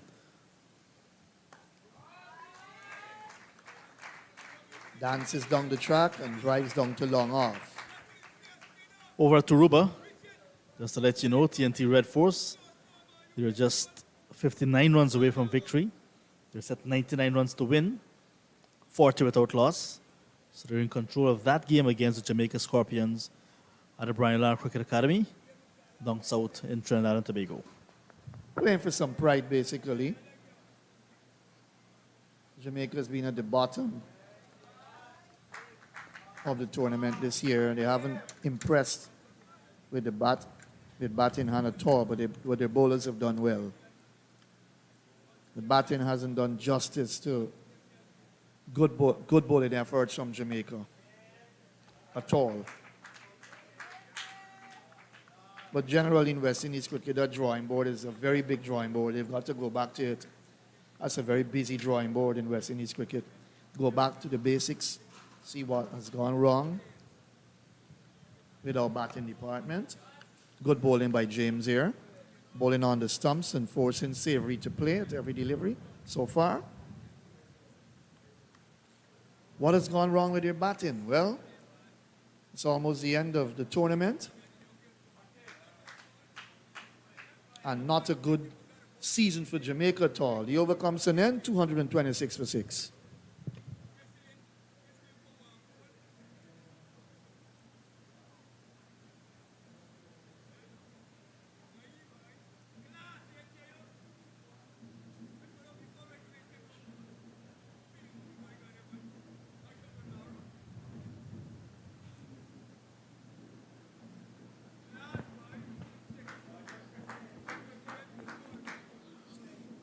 Matthew Kisoon, your good friend Murph Siram is listening to you.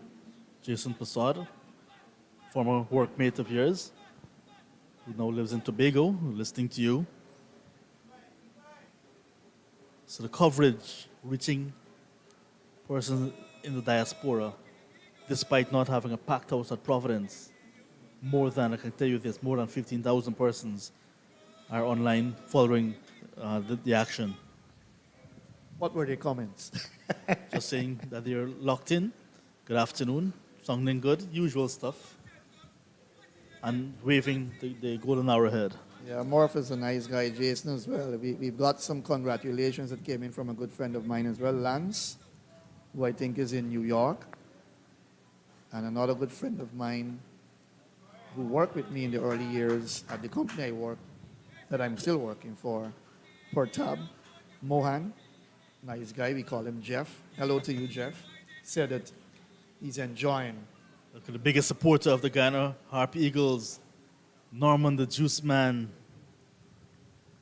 right up on the rails of the orange stand. Looks like he's on a high. He's high up. Yes, he's high up.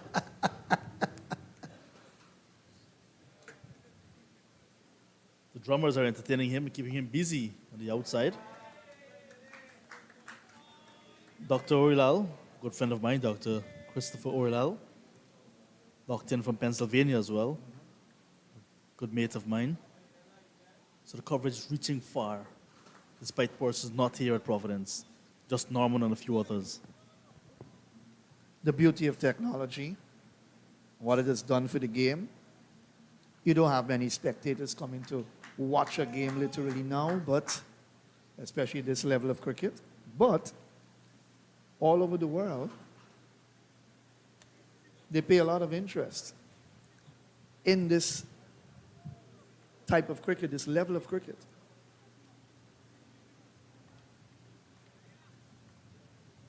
So hello to all our friends, cricket lovers all over the world following the game. That's well bowled by Louis. So far he's bowled on target, kept it on the off stump, a little bit low as well. Good half centuries to Pamal and Kemal Savory. They've made the game a little bit more balanced now. The balance still in the Leeward Islands Hurricanes' favor.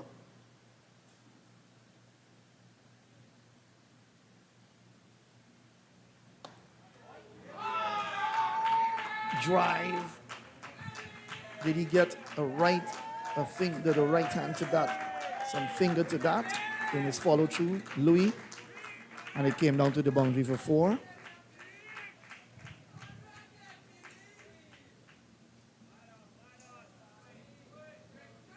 Didn't look like he got fingers onto that. And Versami Pamal has played some lovely shots. He's gone up to 60. John has left. Clyde has come in. Good afternoon, Clyde. Good afternoon to you, Matthew. And I heard you say that the Leeward Islands are still in the driver's seat. I don't know if I could say that now. I want to just beg to differ. I think the game has certainly changed with a lead of 105. I think the game is about balance now because I think 150, 170 or thereabouts could be hard work for Leeward Islands. Could be hard work for Leeward Islands. And the way how these two are going, they're batting pretty well. This partnership, I think, is just starting to take that game away from the Hurricanes, and they would have to try and pick themselves up. They have allowed the game to, well, I wouldn't say allowed the game. I think what they didn't do is that when the partnership started, they didn't like change the thinking, look to defend a little bit more, and so Pomala got away with scoring and scoring freely. And now they're trying to put that break on. Maybe a little too late. And you can sense and you can see from the body language out there the frustration that has crept into the Hurricanes camp out there in the middle. Pulling over mid-wicket into the boundary for 4. 234 for the loss of 6. That's the end of the over. Fine shot from Pamal, more from Clyde, and then it will be in the jeet. Well, I said earlier that I would have probably bowled a few short deliveries, have a plan, and bowl them to Pamal, but he's handled those short deliveries well. But what I haven't seen is the field being set for those deliveries. You still did not put somebody out at deep mid-wicket, and that's where Pamal has been hitting the balls. Yes, he's hit one for 6, but he's been hitting them in the air in that direction. And I would have certainly had somebody back there for some time and bowl him a few of those short deliveries. So far, fine fight back by the Harpy Eagles, primarily due to this partnership. Look at the score so far. Savory, 51, Veerasamy Pamal on 64, leading the fight back for the Guyana Harpy Eagles. I think you can say the fight back has been led more so by Pamal because he's come out and he's been aggressive and he's taken the fight to the Hurricanes, and I think they've lost their plot a little. And with Cornwall off the field, their main bowler, it's showing out in the middle. Yes, definitely. That's showing Cornwall 22 overs, 4 for 58, is not on the field. And as soon as he has left here, you see there's a little bit more freedom, especially by Veerasamy Pamal. Savory playing the anchor role there in his innings. He too had a little problem. Was it cramped, Clyde? Yes, I think it was cramped. He was hit earlier on his knee as well. That gave him a little problem, and then he got a little tired, had some cramps. But now he's back out there and he's looking well. It doesn't seem to be bothering him at all. Not at all. Some crisp drives from him. I remember one true mid-wicket. And now he's sweeping. He's going to get runs here. At least one. So good rotation of the strike. And this is the nature of the game of cricket. One or two good partnerships can change the situation for you. I do share the same view. I don't think anybody's in the driver's seat. Maybe they're checking the driver's license now to ensure that they have the credentials to enter there. The Harpy Eagles trying to get there. The Hurricanes, they are trying to minimize the score, which they will be set. Down the track and whipped through mid-wicket, out towards the mid-wicket boundary, but there's a fielder there. And they'll get the single. But good use of the feet once again by Veerasamy Pamal. I think he's not been afraid to come down the track to the spinners. We've seen him done that on a number of occasions and scoring. So he has done well. He's really taking the fight to the Hurricanes. He's been scoring freely. Cornwall, who has bowled well with 4 for 58, not on the field, pressure's been eased a little, and that shows what difference one man can make in a team. A massive, massive difference out in the middle. Yes, and you look year after year, Cornwall has led their bowling attack with distinction. Absolutely no doubt about that. Please permit me to read out a little from a press statement from the Guyana Cricket Board concerning the Demerara Cricket Board. There's a special program that is called Friends of Demerara Cricket Fund. Let's look at our boy Norman there, man. He's having his little tune. Has some good shakes to the head, Norman. So Team Mohammed of 29 Lombard Street, Working Ross, Georgetown is the latest sponsor for the Demerara Cricket Board's initiative. Well, why you want to do that, Virasamy Premal? Where was he aiming for? Had to be aiming over the stadium, maybe landing in the diamond area if he had connected. So they have come on board, joining the likes of Gafoors of Guyana, KW Logistics, Bus Services, and Sunita Travel Agency under that Friends of Demerara Cricket Fund. And this fund has been set up to ensure development at all levels. There are going to be academies set up for the youths, training sessions for book, board, and electronic scoring system, umpires, and a whole set of avenue. It's good to see that the business community, they are coming on board with the Demerara Cricket Board to assist in that department.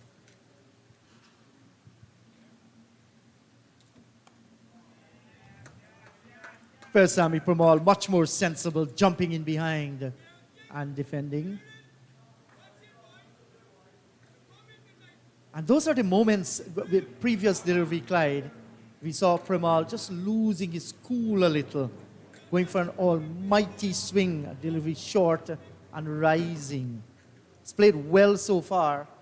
Should have his mind set on 100, Virasamy Premal. Has done all the hard work. The Cornwall figure has been taken out so far.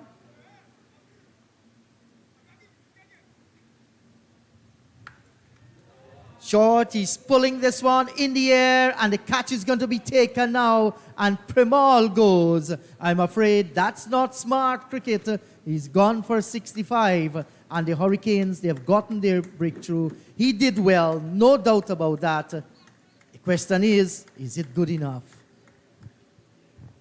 Well, the trap was there. They were bowling him a few short deliveries. He was hitting them in front of square. This time he went squarer and hold out to deep backward square. But that's the thing I'm saying, that earlier on, they should have tried something like that. Probably put the other man out at mid-wicket as well.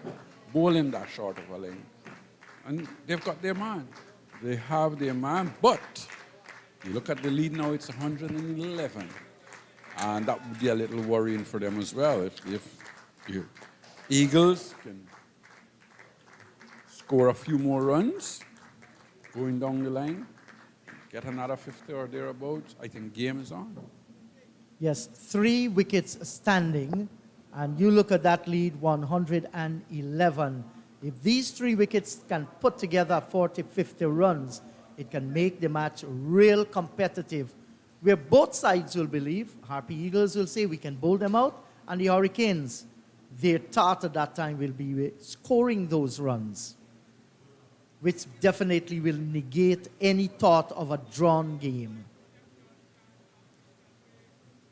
And I'm sure our producer, John Ramsing, might very well be getting some scores from that volcano match against Barbados Pride. Well, I think a drawn game here is the one thing I would say that's out unless weather intervenes. I think there's still a lot of time in this game that any side could win. You may want to say that the Hurricanes are maybe just in front, but still a lot of time in this game. So the Volcanoes, 172 now for 7. 7 down there as well, 172 for 7. An overall lead of 182. That's interesting. That's healthy from 14 for 4 overnight. And just that little first innings lead. That's a great fight back by the Volcanoes.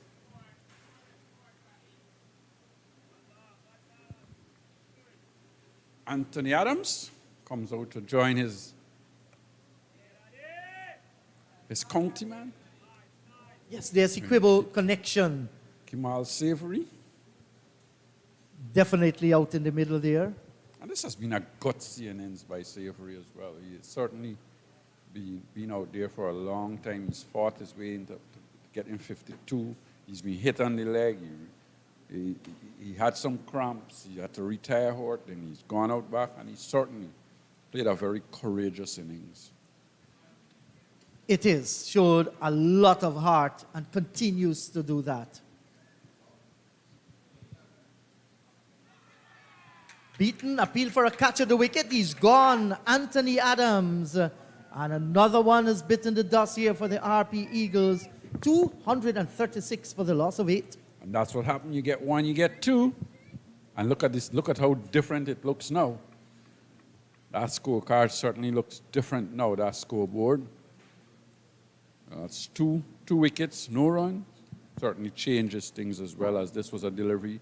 That was pitched just about off stump. He was coming on the front foot, got the edge. It bounced a little as well. Must have got the glove. And going straight through to the wicketkeeper, who took a catch going down low in front of him. So not a lot of pace and bounce in the pitch either. Yes, and Anthony had to stay a while in that dressing room, Clyde, no doubt, with pads on. How important it is when you have to stay that length of time. What are some of the things that you can advise must be done to ensure that you have the blood flowing in the body and you are prepared to go out in the middle? Just keep moving around. Just keep moving around. Just do what you normally do. Don't try and do anything different. If you're accustomed to sitting down and waiting, do the same thing.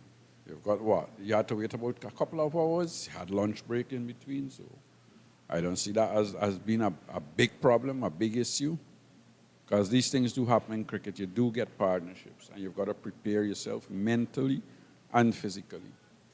Yes, certainly. Waited a long time, like you said, in the dressing room to come out. Anthony Adams just faced 2 deliveries. And he has to That's the bad part. When you wait so long and then you get out there and you get nothing on the board. Now, Shamar Joseph. We saw him in the county tournament. That's last year. Looks good. And he's one of the budding all-rounders. It is left now for him to realize his batting potential. He can lend some support here to Kimal Savory. So it's not all lost so far.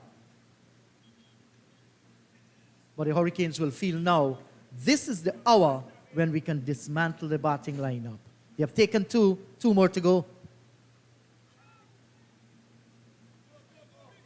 The end of a successful over.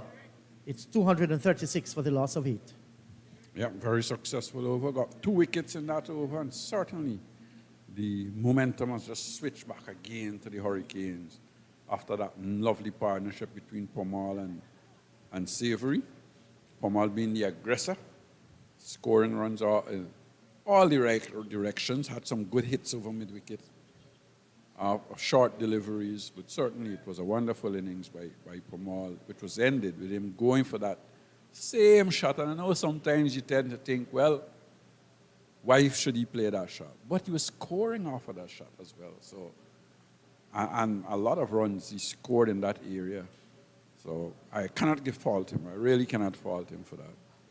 Yes, maybe picked the wrong delivery. That was a little bit outside the line of the off stump where he had to fetch it across. But yes, he did play it extremely well for his half century. Now let's see how Savory is going to manipulate the batting out in the middle. Let's see if he will be looking to take a single off the 4th ball as allow Shamar Joseph to get his eyes into. But he knows that Shamar can bat. He's very handy, no rabbit whatsoever.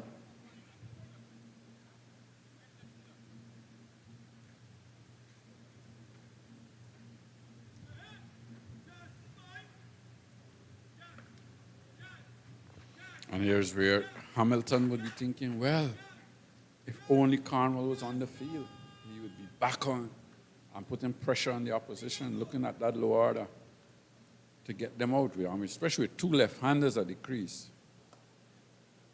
think Cornwall would have been really happy to bowl to them.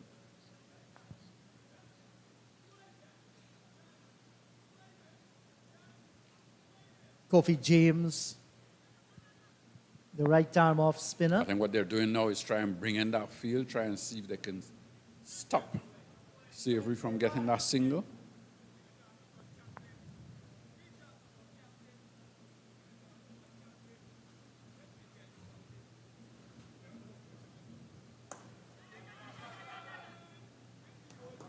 There's a drive, and they'll get the single very easy.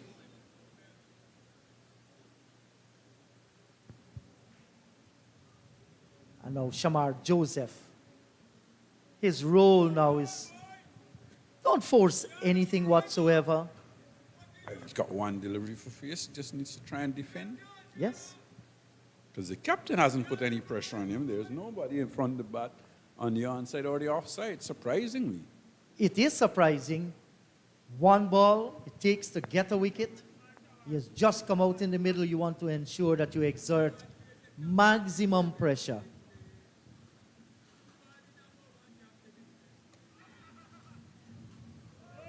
And where was Shamar going there? The over's been completed, 70 gone, 237 for the loss of 8. The lead now by the Guyana Harpy Eagles, 112. Yeah. Those 2 wickets a couple of overs ago have changed things a little bit. Play looks totally different. You can see the field inside with a little bit more spring in their steps. They're looking to move around quickly. They're thinking, well, we've got 2 quick wickets. You're down to number 10 and 11. Let's try and get them out as quickly as possible. And I'm sure Joseph will be saying, Savory, I'm going to support you. Don't throw your wicket away. We're going to bat and put on another 40, 50 runs. Yes, and they say that success breeds success.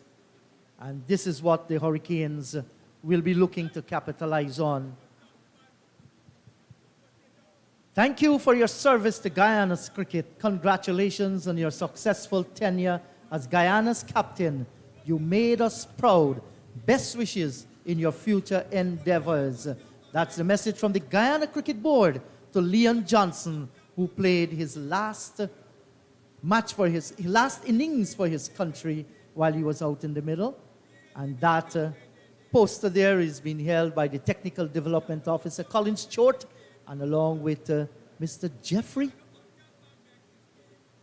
So,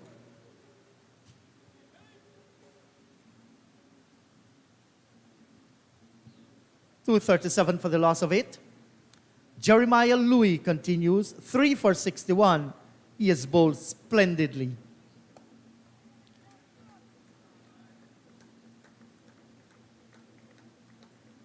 So they've taken the single of the very first delivery, and now Shamar Joseph will be facing. Nothing wrong with that.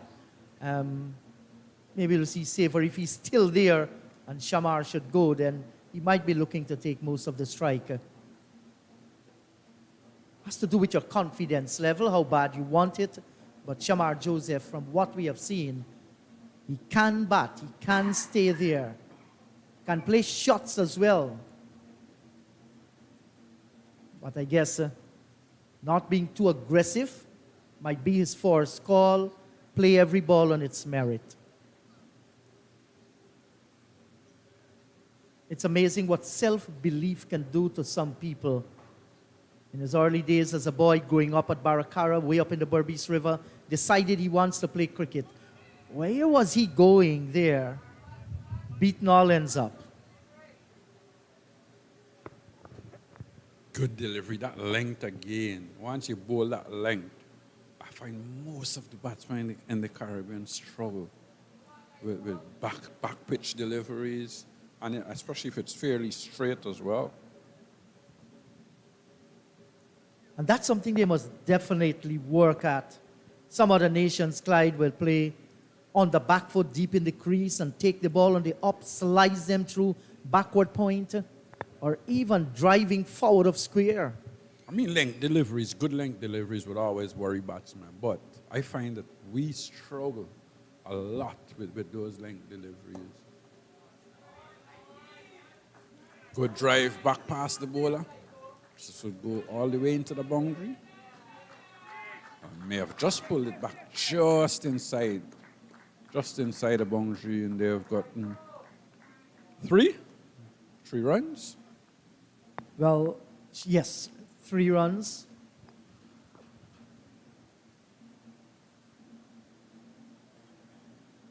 There's a little toddler coming to cricket here. Yes, on the lap of the mom. Yes, sir, we see you there. Enjoy the cricket, man. Share some of that biscuit with us. Don't be selfish with it.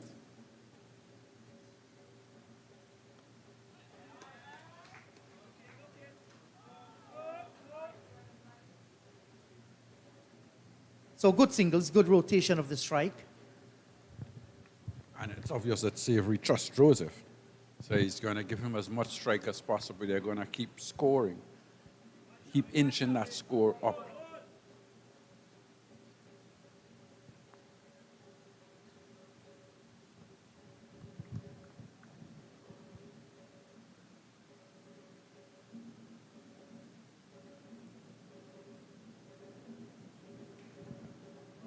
I haven't seen that in a little while. A bowler actually running back to his mark. That was only when Makaya and Tini was around. Wow, that's a nasty one there. And Joseph looking to play a pull shot.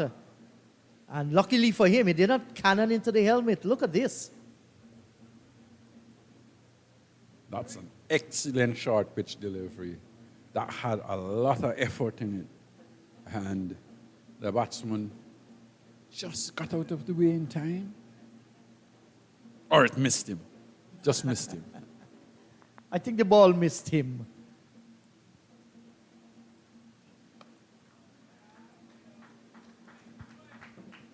And he was expecting that one full. And Louis complied. 71 overs gone. 242 for the loss of 8.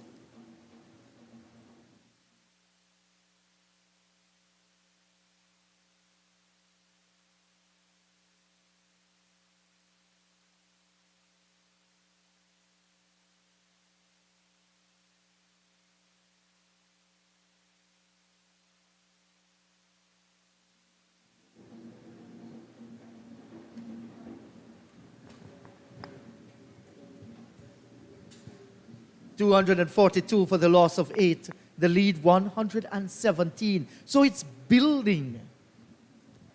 And with every run scored, it simply means that the Leewards Hurricanes will be facing something larger. Just looking at that poster just now make me remember Sachin Tendulkar playing his last series against the West Indies. And it was amazing at Mumbai when you got into the ground. They had every century up right around the stands. Every century that he scored, it looked so wonderful. It was really nice thing to behold.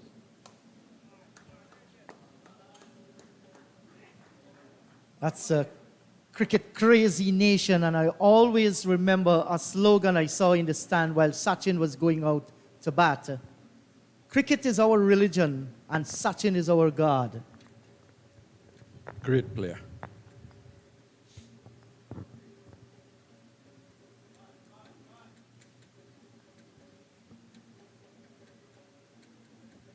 So Kofi James still hunting his first wicket. And that's delicately cut away down towards third man. Carty is after it. And collecting 2 runs. Maybe just decided late that he's going to play the shot and got the bat onto it. Well, that's what you do when you play cut shots. You play them late. You wait on it and then back cut it nice and easy, slow. Down to third man, you get 2 easy runs. This time you're swinging away out on the offside. Missed it completely, but he's got 4 byes. Well, not he has. The Eagles have gotten 4 byes, so you would say to you, well, I scored those because I put the wicketkeeper off. Under pressure. Now, surely Shamar Joseph must know That wasn't a good shot from him at all, especially with his team in this position. Can't be doing that. The thing is, you can bat. You never know. He scores some runs, might very well keep him in the team, because in these days of cricket, you just don't want to have what you call tail-enders. You must be able to have people who can bat. Hamilton is prostrating out in the middle, asking the umpire, not out, says the umpire. Well, delivery. That may be pitching just outside the off-stump, batsman coming on the front foot. Yeah, maybe just outside the off-stump. I think in the umpire opinion, that may have just pitched outside the off-stump and just turning a little and would have missed the off-stump. He was coming forward, reaching out a long way. 249 for the loss of 8. But it was close. It was definitely close. Good shout. But we always say the umpires are the bosses out in the middle. They are closer than where we are, and they are the ones who call the shots. Well, the players are walking off. It's T on day number 3. 249 for the loss of 8. And this session, Clydie with the lead, lengthened to 124, has been a good session for the Harpy Eagles, with the Hurricanes fighting back. Yes, I think they fought back very well in this game, and with a lead now of 124, still 2 wickets to get, you're thinking that you've got a chance in this game. Yes, so that's it. T on day number 3. We are going to be, in another 20 minutes, back with you.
We're back at the National Stadium at Providence. Welcome everyone viewing. We've got some interesting viewers all across the world. Let me just say hello to all of you and to Lance, who's in Atlanta, so I'm going to correct that. I know you're not in New York.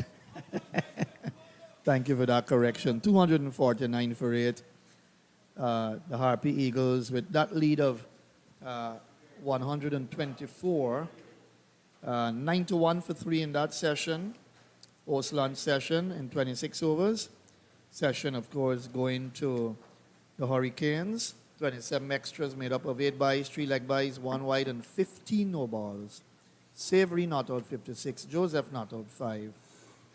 And certainly the game is interestingly poised. I would still think in favor initially of the Hurricanes, because that lead is just 124, and with a lot of time left in the game, the Harpy Eagles bowling effort will have to be very, very powerful and strong and good to bowl out the Hurricanes for under this sort of total.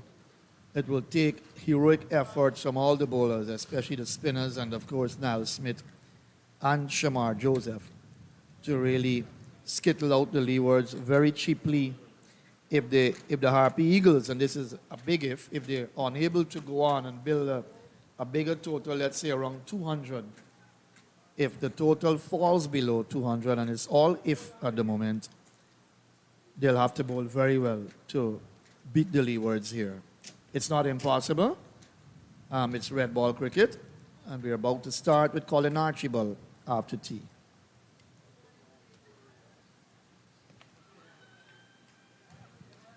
Wraps him on the pad, way outside the leg stump.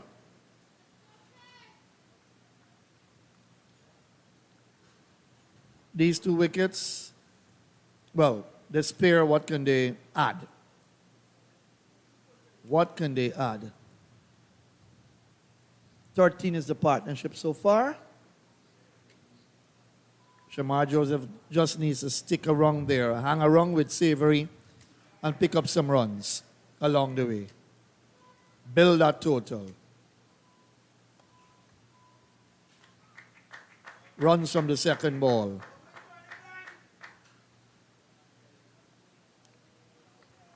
Just 1. John Ramsing is alongside me. It's been a nice day for cricket. The sun is out there, shining in all its glory. The 250 coming up in the 73rd over for the Harpy Eagles. So they've batted better in their second innings, trying to make a game of it. That lead now is 125. Still not yet out of the woods. No ball. So, no ball problems for Jeremiah Louis. Now Colin Archibald. Good afternoon, John. Good afternoon, Matthew Kisoon. Good afternoon to everyone again. If you're joining us for the first time, hello to you. No ball problems on both sides. And that has been a worrying situation. Remember, we saw one of the batters being bowled off a no ball. And some close shaves as well. So you do not want to have a no ball problem plaguing your cricket at all.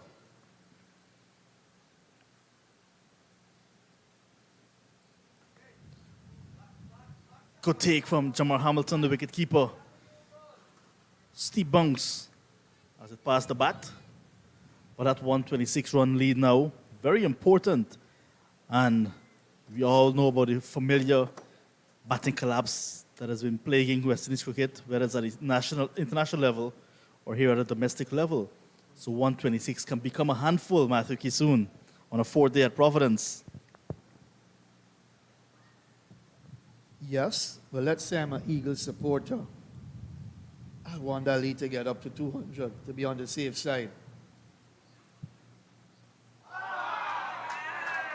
Nicely tickled down to fine leg for 4 by Shamar Joseph, getting inside his stumps. And Archibald offline on that occasion, and he helped it around the corner. Valuable, precious runs that lead 130 now. Get to 150 and then build on it. Just too straight from Archibald. Shamar Joseph shows that he has batting ability. Locally, he scores a lot. We saw him in the earlier match against the Barbados Pride, getting a 20 on debut. So he can hang around a little bit, score as well. Savory needs him at the other end.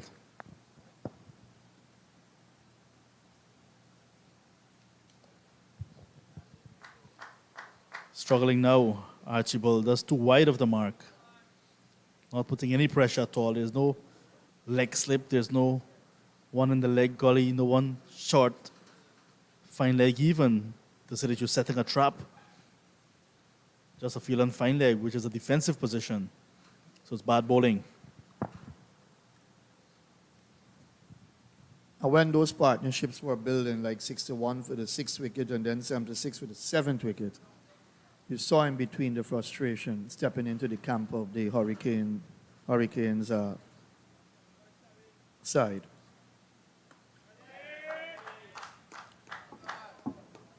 Red ball cricket is tough cricket. It's not simple, easy cricket.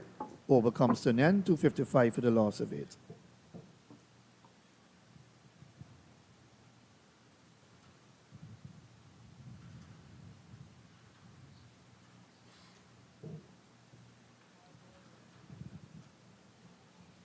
So good knocks from all the vice captains, 65.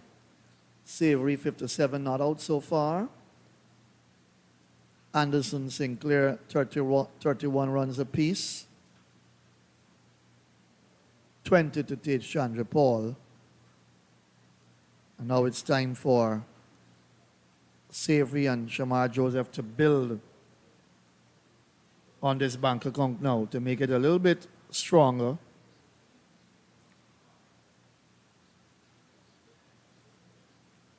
Because as we said, even though the Hurricanes batted well in their first innings, reasonably well, you don't always necessarily do it twice in the same game. Single taken.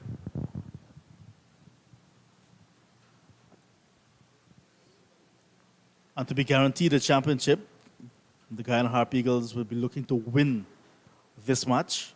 So they really want to put themselves in a position where they can win. Because if they're asking Barbados Pride to do them a favor, the Windward Islands Volcanoes in their second innings, 194 for the loss of 7, still 3 wickets in hand, and that lead now 204. Very vital going into the final day's play.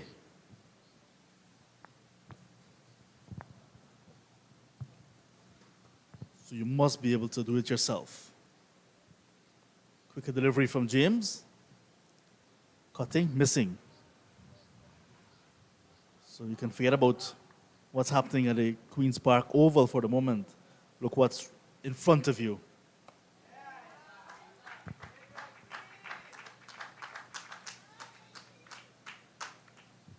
Sometimes when you have the knowledge of what's going on in the other matches, you tend to know how to approach your game. I think sometimes no knowledge is good knowledge. Just play your game and play to win. Give it your best shot out there. Of course, the points are always very important, how you accumulate those points. Loud appeal for a catch at the wicket. Jamar Hamilton, he's been in the thick of things of recent with some vociferous appeals. Very disappointed, the captain there, as we have a look at it again. Cut him in half. And a big appeal going up, very confident. Sitting it on for a slip and the wicket keeper. The bowler joined in later. Umpire Nigel Duguid says not out. This time, very watchful. And that appeal was from the inner portion of the bat. So that went between bat and pad.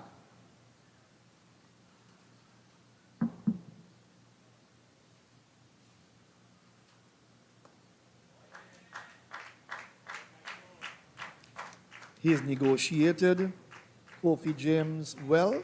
After that, loud appeal for catch behind the wicket. That's the end of the over, 256 for 8.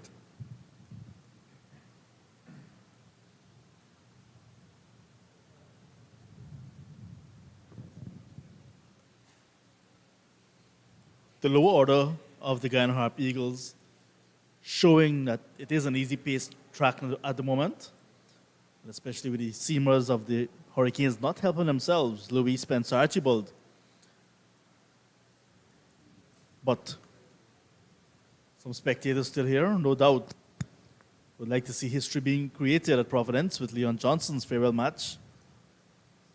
The Guyana Harpy Eagles will take it and give him a fitting send-off. The top order, Matthew Nandu, Johnson himself, Imlak, will feel they miss out on some runs here. Nice start from Archibald. Because if you look at the track now, Matthew, it's very easy for batting.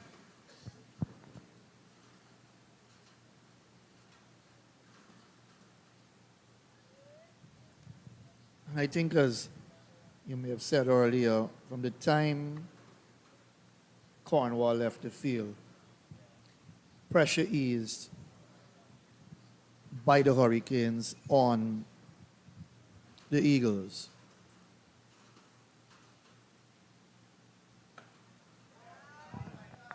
Cornwall sent down 19 consecutive overs this morning. And then just after lunch, left the field. We haven't seen him since. We'll try and get a word to see what exactly is the problem. But we can see that they're missing his services right now. However, Matthew, with 2 wickets in hand, 5 overs after this, a second new ball in this innings will be available. Whether the Hurricanes will want to take it is left to be seen. The seamer's just too inconsistent for my liking. Savory squeezes this one to backward point for a single.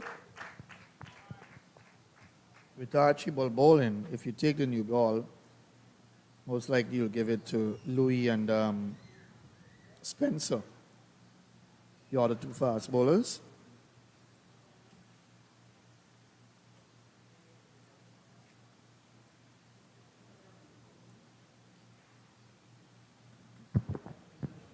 .132-run lead.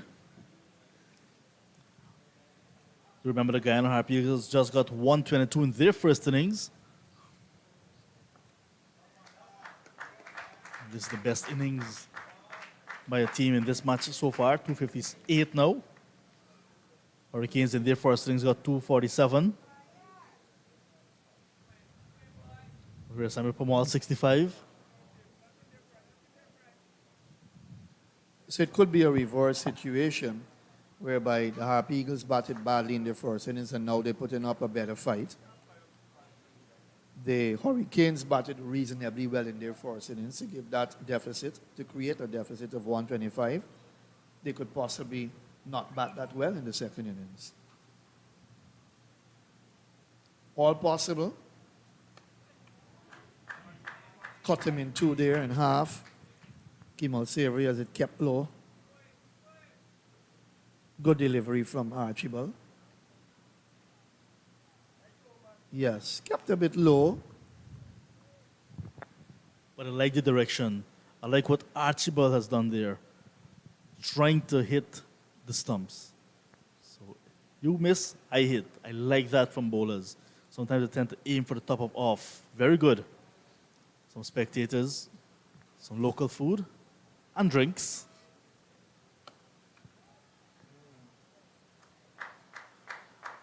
Smartly knocked down by Jeremiah Louis to end the over. 258 for a loss of 8. The lead 133. And it's raining at the Queen's Park Oval. I was stunned as well. Here. So it's holding up that game at the Queen's Park Oval. It's all adding to the drama that is unfolding in round number 5. Last year in Trinidad and Tobago, the 5th and final round in that championship was badly affected. All 3 venues ending in draw. So we had some rain here at Providence yesterday. Rain at Queen's Park Oval at the moment. Rain plays a big part in cricket.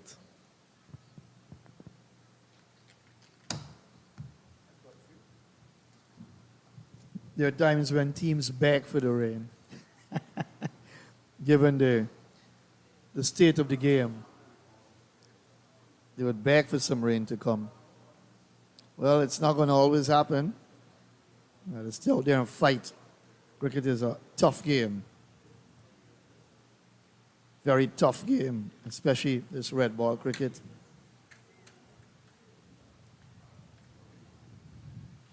Got to take that hot sun when it's shining. Right. You've got to take that sun. You've got to play. Take every session as it comes. James continues. None for 32 so far. So, wickets after lunch going to Archibald, the fast bowler. One, he picked up Sinclair and Kamal, and Adams were snapped up by Jeremiah Louis. Wraps him on the pad, loud appeal. Not out, says the umpire, Nigel Dugan. His 62nd first class game. Clyde Butts has joined me. John Ramsing has left. Good afternoon, Clyde. Yep, that was a delivery just outside the off stump, coming a long way forward. The bowler thinking that Bob would have gone to hit the stump. Of course, the umpire said not out.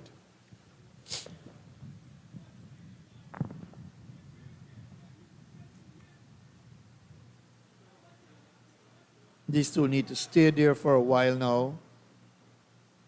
Bring more frustration into the camp of the Hurricanes.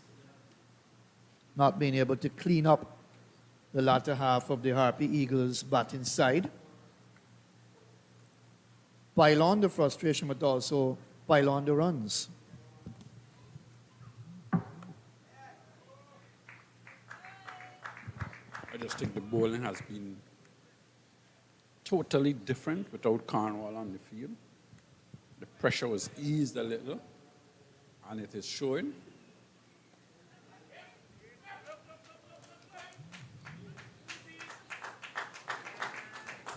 As this one is put nicely through mid-wicket, they're able to get 2 easy runs.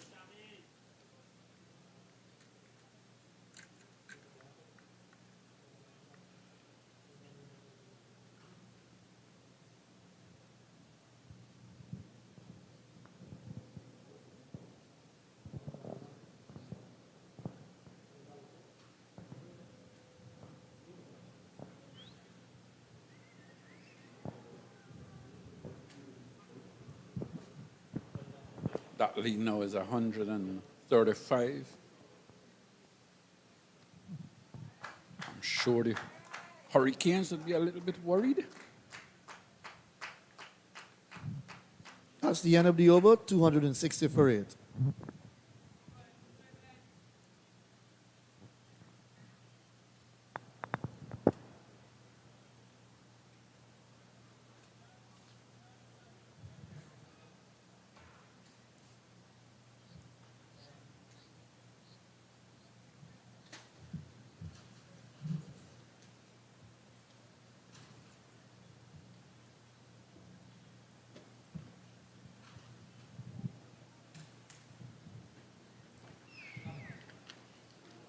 So 24-run, 9th-wicket partnership so far. So a little partnership developing as well.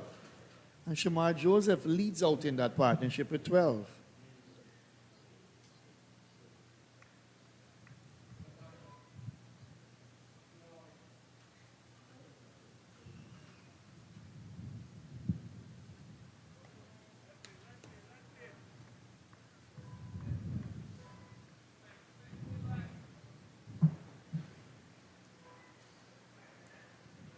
That's the first one above the shoulder in the over, as indicated by umpire Ryan Banwari.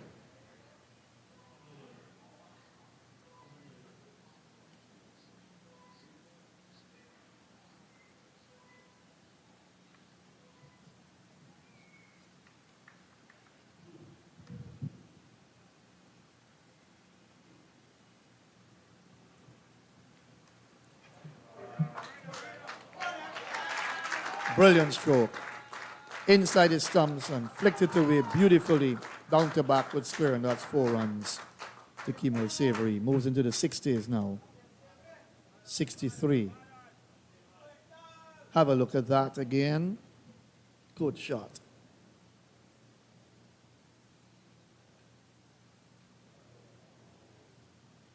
No chance for Louis. Beating him to his right. The lead 139. Partnership 28.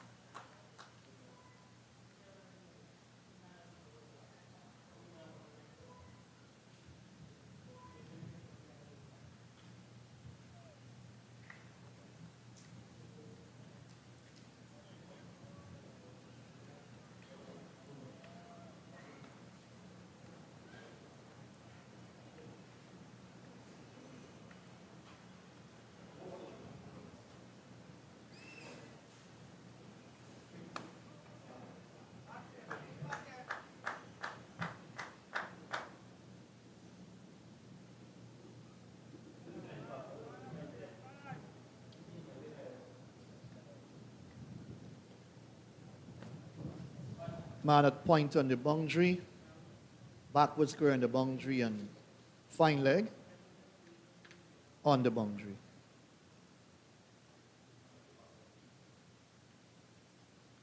Looking to stem the flow of runs. The Leewards captain. That's guided to the left of second slip.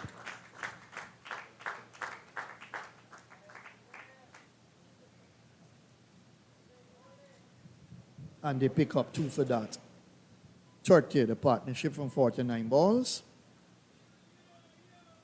Joseph 12 of those, Savory 13.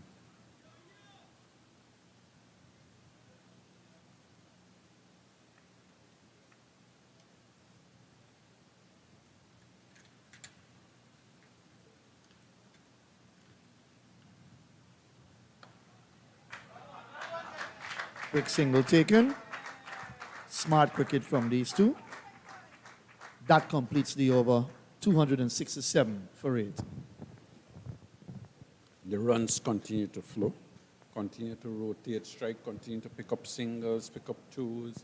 And we did see a boundary in that over as well. So the runs continue to flow, and it must be worrying for the Hurricanes. And the Eagles, Harpy Eagles, would be very happy to get to a score where the side has to chase and look to score maybe 170, 175, or as much as possible. As we look at Leon Johnson's family, who has come here to give him a send-off. He's playing his last game for Guyana. Hope he's going to be successful in whatever he does after cricket.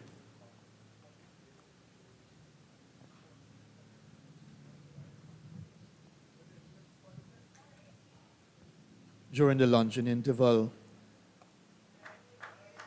I saw him and just had a little chat with him, congratulated him and so on. And then I said, you certainly would still be needed in club cricket, GCC. And he said, that's so true, Mr. Kissoon, so true. But it doesn't necessarily have to be, why it has to be club cricket? Why it shouldn't be within cricket? Because he can be anything within cricket. He can be a coach, he can be a player, he could be an umpire, he could be one of us commentators, or whatever he wants to be, a match referee, whatever, but shouldn't give up on cricket of itself. Maybe an administrator as well. Who knows?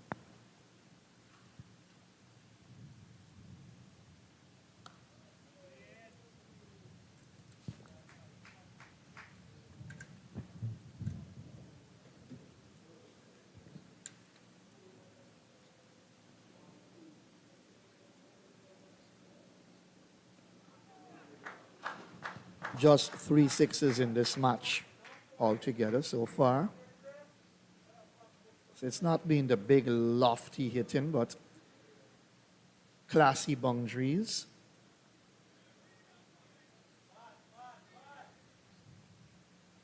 And you need that in red ball cricket.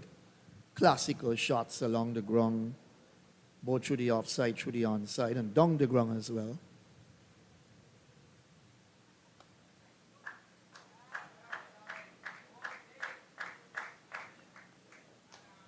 That's the end of the over, 267 for 8. Another steady over, not really bothering the batsman with any sort of turn and bounce. Just bowling in good areas, batsman happy to defend. Well, with the 78th over being bowled, 2 overs from now, the new ball is due. Would the Hurricanes be willing to take the new ball? The bowlers have toiled away all day from the northern end, the seamers. They've certainly worked hard. And they've bowled well. They've kept things very tight. They've kept the pressure on the Eagles. As we see, there is going to be a bowling change. I think it's Gore who will be coming into the attack. Bowled 1 over so far in the match. And he's going to be coming into the attack. Left arm, orthodox.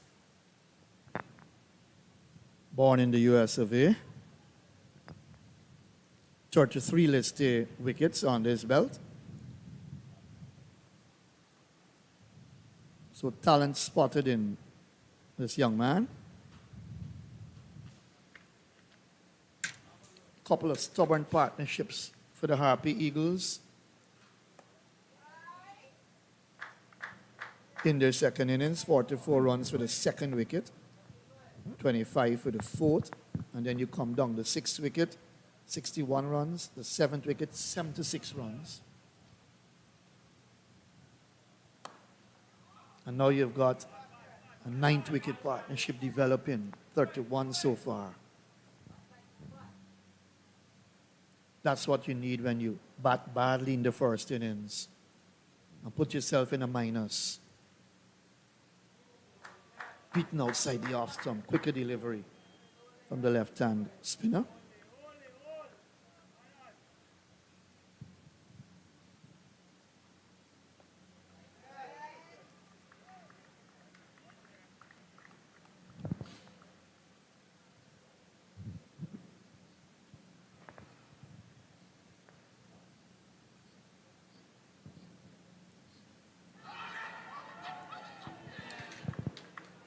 Going back, looking to work it on the onside. Loud shout for LBW.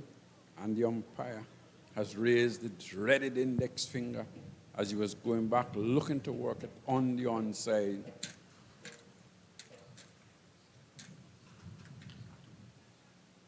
So a delivery that was slightly quicker. Going back, looking to work it on the onside. I think that would have missed off stump and leg stump and probably hit middle stump halfway up. That was the plumb in front. Playing across the line of a delivery that was straight.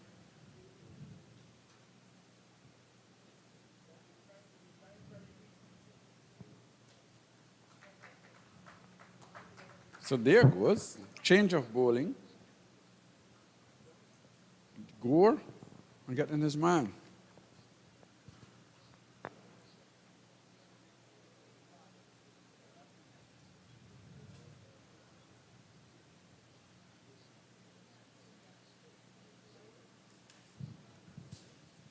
And ending a little partnership that was developing between the two. 31 runs.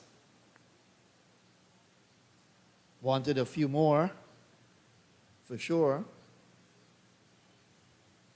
Niall Smith, the last man out now. So very interesting game on hand here. The Harpy Eagles will have to come up with the best bowling performance in a while. Should this lead not build further, they'll have to come up with the best bowling effort to win this game.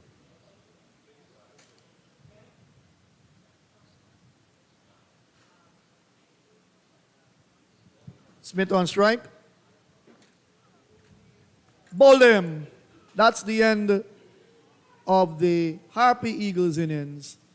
143 to win this game. Innings coming to an end. 267 all out. Clyde Butts. Smith first ball duck. That's the end of the Harpy Eagles' second effort. Well, Gore would be saying to his skipper, why didn't you give me the ball all the time? That last delivery was full, it was straight, and it was quicker. And Smith had no answer to it, knocked his stump back and bowled. And with 148 to get, 42 to get, sorry, I think you would want to say that the Harpy Eagles may be short probably about 30 to 35 runs. Ideally, they would have liked to have over 200.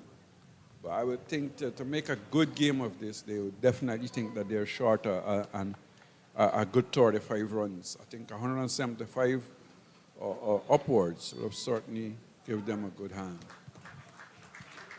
But they've got to come out and bowl. They've got to try and defend that score, and they've got to bowl well.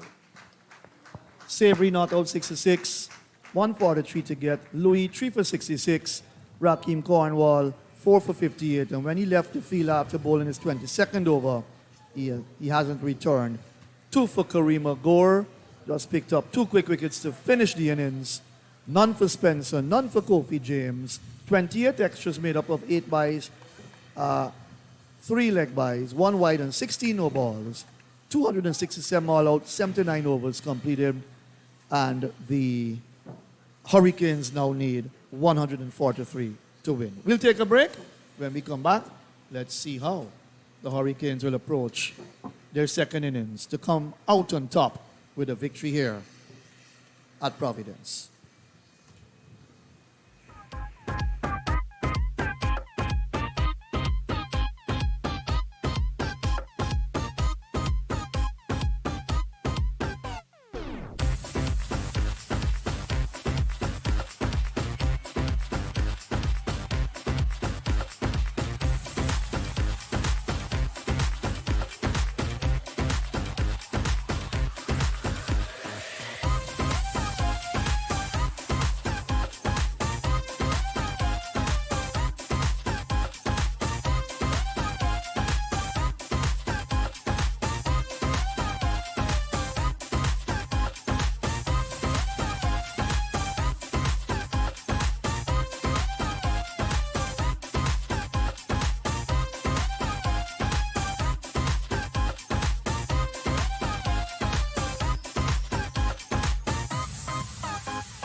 Hello there once again. Welcome to Providence. And we are in a phase of this game that's going to be the most interesting, with the Leewards Hurricanes looking for 143 to win this game after the Guyana Harpy Eagles were bundled out for 267 in their second innings.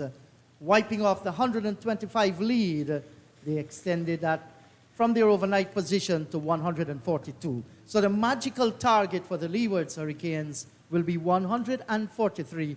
The question is, can they get them? Only time will prove. With me once again is Clyde Butts. Hello to you, Clyde, looking for 143. Hurricanes looking for a good start. The Harpy Eagles looking for early wickets. Definitely so. I think when you're chasing those kind of targets, sometimes they can be a little tricky, small target, and you don't want to lose wickets too early. You don't want to be too defensive.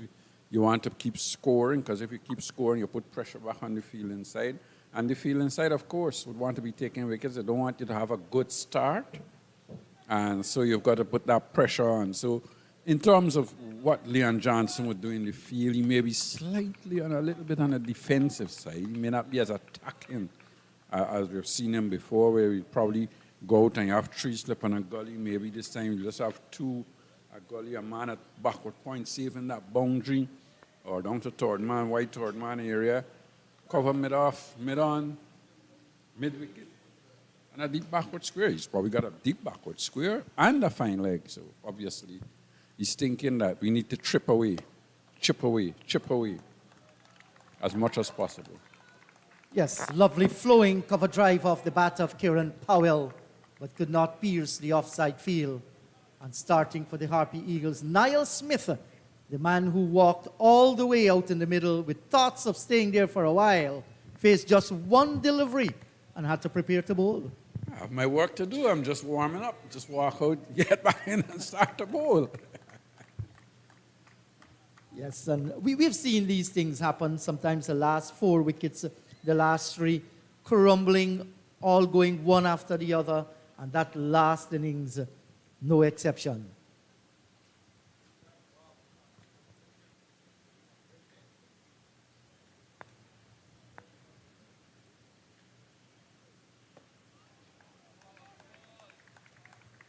See that little shape from Smith, from Niall Smith, where he gets the ball to leave the left hand. You see that ball just curving a little. Probably a little too short to really bother the batsman, but you see that little shape of the ball looking to swing away from the left hander. And Niall Smith, I'm sure, would be thinking, well, once I get warmed up and I get them in the right area, I could cause some trouble. Yes, so Larry Yardane at the non-strikers end, didn't do too much, didn't trouble the scorers whatsoever in the first innings. Was LBW to Smith. Powell driving again through the covers, brilliant shot, out towards the cover boundary. What a fine start to his innings.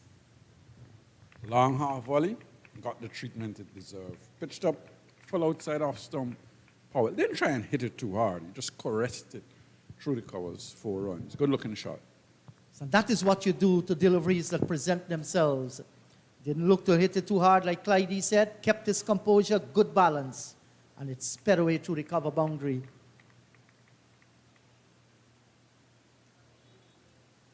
Great timing.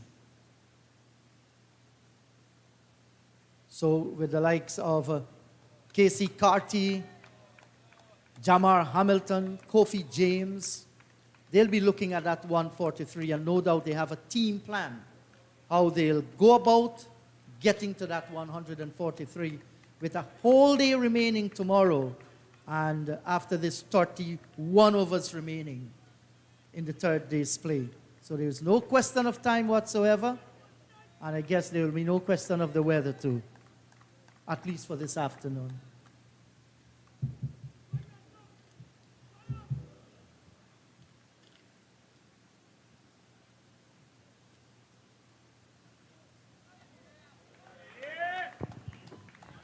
Nice shape away from the left-hander. Smith getting the ball to bowl him right arm over the wicket to the left-hander. Just drifting away from the left-hander. And he just needs to get it right now. Just get a little closer, make him play. Just pitch him just on or about the off stump, and you want to make him play at those deliveries. So the final delivery, the first over coming up, Niall Smith.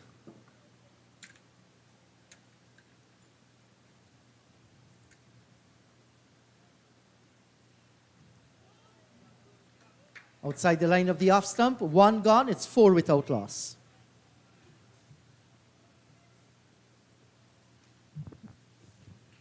Niall Smith just looks a little bit stiff, doesn't he? He's not really charging with his first over. Maybe just a warm-up over, and then we'll see him probably in the next over look to really go at the batsman.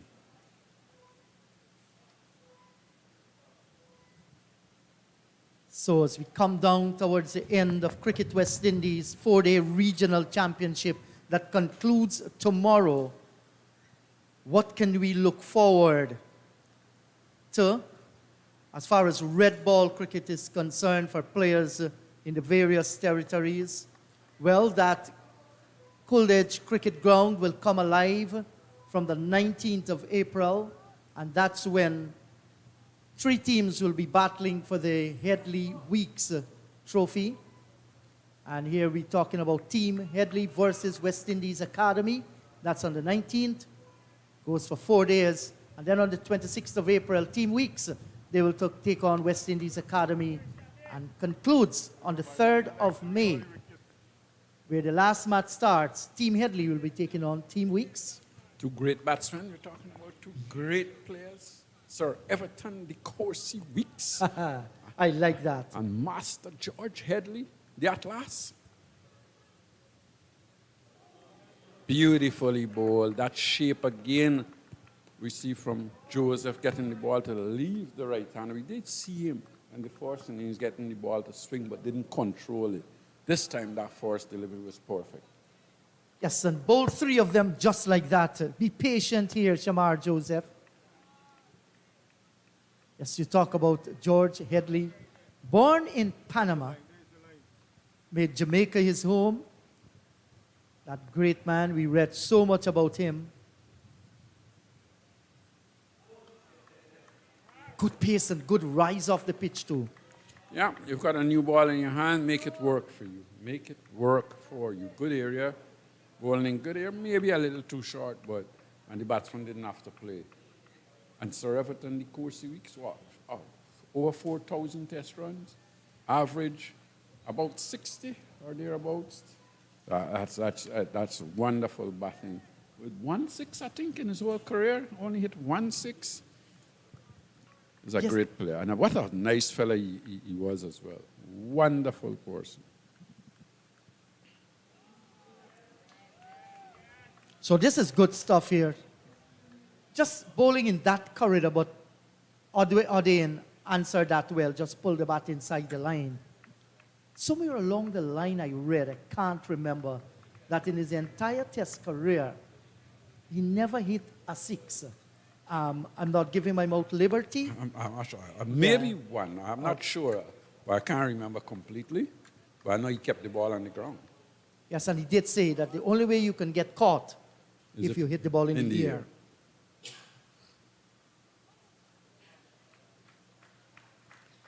And you had what? 5 consecutive 6s? Say, I'm hundreds? Centuries. Sorry. And I reckon he was run out. Or how did he out in the next innings? I can't remember, but I remember. remember the 5 consecutive test centuries that he made. Wonderful, wonderful batsman. Wonderful person. And it's good, you know, that the cricket at that level is branded with those 2 names. It means a lot for those that are playing. They have something to look up to. Gentlemen who played at the highest level became household names, and those names by themselves, Clyde, can be a great motivator. Of course they can. Of course they can be. And one would hope, or one would think that during this tournament as well, that there'll be some little presentation some way about George Headley and Sir Everton Weeks to the players. You know, I think it would be nice for them to know a little bit more about those 2 great men. They've both gone, but 2 great fellas. Beautifully bowled to end the over, 4 without loss. Yes, wonderful first over from Joseph, just bowling on or about the off stump, getting the ball to leave the right-hander. Probably he would have loved to see him play a little bit more as we see our birthday boy relaxing over there. Yes, the man that has grown some beard there, Andrew Singh, he's one to our left here. Yes, he's watching us. And the other one is Harry, a young fast bowler here in Guyana, plying his trade on the camera. Yes, and those are two of our technicians, and they've been doing a fine job. And no doubt learning as they go on. And they're very proud of FL Sports and thankful that Cricket West Indies has given some work to FL Sports too. Niall Smith continues.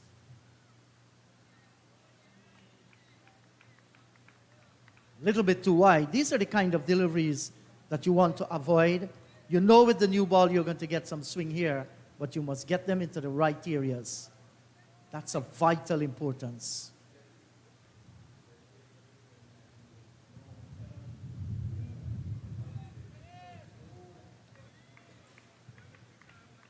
Splendid afternoon, great sunshine, lovely weather condition. Looks a picture here at the National Stadium at Providence.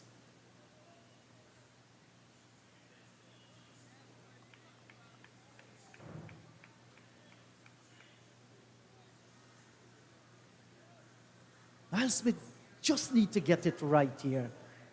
You don't want to waste the new ball, especially when you're looking to bowl out a team below 142. You want to ensure that they play at most of the deliveries. He has good swing, there's no doubt about that. But he has to be careful with the length that he's bowling, the line as well. Maybe the length is not bad, but it's the line.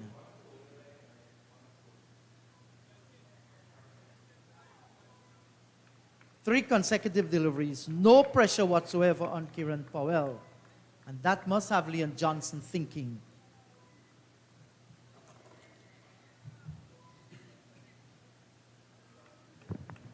Look at this rhythm, though, as he's running in.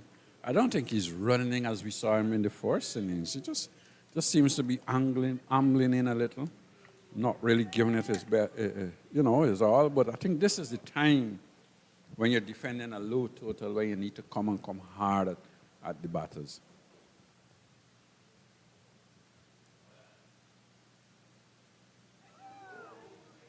That's where he needs to get them. When he gets them there, he looks real good. That was a good delivery. That's an excellent delivery. That was pitched just about the leg stump and went across the left hander. Bounced nicely as well. Nice carry to the wicketkeeper. Good delivery. And that million-dollar question will be, why is it he's not doing it more often than not? He has been at this level for quite a number of seasons, played for the West Indies, But is that an easy thing to do? Well, it's your art. Well, you It's would your love him to trade. be consistent, but I tell you what, when you're actually out in the middle, it's not an easy thing to do. That's Yes. another good delivery. It good is. pace, good bounce, nice carry to the wicketkeeper. Well, what he needs to do, look back at some old tapes. Look back at somebody like Glenn McGrath. Glenn McGrath was not as spectacular like some other bowlers. He was Spectacular? When like you say some other. But when you say spectacular, what do you mean? Now, let me explain what I'm telling you. Yes, some of them will be bowling bumpers, in and out, most of the time, short, lifting delivery. Glenn McGrath, how he got his wickets, when you look back at him, he used to work many occasions on the patience of the batsman. He's going to bowl you close to the off stump, make you play, close to the off stump, make you play, close to the off stump, make you play, and then drop one wide, give you a little bit of width. Just ask Brian Lara how many times he was undone by those deliveries, 4 without loss. How many Glenn McGraths are there in this world? But at least look at him. I asked a question, you didn't answer. And let me explain something about Glenn McGrath. Yes. Well. And I saw Glenn McGrath in his first series against West Indies. Great. He was charging in, he was erratic, and he was a great fast bowler. And he learned over the years. Great. So things don't happen for you just overnight. It takes time to be a Glenn McGrath. Glenn McGrath. I'm not saying to be a Glenn McGrath. But designate. No, your let's call, clear so- this up. I say you can look at tapes of people like Glenn Well, you McGrath. want him to be a Glenn McGrath? No, no. Neither here nor there. Neither here nor there. No, Clyde, you, I would you- love. no. I would love us to have a Glenn McGrath as well. I'm not I would saying love he us. must. You can't be a Glenn McGrath. Just so I can't be a Tony Koja, Clyde Butts cannot be a Rex Pereira. Why So you can't be a Tony Coyle? I cannot be. I can only be in the G You can only be in facade. the triple side. That's right. It's good to aim to be somebody. That's I right. have no issue with that. Yes. But it's never easy. So I'm saying It's never that easy. if I you could understand you want him to watch at these Right. teams, but you gone far. I would not have gone to Glenn McGrath because we have had why great. not? Why not? Hold on. Let me finish before you go on. We have had great fast bowlers. We probably got the greatest fast bowler ever lived. I have not in the disputed. I have Caribbean. not disputed But that. you went to Glenn McGrath. So I what just is was there a wondering- problem, Clyde? Are you going to Glenn McGrath? not really a problem. I said I would not have No, I gone differ to, from you. You hear what I said? 100%. I would not have gone to Glenn McGrath because we have got great No, fast you asked the bowlers in question, Caribbean. why go to Glenn McGrath? You're asking me. Yeah. So I'm telling you, I haven't seen anything wrong with that. We have looked at foreign I coaches just in the said West Indies me, team. I would not have gone with No, Glenn no, you McGrath said- because he's got the ideal bowlers right in the Caribbean that he could have got. No, I'm That's neither here nor there. No arguments. Yes. Glenn McGrath is a great there is- bowler. He's one of my heroes. good. So there should not be any argument why I said, look at the tape of Glenn McGrath. No, And there's not. he can also look at other tapes too. That's no problem. And that's a good looking shot. It was a little bit risky as well.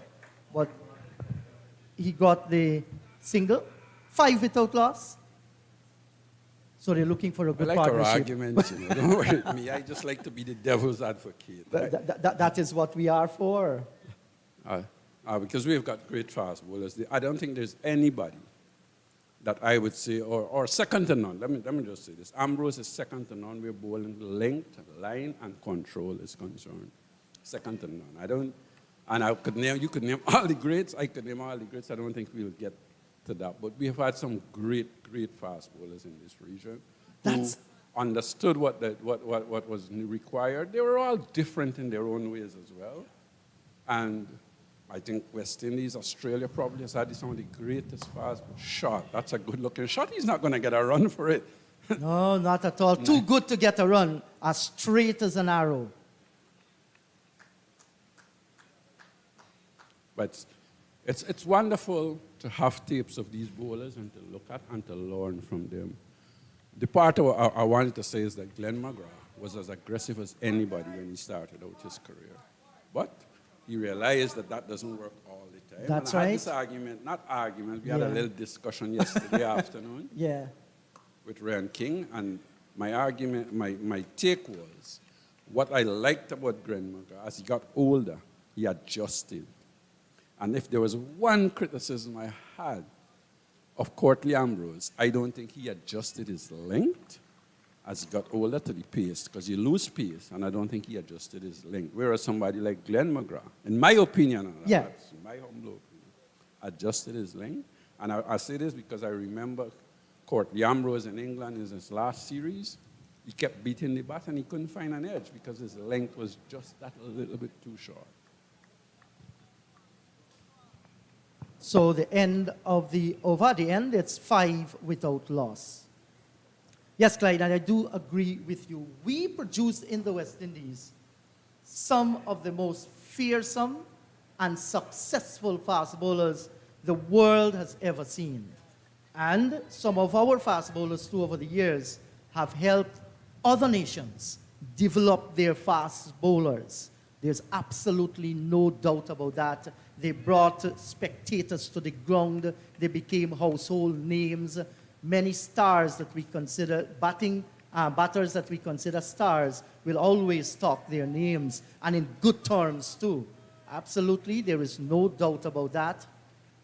The thing is that as we look at tapes, and not only of one, of so many different others, it can help us to learn the game.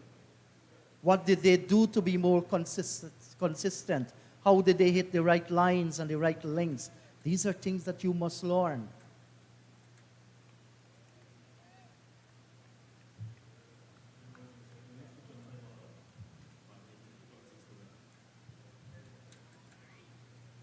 And we have some news coming in. This one is down the leg side, missed by the keeper. Well, that was a great effort to get to it. Couldn't leg by's signaled by the umpire. And our producer, John Ramsing, has some scores coming in from that Windwards Volcanoes game against Barbados Pride. Hello, Legit. Hello, everyone. The Windward Islands in their second innings, 225 all out. Sorry, 225 all out. It means Barbados will need 236 to win the match. 236 to win. Rest of the afternoon, all of tomorrow. Very interesting that game could be as well. And I'm sure the Eagles would be following that game.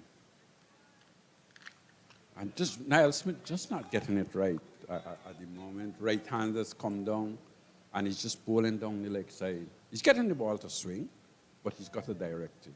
And maybe you'll see Leon Johnson probably passing a message on and say, come on, let's direct that outside the off stump. Let's bowl outside the off stump. The ball is swinging. It's swinging into the right-hander, so you've got to direct it just outside off stump, coming back in. Yes, has to be careful here, Niall Smith. Just don't want to waste that new ball. Has reasonable pace, and when he's unsung, can be very, very effective. That's a great delivery. Had Audain bending and pushing and beating all ends up. Goes by into the gloves of the keeper. Fine delivery. That was pitched outside off stump, coming back at the right-hander, who had no answer. It kept a little low as well. I think he was looking for a little bit more bounce, but certainly that was an excellent delivery. That's the sort of area he needs to bowl. Yes, get them there more often. It might not be easy, but that's the work you do to make a living. And you have to ensure that you improve as quickly as possible.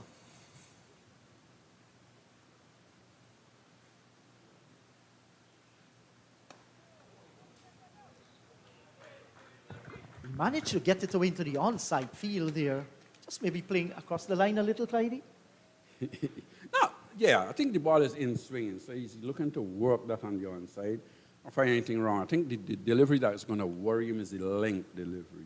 If you look at him, he plays a little late, and he just tends to jab down on it as well.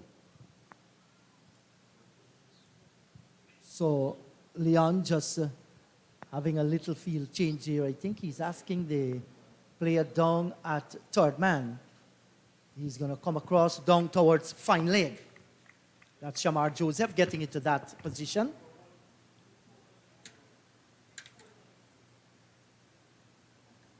So 10 runs has already been wiped off from that 143. Straying down the leg side, and a single will be scored.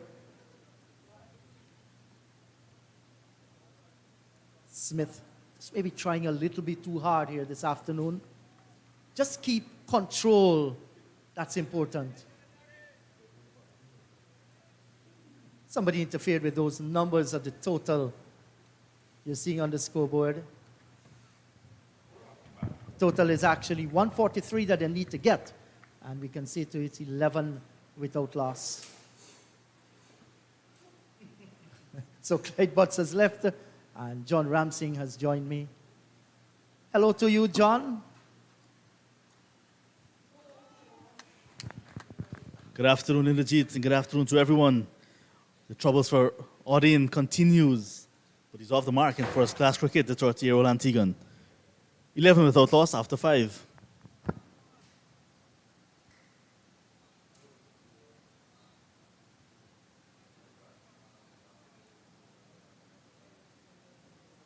And chasing down 143 for victory. The 11 that you see there without loss. And how many overs have been sent down there so far? 5 overs. You can consider this a very good start by the Leeward Islands Hurricanes. Good start indeed. But Joseph and Niall Smith also starting very well. Forcing the batters to play, beating the outside edge on the odd occasion. We saw that spanking cover drive from Powell earlier to get him going. Such a joy to watch Powell. So the bowlers as well, getting into their work, looking for that early breakthrough. We saw in the last two matches, the seamers picking up the bulk of the wickets, picking wickets in bunches as well. So if Joseph and Smith can do that, to bring the Guyana Harpy Eagles right back into this game. Edge dropped. Second slip fielder Kevin Anderson got one hand to it, the right hand, and just could not hold on. Got a toe end of the bat. Kieran Powell driving loosely to a ball that's outside his off stump. That's what I'm saying. The bowlers are making these batters play. The fielders need to support. Yes, did he went in front of Leon Johnson? We shall see exactly what is happening there. Well, he got it in one hand and it was out. You must take those catches. And that's the reason why, you know, you're going to release the pressure and then flicked away to add insult to injury down towards the mid-wicket boundary for 4. And this is what happens. You can't be dropping someone like Kieran Powell. He's experienced, a classy player, and the very next delivery, the wound has been opened up a little bit more. You need to take all of the chances and even try to convert the half chances into chances. And that is a big miss. Powell dropped on 5. And the Hurricanes in no rush at all. All of today, the rest of today, and all of tomorrow, they can take it in tens, hour by hour, and so on. Yes, John, I do agree with you. You aren't looking to score too fast. The nature of this game now is to play every ball on its merit. 3 sessions tomorrow, and certainly quite a number of overs to be bowled this afternoon. That's a good delivery there. Beaten, and he was looking to play the off drive, maybe through mid-off. Ball cannon on the pad. No shout whatsoever by the Guyanese fielders. Very impressed with the pace and the hostility of Shamar Joseph. Also bowling in good areas, forcing the batters to play. And I'm sure he's going to be coming back hard, trying to get this wicket that he was just denied.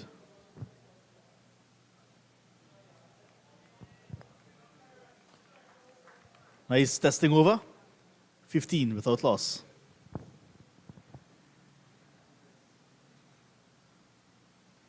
Yes, and I do agree with you, John. Shamar Joseph has bowled well. He has been very steady, bowled with some good pace. Went past the edge of the bat on a few occasions, took the edge on one. The catch wasn't taken. And I recall listening to some old-time gaff. We all know that caliber fast bowlers that Cricket West Indies produce over the years. But those fast bowlers will be the first to say to us, if it isn't for those slip catches that he had in that period, Lloyd, Calicharan, Viv Richards, Greenwich, you know, they took some blinders there. And that's one of the reasons why West Indies won many of the test matches. Safe pair of hands. That's a great delivery by Niall Smith, right on target, wobbled in the air a little, and well played by Odean. I remember Phil Simmons as well in the slip. Carl Hooper, Brian Lara. Hooper, well, Lara was at first, Hooper was second a lot of times. And what I used to like, when either wicketkeeper or slips take the catch and the ball go right to the, throw the ball so high in the air. That was a trademark celebration for West Indies. But yes, I take your point. The slips really helped.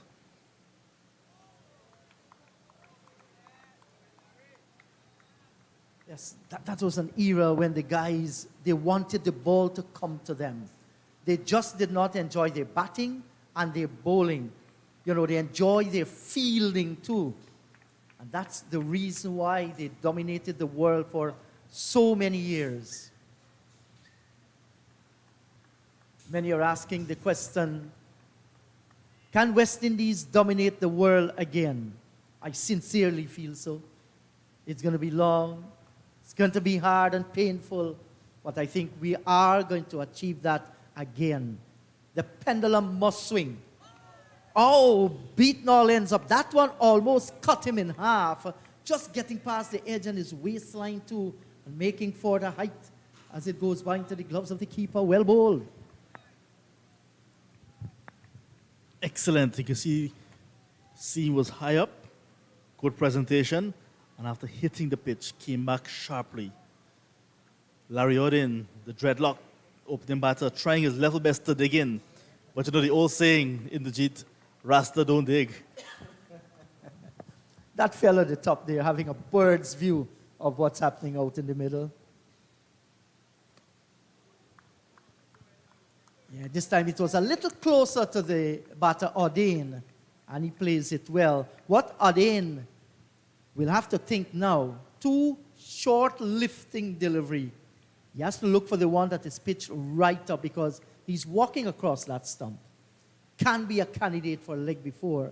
And Niall Smith has that within his armory. With the gully in play, you can expect some short deliveries toward in as well. Will Smith be thinking like you, or will he be continuing with that shortish delivery to bring that gully in play? Much closer. And Odin survives. Yes, John, and he was ready for that swing on the ball because despite he came across the stumps, he understood the length of the delivery, had it in the meat of the bat, so that's good batting. In the Jeet, what meat are you speaking of? The man is dreadlocked, he's a Rasta. Yeah, he has a good defensive technique to Niall Smith so far, despite the ball moving laterally.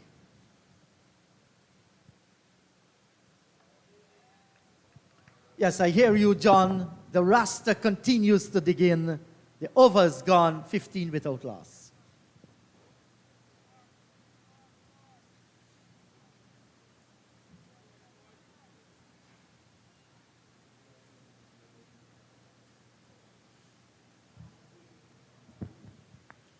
Still 25 overs to go in the day's play.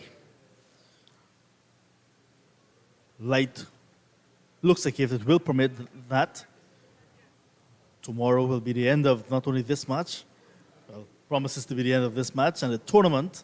Like you mentioned, those Headley weeks and the academy matches still to come. But the Guyana Cricket Board, they're planning a nice little send-off for Leon Johnson, the local hero. We have a little cultural presentation at the end of the match for him. So listeners, viewers, you can stand by for that as well. Down the leg side, we'll have to await the signal of umpire Nigel Duguid. There's none. It means that he's given a chance again. Did it actually go to gloves? We shall see. Yes, definitely, and spilled it. Well, that's the second catch. I'm just wondering to know if they have dropped the match with those two catches, John. Despite stretching long there, it should have been taken. Tevin Imlach floored one. Kevlon Anderson floored one. Powell dropped on 5, now on 9. And when that ball went to ground, I saw the captain, Leon Johnson. Body language, just disappointment. Could come back. That one kept just a little bit low, but maintains that corridor of uncertainty just outside the off stump. Well bowled once again, Shamar Joseph. And you could see, you look him in the eyes, look at his face. It simply tells the story. He badly needs a wicket. And he's bowling these deliveries, really testing Odin.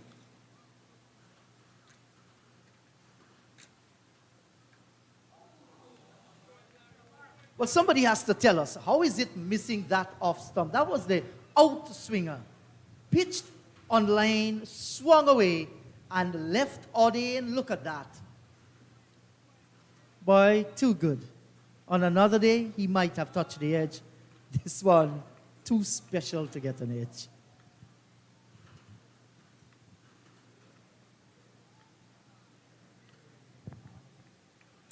I heard you guys speaking about Glenn McGrath. Glenn McGrath beat the outside edge on many occasions. We're seeing it again in front of us now with this first-class match. Smith and Joseph.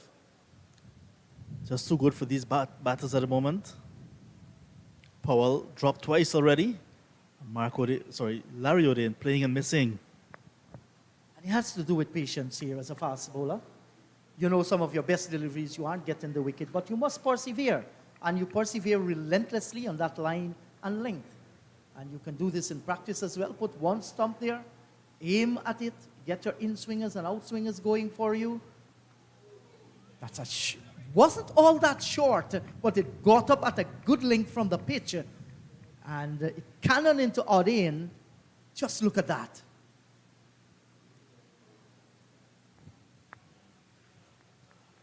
Nice bowling from Joseph. I can see the follow through, see the way he did after delivering, the way his body was in line. So it tells us he's working on that off stump, continuing to bowl on that fourth, fifth stump line, looking for that outside edge again. Did not look the part in the first innings, Shamar Joseph. Much better bowling display this time. Now it is fourth over, 6 runs conceded, and causing a whole host of trouble for Powell and O'Dane. Yes, Hurricanes, they have done well so far. 8 overs gone, 16 without loss. More from you, John, and you'll be joined by Matthew Kisoon.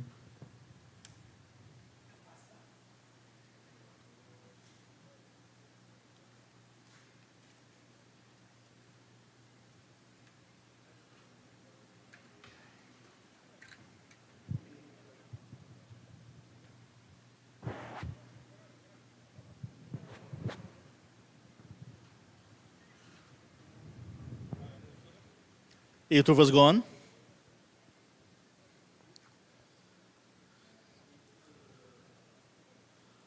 How long will Leon Johnson be able to persevere with his opening bowlers? Both have sent down 4 overs already, 4 overs each. They both have conceded 6 runs, and very importantly, yet to bowl a no ball. We've seen that following them around. Pitched up, driven, back past the bowler. What a way to welcome Matthew Kisoon back to the commentary box. Beautiful straight drive. Perfect straight drive. Good afternoon, John. Good afternoon to everyone. Kieran Powell has got a lot of experience. And he's bringing that to the table now in the second innings to ensure that the Hurricanes do not lose this game. 123 required now.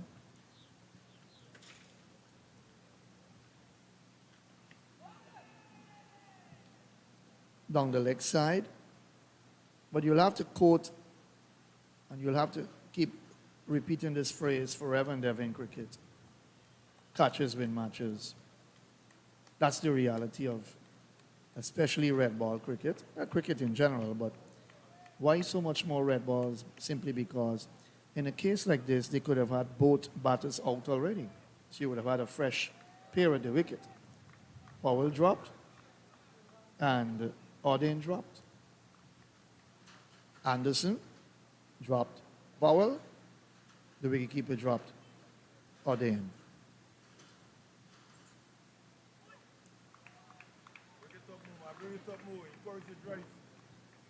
Beg your pardon, both occasions it was Powell. But he could have been back in. He's gone up to 15. O'Dane has struggled, 2 from 26. He didn't score in the first innings. So the Leewards have more or less dominated this match at Providence. Bowling out, the Harpy Eagles to 122. They got up to 249, 247, beg your pardon, and with that 125 run lead, angling down the leg side, runs are coming, And then leg by, so restricting the Harpy Eagles in their second innings to a total 267. Not good enough in the context of the game because you were looking for a lead in excess of 200. That was not to be. Thanks to Cornwall, Jeremiah Louis. 4 wickets and 3 wickets respectively. Gore chipped in at the end, picked up the last 2. 2 for 4 from 2 overs.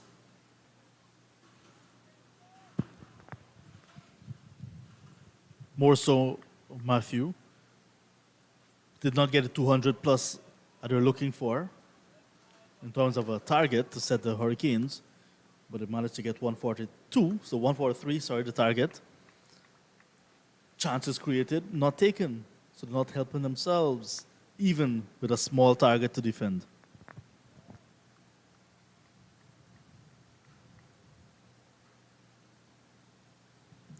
And most likely, Leon Johnson will have to bring on spin not too long from now.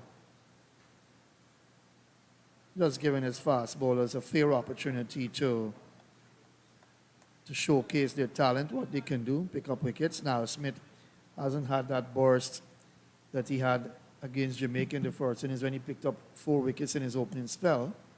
Flicked away, nice shot down through backward square. There's a field out on the boundary there. That's Anthony Adams.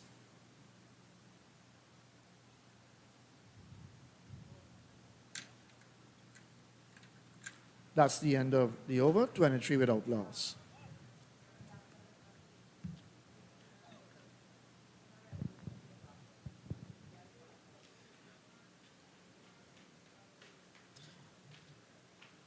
Game on, Matthew Kisoon at the Queen's Park Oval. Zachary McCaskey is dismissed by Preston McSween. So Barbados Pride, 236 to win. They're 2 for the loss of 1. So the Windward Islands Volcanoes, 9 wickets away from a victory. Victory, if Guyana do not win, will give that Windward Islands Volcano side the championship.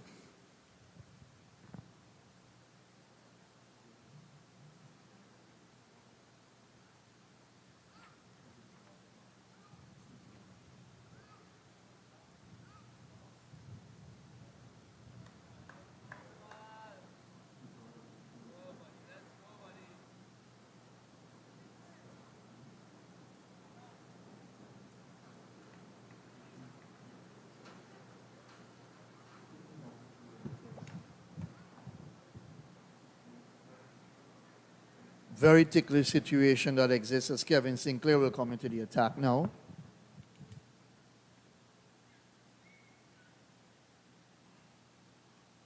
Because if the Harpy Eagles lose this game and the Windwards go on to win, as John just said, championship to the Windwards for the first time in the history of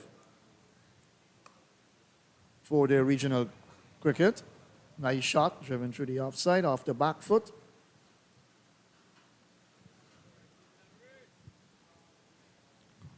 So Larry Odin just not looking comfortable against the pace. Let's see how he's going to handle the off spin of Kevin Sinclair. I think Sinclair is brought in because not only to break the partnership, but to Kieran Powell, the left-hander, the off break should be spinning away from him. So tend to look at that as a wicket-taking option to the left-handers. City mid-on is in play now. Kemal Savory with the helmet and shin pads.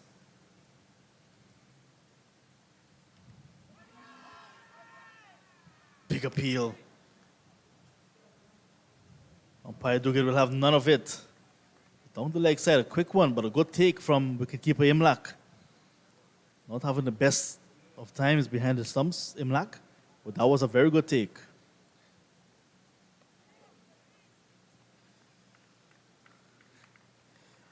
So far, not so comfortable as well against Sinclair.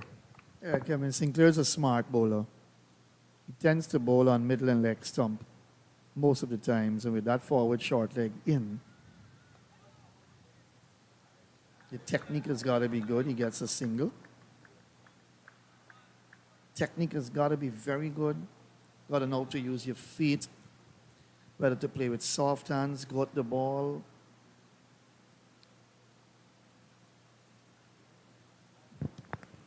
Kemal Savory under the bat. Remember, Kemal is also a wicket keeper.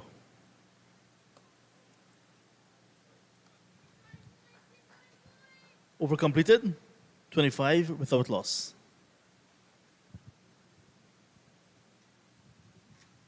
I listened to the chat with myself and Energy talking about the Glenn McGraths and the catches taken by specialists, slip feelers and the Laras, the Hoopers and so on. Of course, before you had the Greenwiches and whatnot.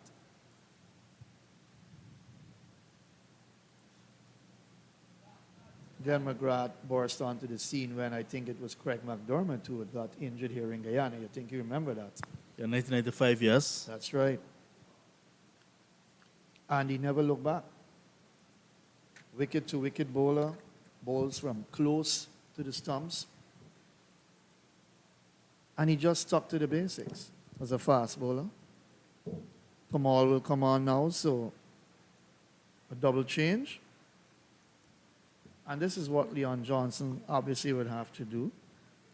Get his spinners on quickly because the fast bowlers haven't done the work. They did bowl well, but the fielders didn't back them up well enough. 2 chances.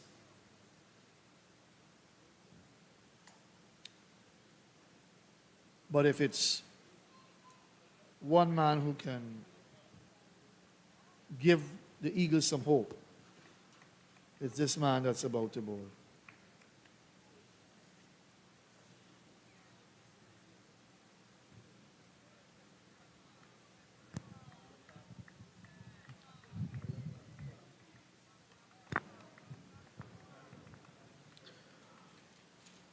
Pamal, another legend of the game in Guyana's cricket. 3 in the first innings. Can he get the breakthrough now? Larry Odin is there on 3, on strike. Short, but darted into the leg stump. Odin playing from the crease, trapped on the crease. That ball was heading down the leg side. A few wickets this afternoon can make this interesting, Matthew.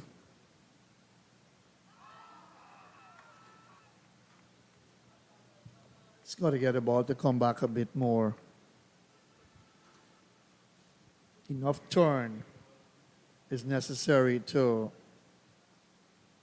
give himself a better chance of a wicket here, because if you're bowling on middle stump and you're not getting the ball to turn, obviously he's going to angle down the leg side.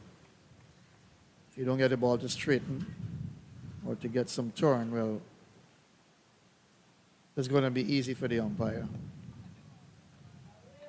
to say not out. What he's got now, 591 first-class wickets on this belt, 3 from the first innings. He had 588 before I make it.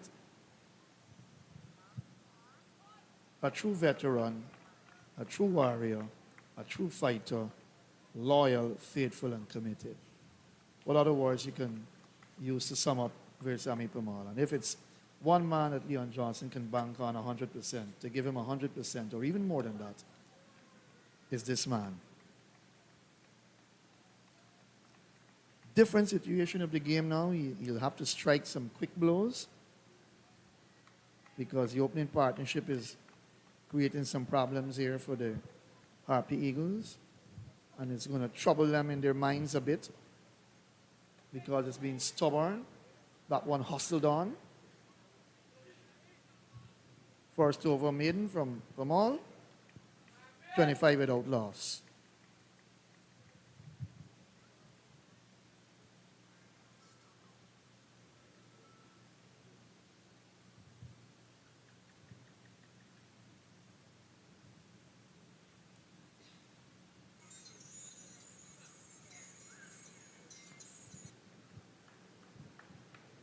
Smith and Joseph out of the attack.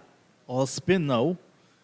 Sinclair from the bottom end, the Players Pavilion end, the southern end at Providence and Promal. So much like yesteryear with Guyana sides. The faster bowlers just bowl 4 or 5 overs and they disappear, hand it over to the spinners. This time around, with a professional cricket league being introduced, with points for fast bowling, the fast bowlers getting more work. Over the years, we see the fast bowlers picking up a lot of wickets as well for the Guyana then Jaguars. And Johnson knew how to use the fast bowlers to pick up the extra bonus points. That helped Guyana a lot. And in this very tournament, in the earlier matches, we saw it was beaten, Joseph and Smith, doing the bulk of the damage. Last match, we saw Gurikesh Moti coming back, and just Niall Smith and Joseph. Just Niall Smith and, Beaton. Now there's no Beaton, who's been suspended for that illegal bowling action. Joseph is back in now. So they're back to the kind of like old-time attack, heavily reliant on spin. But even in that last game against Jamaica Scorpions, Beaton and Smith did the bulk of the damage with the new ball in both innings. This time around, this game, not quite. Appeal again from Sinclair. Niall Smith in the first innings 4, Shamar none. Spinners had to do a lot of bowling to assist Smith. Bit of turn there for Sinclair. That would have gone down the leg side. Probably missing the extra pace from Beaton as well. No You doubt. have to look at the balance of the side. Swept fine, and that will go for 4. Wrong line on that occasion from Kevin Sinclair and punished for a boundary. That brings the total down now. That is required. For the 113 needed to win. I was looking at the balance of the Guyana Harpy Eagles bowling attack. 4 go to Kesh Moti. Anthony Adams came into the side, into the 11. But replacing Beaton in the squad, we had Cameron. Debita Cameron coming in as the over is completed now. 30 without loss. So maybe, if you're looking at pace, the last 2 matches doing the bulk of the damage, don't you think would have been a little bit of thinking going into bringing in a faster bowler as opposed to the left-arm spinner? Granted, Anthony Adams done well previously, leading up to this tournament, deserved his place. But in terms of the balance of this team and the history, the short history at Providence in this tournament, might have been a better chance to bring in Asimo. That's my take. Yeah, and that's where Dimitri Cameron would have got a game. He's got some pace. Didn't do that badly in the inter-county tournament. But good points, good observations from John Ramsing there, because Anthony Adams picked up 1 wicket.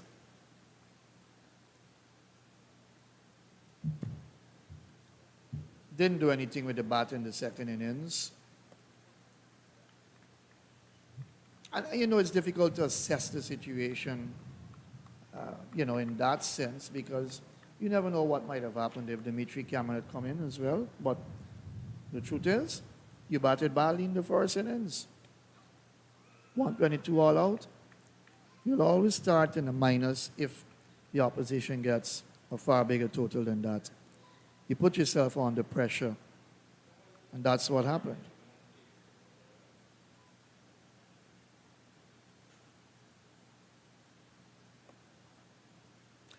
I'm also concerned about the wicket-keeping aspect of West Indies cricket as well. We saw Imlak, difficult chance put down, should have been taken, but you look at what's happening in the West Indies mix of things now. You see Shane Dorridge got some runs a little early on. He's probably knocking back at the door. And you've got some other young keepers along the way. Jamar Hamilton has been around for a while. The current keeper. And then you've got Shea Hope as well for white ball cricket and so on. So you need good wicket-keeping skills as well to continue to grow and develop in our cricket. Tevin Imlach would have kept in the Under-19 World Cup with Admire when he led that side and didn't do a bad job at all, but you've got to be very consistent as a wicketkeeper as well.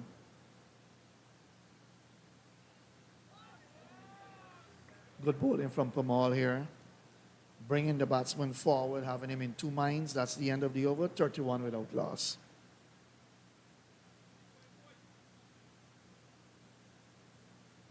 But if you're looking for quality players, it's difficult to compare the players of today with some of the players of yesteryear that were exceptional. The talent was fantastic. It's a different era, but I still believe it's the basics of cricket that is being played. Have a look at the Leewards camp, the dugout. See a relaxed Cornwall there. So, I saw Stuart Williams earlier. You know, he was a class player for the Leewards. Destructive batsman. Tons of runs at regional level. And their presence means a lot. It brings great positivity and great influence to the teams when you have your good players of yesteryear with you, giving you support. That's a nice shot onto the back foot and punched it through the offside. Stuart Williams is an excellent cricketer. Wasn't as consistent as he should have been at test level, but excellent at regional level, very consistent, churned out the runs, and he's here.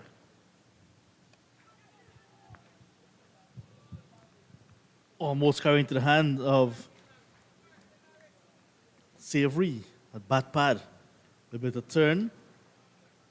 Look at that. Oh, the face of the bat.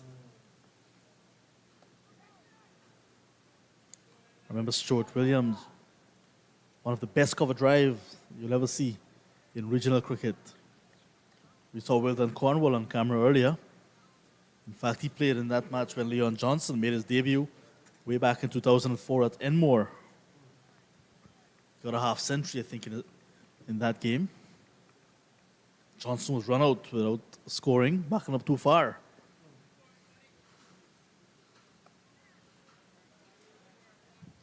And look, John, you really got to give credit to the Leewards. Down through the years, they've beaten Guyana in quite a few matches.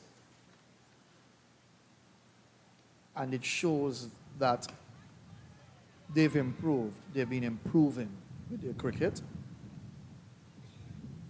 You overcome St. 32 without loss. And I've got to be honest, I like the way that they play against Guyana. The few matches here at Providence that they beat Guyana in. They've been very good, very consistent, and Rakeem Cornwall has been the man to have caused a lot of damage previously, and he's done more damage again. The Leeward Islands Hurricanes at 32 without loss. We'll take a break. It's time for some drinks. 14 overs gone. Join us in about 3 minutes.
Still 18 overs to go in the day's play.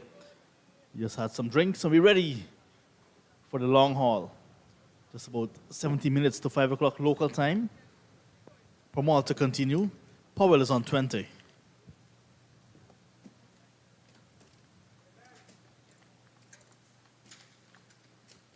This is a good start by the Leeward Islands openers in the second innings. The target 143, now 111 runs away. More runs. Just a single. I don't know if Leon Johnson is enjoying his last stint in the field for the Harpy Eagles. I'm sure he would be a bit disappointed. Of course, game not over as yet. But he probably would be a bit disappointed. You're playing at home and you're steering defeat from a team that has beaten you a couple of times and they've got a jinx on you in your own backyard. And he's not going to probably end his first-class career with a win here in terms of the match win. But let's wait and see what happens with the Windwards Barbados game. That's a key match. The Windwards have played good cricket.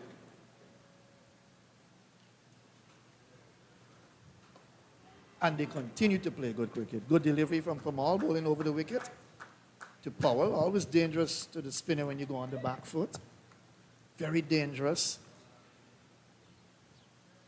You've got to ensure your eyes are bulging when the ball comes out the hands of someone like Kamal. Look at that. On the back foot, playing straight. Vertical bat.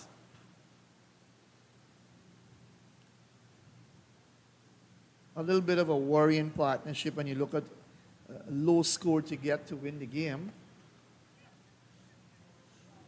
Into the right boot of the forward short deck fielder, that's Savory. He already had to retire with cramps when he was batting, came out back and was he left not out? He was left not out on 66. The over comes to an end, 34 without loss.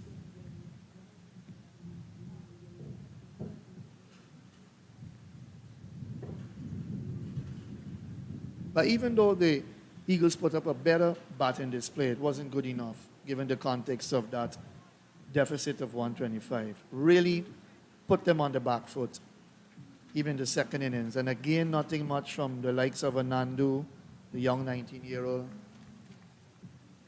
I guess early days in his career, but you wanted him to get some runs. Chandler Paul as well. Anderson got into the 30s a couple of times. Couldn't go on. So he doesn't have a half century on his belt as yet. But his first year, Johnson didn't get going. Imlach didn't get going too. So disappointing batting performance in the second innings. Because to make a game of this, you had to give the Leewards in excess of 225 to chase with a full day tomorrow. You wanted a more challenging total that your spinners can work away at, because now Johnson will have to use his spinners a lot.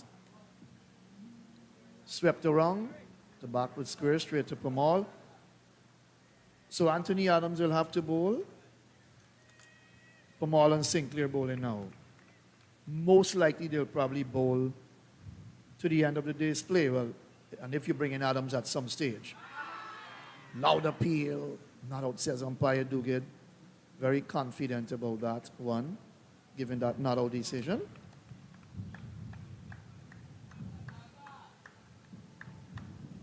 With a little bit of turn, probably going down the leg side, he felt. Could only have been that. Or maybe a little inside edge onto that. Good bowling by Sinclair, testing whatever skills exist in Audin's batting armory. We haven't seen too much. He's basically surviving, I would say. In the air to the left of Savory, forward short leg. So anxious moments to him. It's been a tough time for him out in the middle opening the bat. And the over comes to an end, 34 without loss, a maiden. We saw good variations in that over from Kevin Sinclair during the pace. And then a little bit of the liners as well. Outside the off stump, a little bit closer, but the pace was varying as he went through his over. So maiden over sent down caused a lot of troubles for Odean, but he survives.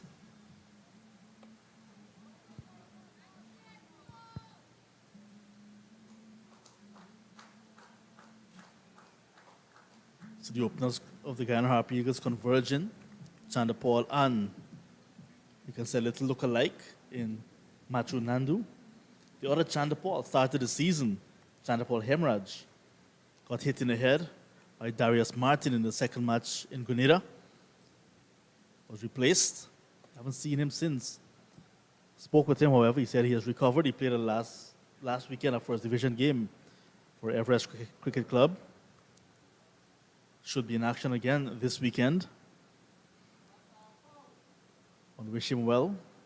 Hope he can come back to full fitness.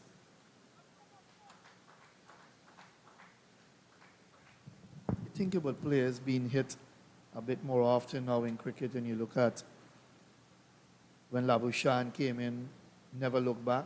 I think it was Steve Smith who was hit, concussion blow. You look at Bonner, a couple of times he's been very unfortunate in his test career, even though he's got some runs. But very unfortunate. Concussion blow, and then I think he had gotten another blow as well on the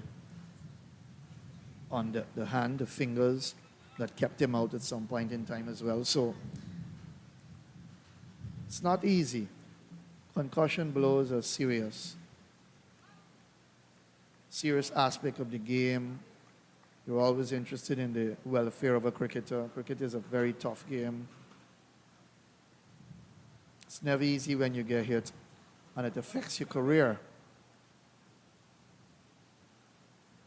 You're talking that's runs there for Odin, just train down the leg side, Pamal, trying a little bit too hard there, and a boundary, a prize boundary for that young man who struggled. He's gone into double figures now, and at the end of that over, it's 41 without loss. So you're talking about Hemraj.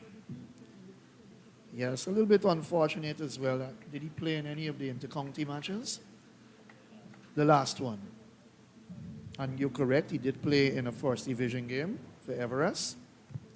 But a little bit unfortunate for him because he's an experienced player, and I think the Harpy Eagles miss him as well in the side, in the lineup.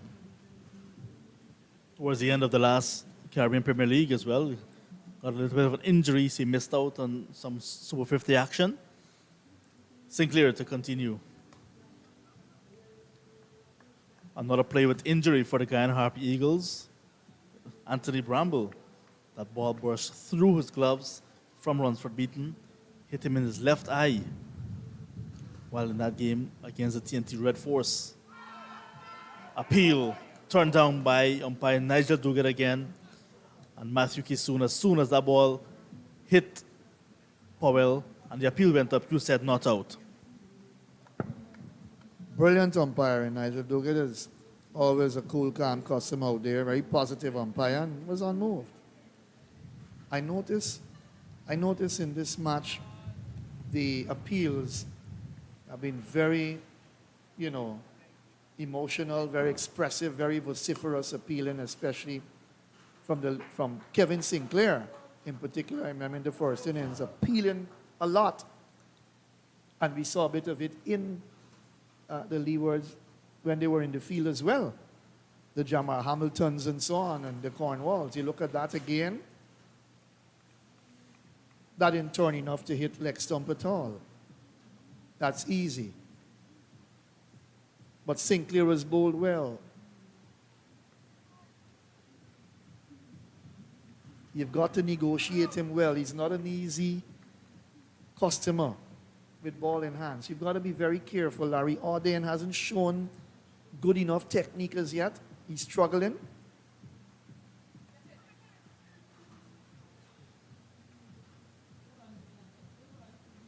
He is struggling, but the ability to read the game well, as Johnson always does, and then you pounce on a situation to pick up some wickets is what has been the hallmark of Johnson's leadership and captaincy.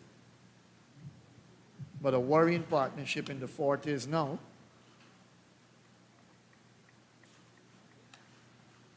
Just 101 to win the game. The over comes to an end, 4-2 without loss. So they're basically, they trail by 100. They need 101 to win the game. It's getting easier for the Leewards now. And an experienced man is out there, Kieran Powell. They missed him twice.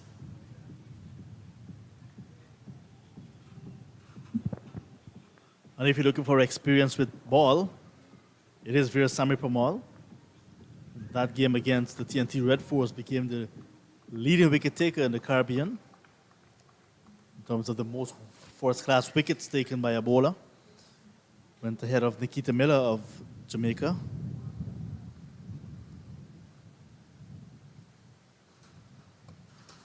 They say records are made to be broken. So he broke Nikita Miller's record, but I'm not sure who will go on to break his record because Imran Khan still playing, but is some distance away.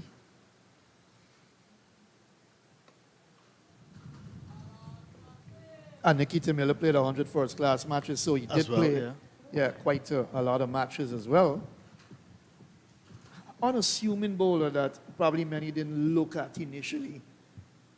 He wasn't quite in the limelight initially, Miller, but then he started to pick up wickets, gain consistency, and then you heard a lot about Nikita Miller. I remember hearing a lot about Miller and Brown. It was Odin Brown, his partner.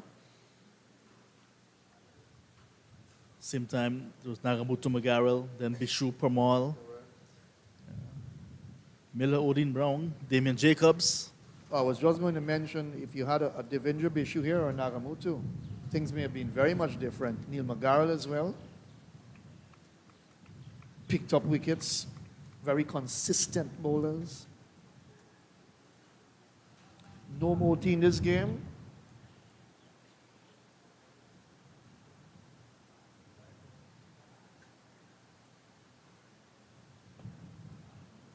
So a lot still depends on this man that's bowling. Veerasammy Parmal. Strong-hearted. Tough customer. Good cricketer. Humble young man. 2 runs in this over so far has brought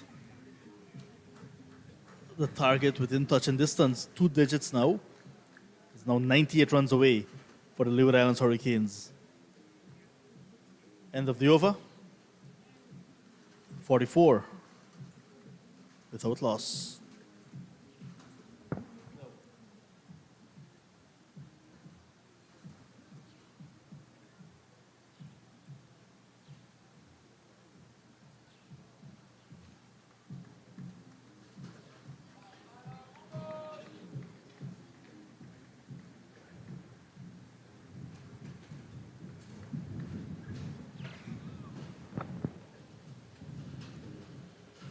Scheduled close of play today was 6 minutes after 5 o'clock, so we're certainly doing some overtime as Sinclair starts a new over. Some 12 overs to go after this one. You're looking at probably 45 to 50 minutes. Well, if you keep the spinners on, it probably could be around 45 minutes.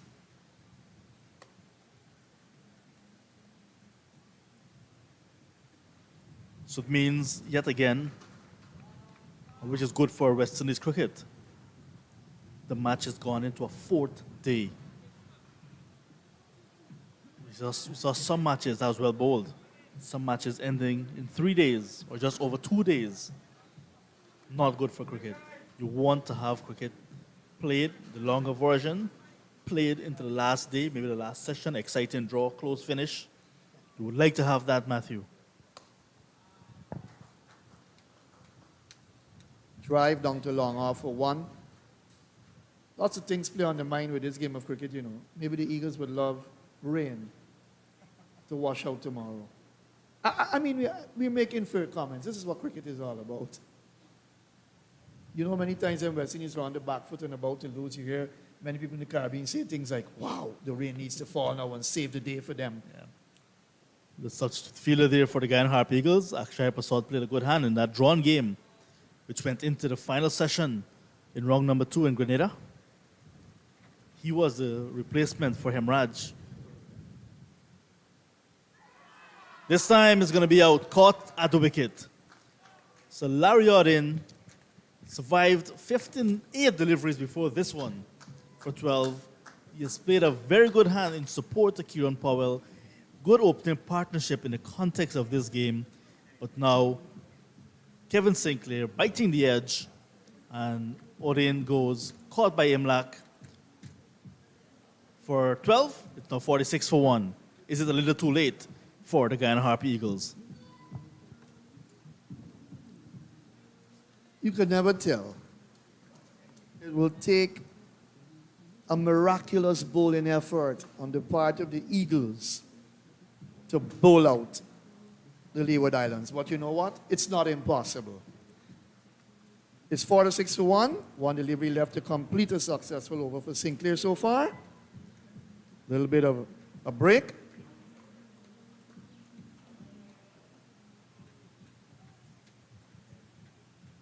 And I'll take my leave, and Inderjeet will pick up the commentary from this point.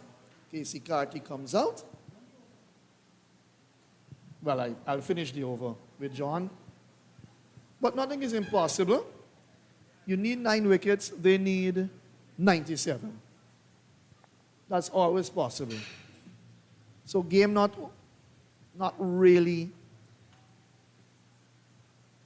at the stage where you can draw a conclusion. But if you look at the stats, it obviously favors the Leeward Islands Hurricanes.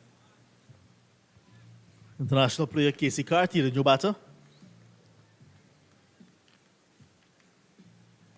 The first player to play Test cricket, international cricket, for the West Indies from St. Martin. Successful over coming to an end, 46 for 1. Powell on 29. Odin dismissed for 12. We got a wicket. It's time to see how many Inderjeet will take. More from John, and then it will be Inderjeet. That stint also produced 46 runs, Matthew Kisoon. So lots of runs.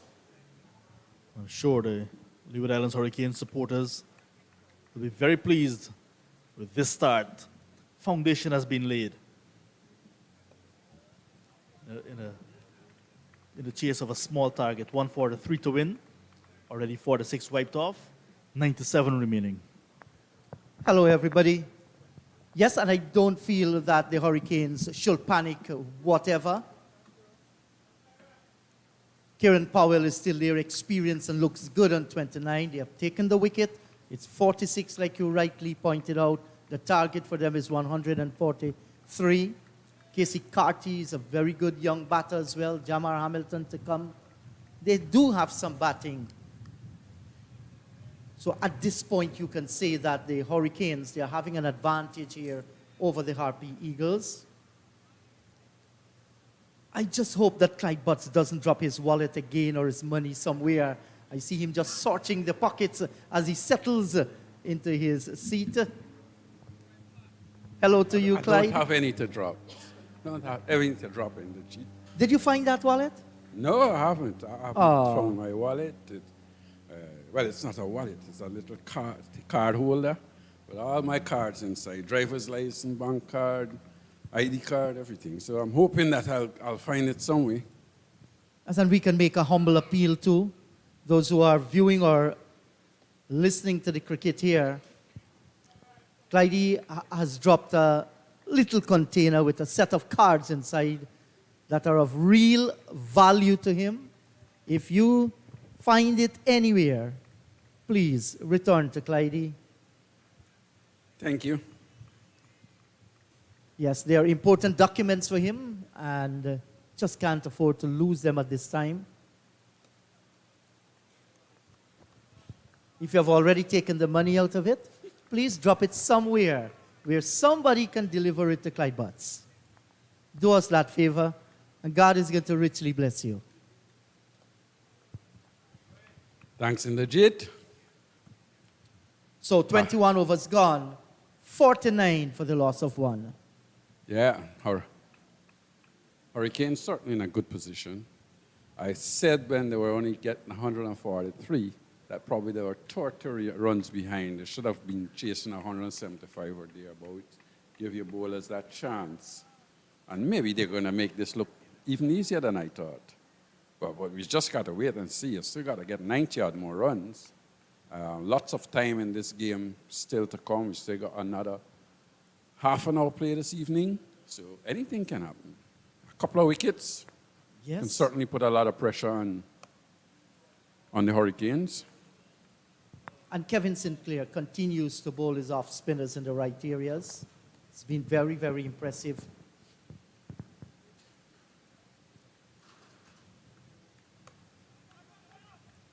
And Powell is scoring freely. That's the reason why he has gone on to 32. Not bothered by anything whatsoever.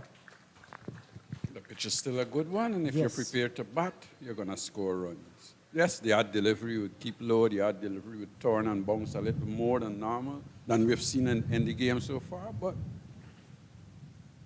just apply yourself.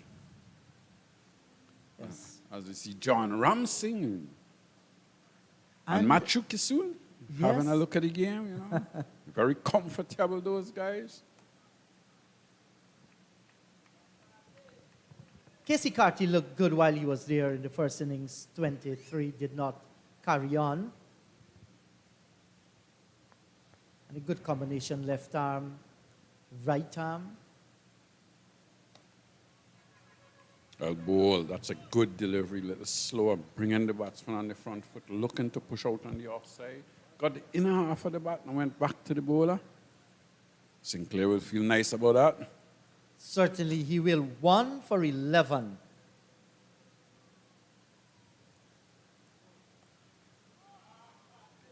And Carty is cutting this one away, true point and away to the boundary for 4.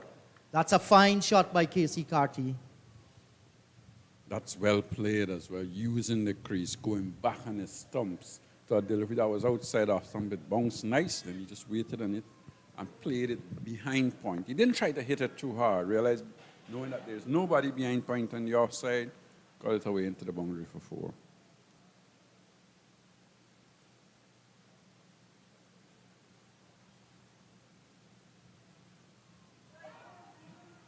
Beaten all ends up there. Beautifully bowled by Kevin Sinclair. As his man groping at the last moment.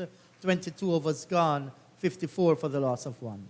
Yeah, delivery that was pitched up outside the off stump, holding its own, going straight on with the arm, beating the batsman. What I like about it is that delivery, it wasn't quicker. Normally, when a lot of times when an inexperienced spinner get hit for a boundary, they tend to bowl the next one quicker and flatter. Bowl it slow and got it to leave the batsman. Well bowled. So Auden is the only man out, caught by Tevin Imlach, the wicketkeeper of Kevin Sinclair. He made 12, stuck around for a while, 59 balls.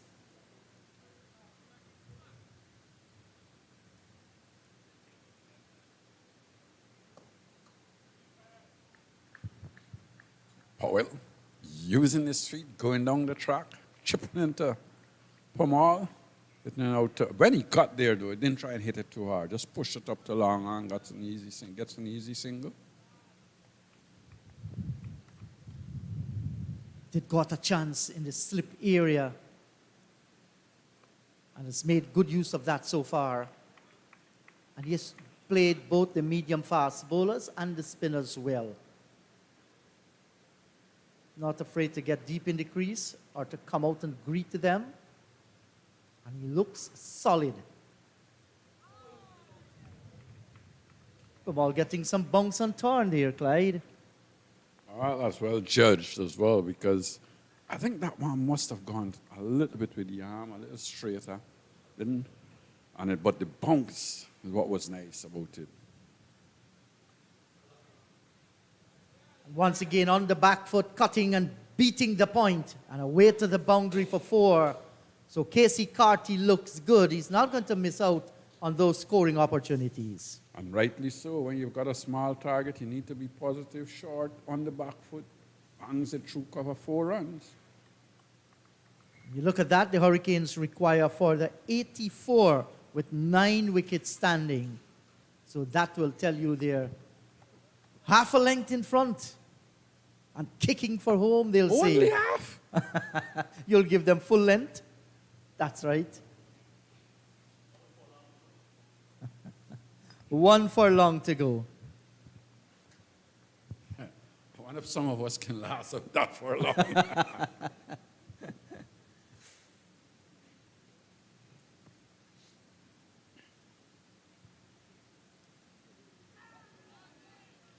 Barbados Pride in their second innings just a few moments ago. They were 12 for the loss of 2, just losing Mosley. So they're in some trouble there. 59 for the loss of 1.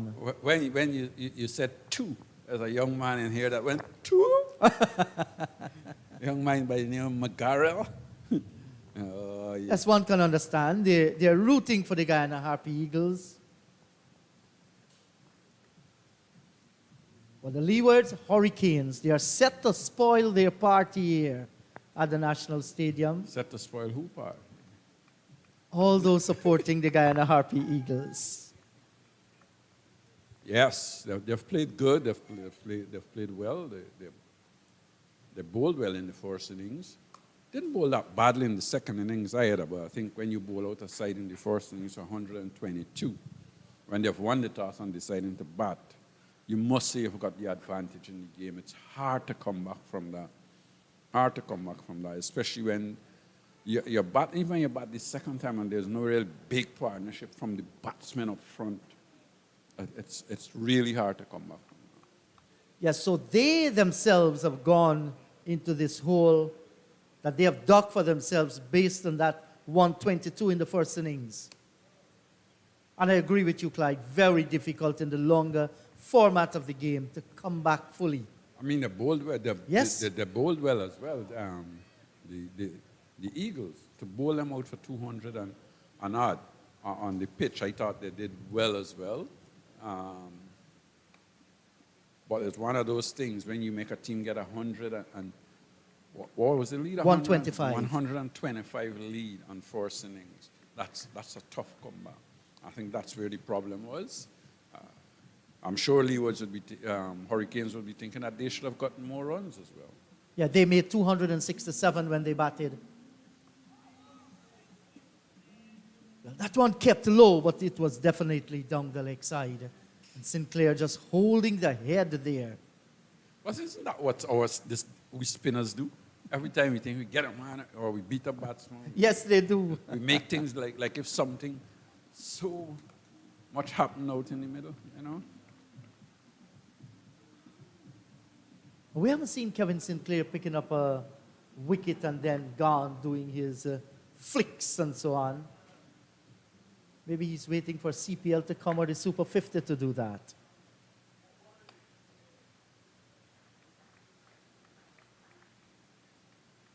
$24 overs gone, 60 for the loss of Maybe 1. he's getting old and he's thinking, well, I can't do the things I used to do 2 years ago either. There's always injuries about as we, and I would always say this, you look at what happened with South Africa and the West Indies. When Maharaj got the wicket, Yes. when he started to run, I don't think he has played cricket since. I haven't heard a report on what actually was it a happened. hip problem that he I'm suffered? not sure what he did. He just started to celebrate, going for the run, and he just collapsed. Maybe Kevin Sinclair is waiting for those thousands of spectators to greet the ground before. Or maybe he's waiting for victory tomorrow. But you never know. We might very well see that.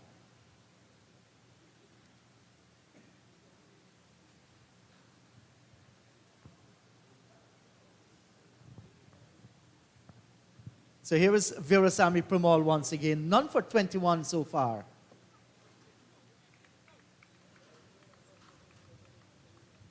And in the previous over, we saw Kieran Powell using his feet nicely to Pramal, working the ball through mid-on, mid-wicket region, and picking up singles. Down the track again. Looking for a single there, but got it straighter. That's on the onside of the pitch. And you look at that field, the long on and long off are very wide, so there's a big gap straight down the ground. And I guess that's what Powell is thinking about. This time he works it off the pads down to fine leg, and he's going to get 4 runs, as that was a delivery. Powell obviously thinking, maybe he's going to give me the charge. I'm going to fire one down leg side. But he was equal to the task, went back and worked it off down to fine leg. 4 runs, good-looking shot. Yes, and he read the left-arm spinner real good there. Had the luxury of getting back into the crease and just turning it away. So the boundaries are coming now. In the last 2 overs, we have had 3. This was quicker through the air by Virasamy Premal. He's seeing them big as a breadfruit there, Kieran Powell. Looks so comfortable, ease with himself.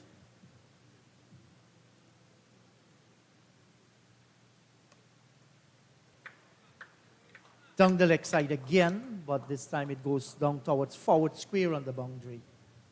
So he's getting the boundary, he's scoring the singles. But Pomal not being as tight, his tight self, we know him he can be, just bowling a couple of bad deliveries in this over. He's normally very tight, and as you see, this is in his 8th over, and he's already gone for 26. And just see him holding the left side of his buttocks there, stretching the legs. There might very well be some weary legs there, Clyde. A little limp too, as he collects his hat from the umpire, 65 for the loss of 1. Well, he shouldn't be giving up. He's an experienced player. He's been around for a long time. He knows what is required. He knows that if you get 1, 2 quick wickets, you can still put some pressure on the Hurricanes. It's not an easy task from here to come from here and to win this game. But you should not be giving up. Not at all. They say that man's greatest mistake is to give up. Because sometimes when you give up, that's the point where you're about to recover. So you can't. You have to play right down to the end of the game. Hurricanes still require 78 for victory. You add 2 hat-trick in the bowling column, and the game changes. You want 2, you don't want 1, you want 2 hat-trick. What a greedy fella you are. And once again, good use of the feet here by Kieran Powell. And he's setting an example how to play the spinners. Nice move down, gets there, not looking to bang it all over the park. Knows where the scoring opportunity is. And he's leading from the front. He's on 40. I think what's happening with Powell, when he's going back, he's going right back. So the bowler has to start thinking, well, he's going back, I've got to try and push it up a bit. And that's the time he gets to use his feet. So good batting. That's good batting, good smart batting. And that's what you talk about, using your feet. That's what you do. Make the bowler bowl what you want. Don't let them do what they want to do. That's right, and that's how some of the greatest played spin bowling, either deep into the crease or coming out to reach it, good use of the feet, or your sweep on length. But they're looking comfortable, both Casey Carty and Kieran Powell.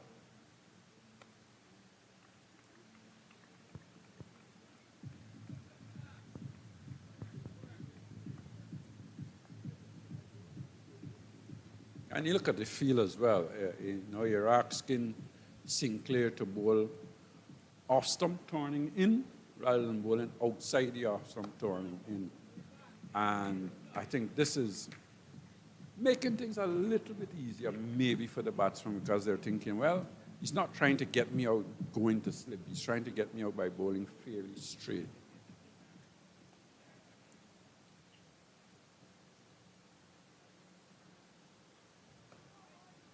And when you look at it, it seems to me that Sinclair is thinking more about LBW decision. Yes, I agree. I was just going to say that to you. Bowl that line, like a straightish off stump, middle off stump. 6-6 for the loss of 1, 26 overs gone.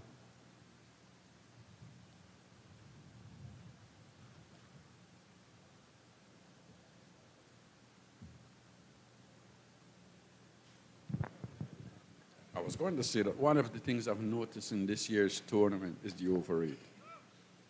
I think the couple of games that we have seen, there always seems to be an overtime. And when you think about it, spinners has bowled a lot of overs as well. And that puts a question mark as to why, except with the little stoppages of rain and so on. But generally, yes, the medium-fast bowlers, they have not bowled their overs within the expected time. And that's the reason why on a number of occasions, including today, we are going extra time out in the middle. I think every day that we've had this Yes. 3 matches, we have seen that happening. I don't know. I'm just wondering if something should be done or if we should allow it to go. Yes, you want to encourage your faster bowlers to bowl as well, but at the highest level, don't you get penalties and so on? So we have to be careful. You want There to are penalties. encourage them to do the right things as well. Yes, you must get it right here. So therefore, I think the regulations should come in. And umpires are the ones, I think, who need to enforce it out in the middle there. It's essential because, you know, we grew up hearing practice makes perfect. But it's not necessarily so. You practice the wrong things, you can't make perfect perfect, it. you perfect the wrong thing. That's right.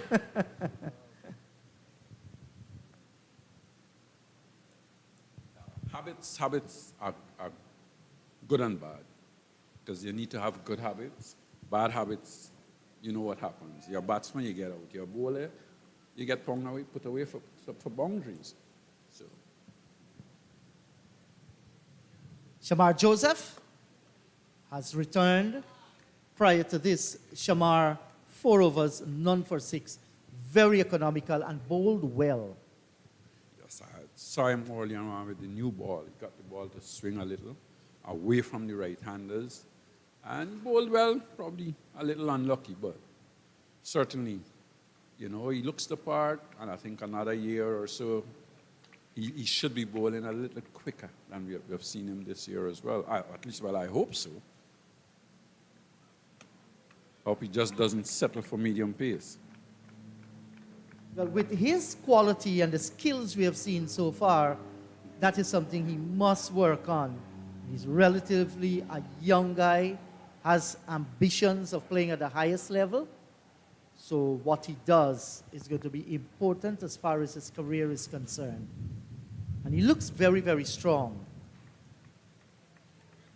I think Leon Johnson's been a little smart here as well, because things not going your way. Your fast bowler is going to take a little bit more time to bowl his overs.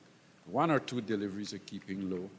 And if you bring your seam on and you get 1 wicket, you can then come tomorrow morning and say, I'm going to try my seamers from one end and the spinners from the other end, try and keep things as tight as possible, and see what happens. Things are not going your way this afternoon, so you want to get the afternoon over with as little overs as possible that you can bowl to the opposition. You don't want to give them any sort of run anymore this afternoon.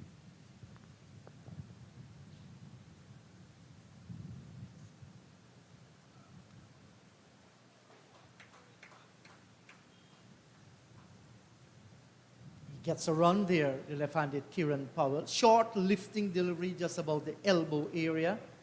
Or is it, he's pulling off the gloves. And that seemed to be a little nasty blow on the finger, it looks like. Well, the scoreboard, that's Emmanuel, corresponds with those guys on the technology, 6-7 for the loss of 1. It's not easy work there, but once the fellas enjoy it, Clyde, they won't mind. Well, the physio is out in the middle, and I'm sure Kieran Powell will want her to stay out there for as long as possible. The umpires are now going across. They're going to have a word. That just bounced a little. A nasty delivery. But we all know the little tricks that happens at this time of the afternoon. No batsman wants to face those last couple of overs or deliveries, as you may say, and whatever little trick you can use, you tend to use it. Waste some time. Yes, you want the full back to come out. Clyde, when that magic spray is applied, have you ever gotten the magic spray on? What's the feeling like? It's just a cold spray, really, just like ice, but instead you don't have the time to now come up with ice on, so you spray it. Cold spray, try and keep that as cold as possible, so it's going to help the blood, and you don't want to be getting a blood clot or anything, I guess. You feel it a little bit numb? It is. So all seems to be well here with Kieran Powell as the physio makes her way back towards the dressing room arena. And the light has stayed here despite some shadows lengthening across the field. It's been a good day for cricket. I don't think it was a hot day today. Sun was out, yes, but I don't think it was a hot day. It was a nice day, a nice cool day, and I'm sure the players have enjoyed it. Well, I say they've enjoyed it. The Eagles probably say, well, we didn't enjoy it too much. Well, they did have their moments of enjoyment out in the middle. Moments of emotions too when Leon Johnson made his way off the field. And I was more thinking about enjoying the conditions rather than what has gone on today in terms of the cricket of itself. Yeah. What was indeed, it is a pleasant day. Started this morning, nice windy day. And the climate is changing up nice for our kids who will go on vacation as from today. They love flying their kites. The seashores will become a hype of activities. So too the openings, pastures and street corners. Have to be careful with the electric wires as well. Yes, Pastor Kisoon heard I say pastor instead of pasture, and he was beginning to celebrate. Was he? Yes, he wants to go and fly kites. I see. 6-7 for 1.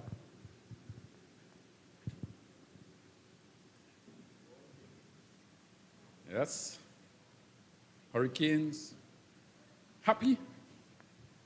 Eagles, not so happy at the end, coming to the end of the third day of play.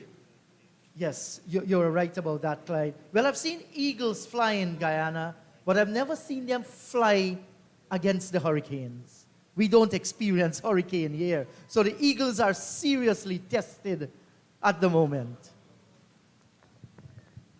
There are some bird watchers, Clyde. They will watch for months just to have a view of the Harpy Eagle. It's not an easy bird to see.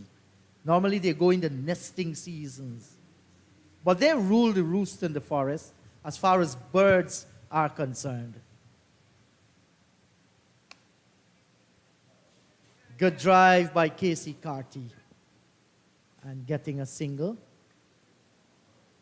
Like how you rule the roost in Mike Coney. Yes, I As do. your goats are concerned, according to Andrew on that goat farm. Yes. You know, I heard someone say, I'd rather be number one in my village than to be nothing at the highest level. But well, using his feet, coming down, stroking this one up to long off, an easy single. And this has been the hallmark of his batting. Patience, use of the feet against the spinners. He has done well. Ending the season very well. No doubt having an eye on those 3 matches we were talking about a little bit earlier. One of the questions I wanted to ask, is it going to be the best players in the region that are going to be in this, the players that has performed in this year's tournament, or is it going to be, and this is a bad delivery, down the leg side, 4 runs. It's helped on its way. Down to fine leg, 4 runs. Yeah, it is going to be that. You're going to have the portions that have performed, and then with some of your good, better players around, as Roach and those guys, are they going to be playing, or is it just going to be players from the tournament? Well, I am not certain what is going to happen, but we can only suggest what might happen. And with India coming here to play Test cricket. I think the expectation should be that we have our senior players who are playing Test cricket along with the best of the crop that played in this year's tournament. That's the only way we are going to develop our players and at the same time have a hard look at some of those guys that are playing Test cricket for the West Indies.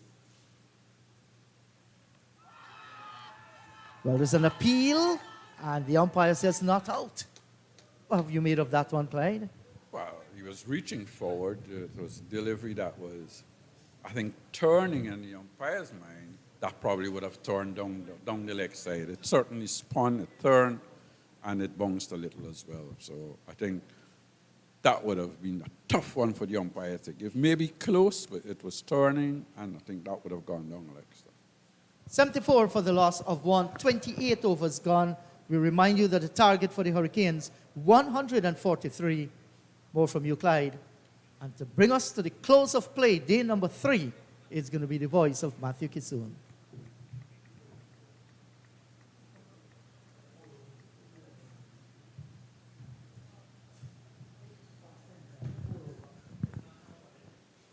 Yep, so Hurricanes, 74 for 1.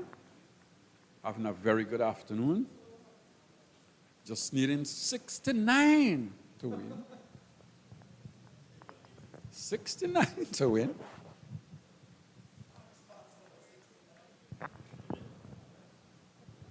$69 to win, Pastor. What are your thoughts?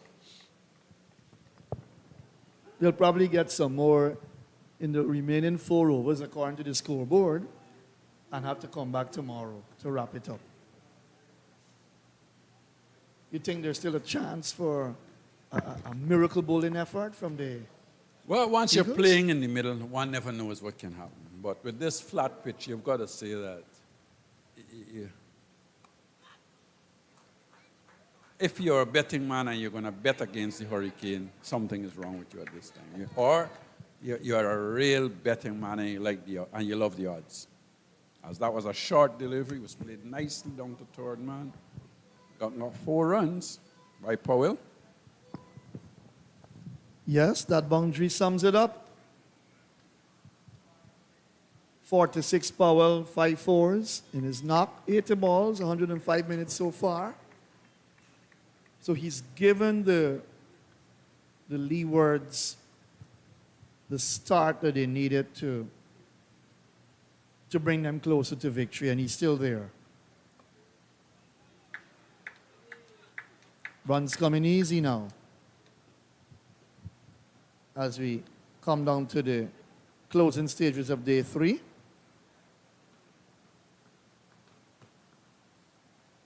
As someone said, pray for rain to wash out tomorrow's game. The match will end in a draw.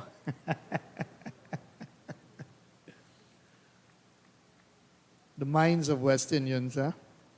And the minds of the the home team,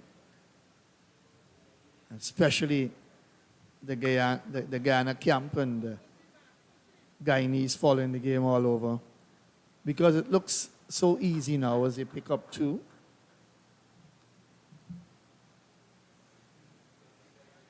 Six to 2 to win. It's getting very easier now. Wow, that certainly batted well. I think Powell has played a wonderful innings here this time around. And the first innings he did bat well as well, but he threw his hand away at the end. But this time he's probably decided, I'm going to bat right through to ensure that the Hurricanes win this game. You know, sometimes when you're playing your last innings of the season, you need to ensure you don't do anything that would make the selectors think that, oh, we don't need this boy in our team anymore. He's been around for a little while and he's still getting out that way. So Powell has decided in this innings he's going to show them that he's capable. He scored some runs this year as well. He's got a couple of hundreds, or at least 100 I'm sure about.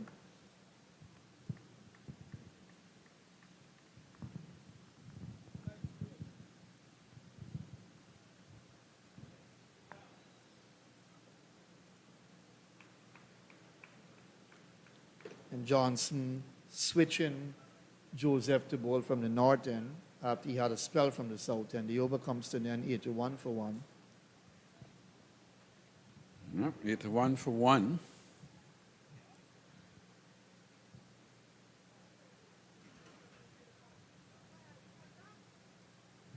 I'm sure the Eagles would want a similar scenario that took place against Jamaica on that last day as well when they picked up, what was it?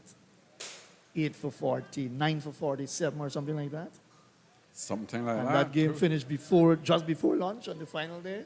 Who wouldn't love to see that? And one has to remember as well, Barbados bowling out Guyana here. Chasing what? 60 yard? Or looking for 60 yard for victory. And we're bowled out for 56. Somewhere along that line. Dwayne Smith. So it's not over until it's over. It's not over until it's over. A game that will always be in the minds of many who watched and who played then too. And you're correct. It's not over until it's over.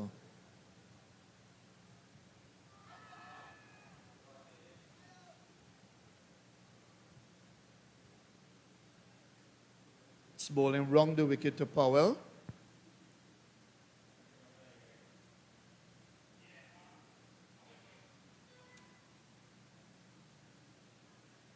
He's donned the helmet now, says Powell, I think, obvious what he's trying to do is try to waste as much time as he possibly can. Thinking, well, I have to let the umpires know I'm not happy being out here at this time. I want to get off, put my feet up, and come back tomorrow. it's 17 hours 35 here. So it's gotten a bit dark.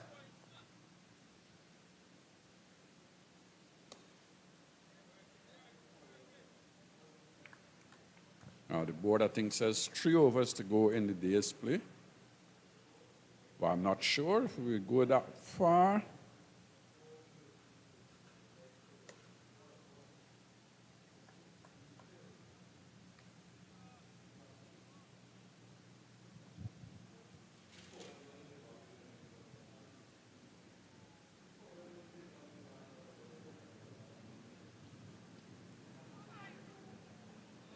Well bowled.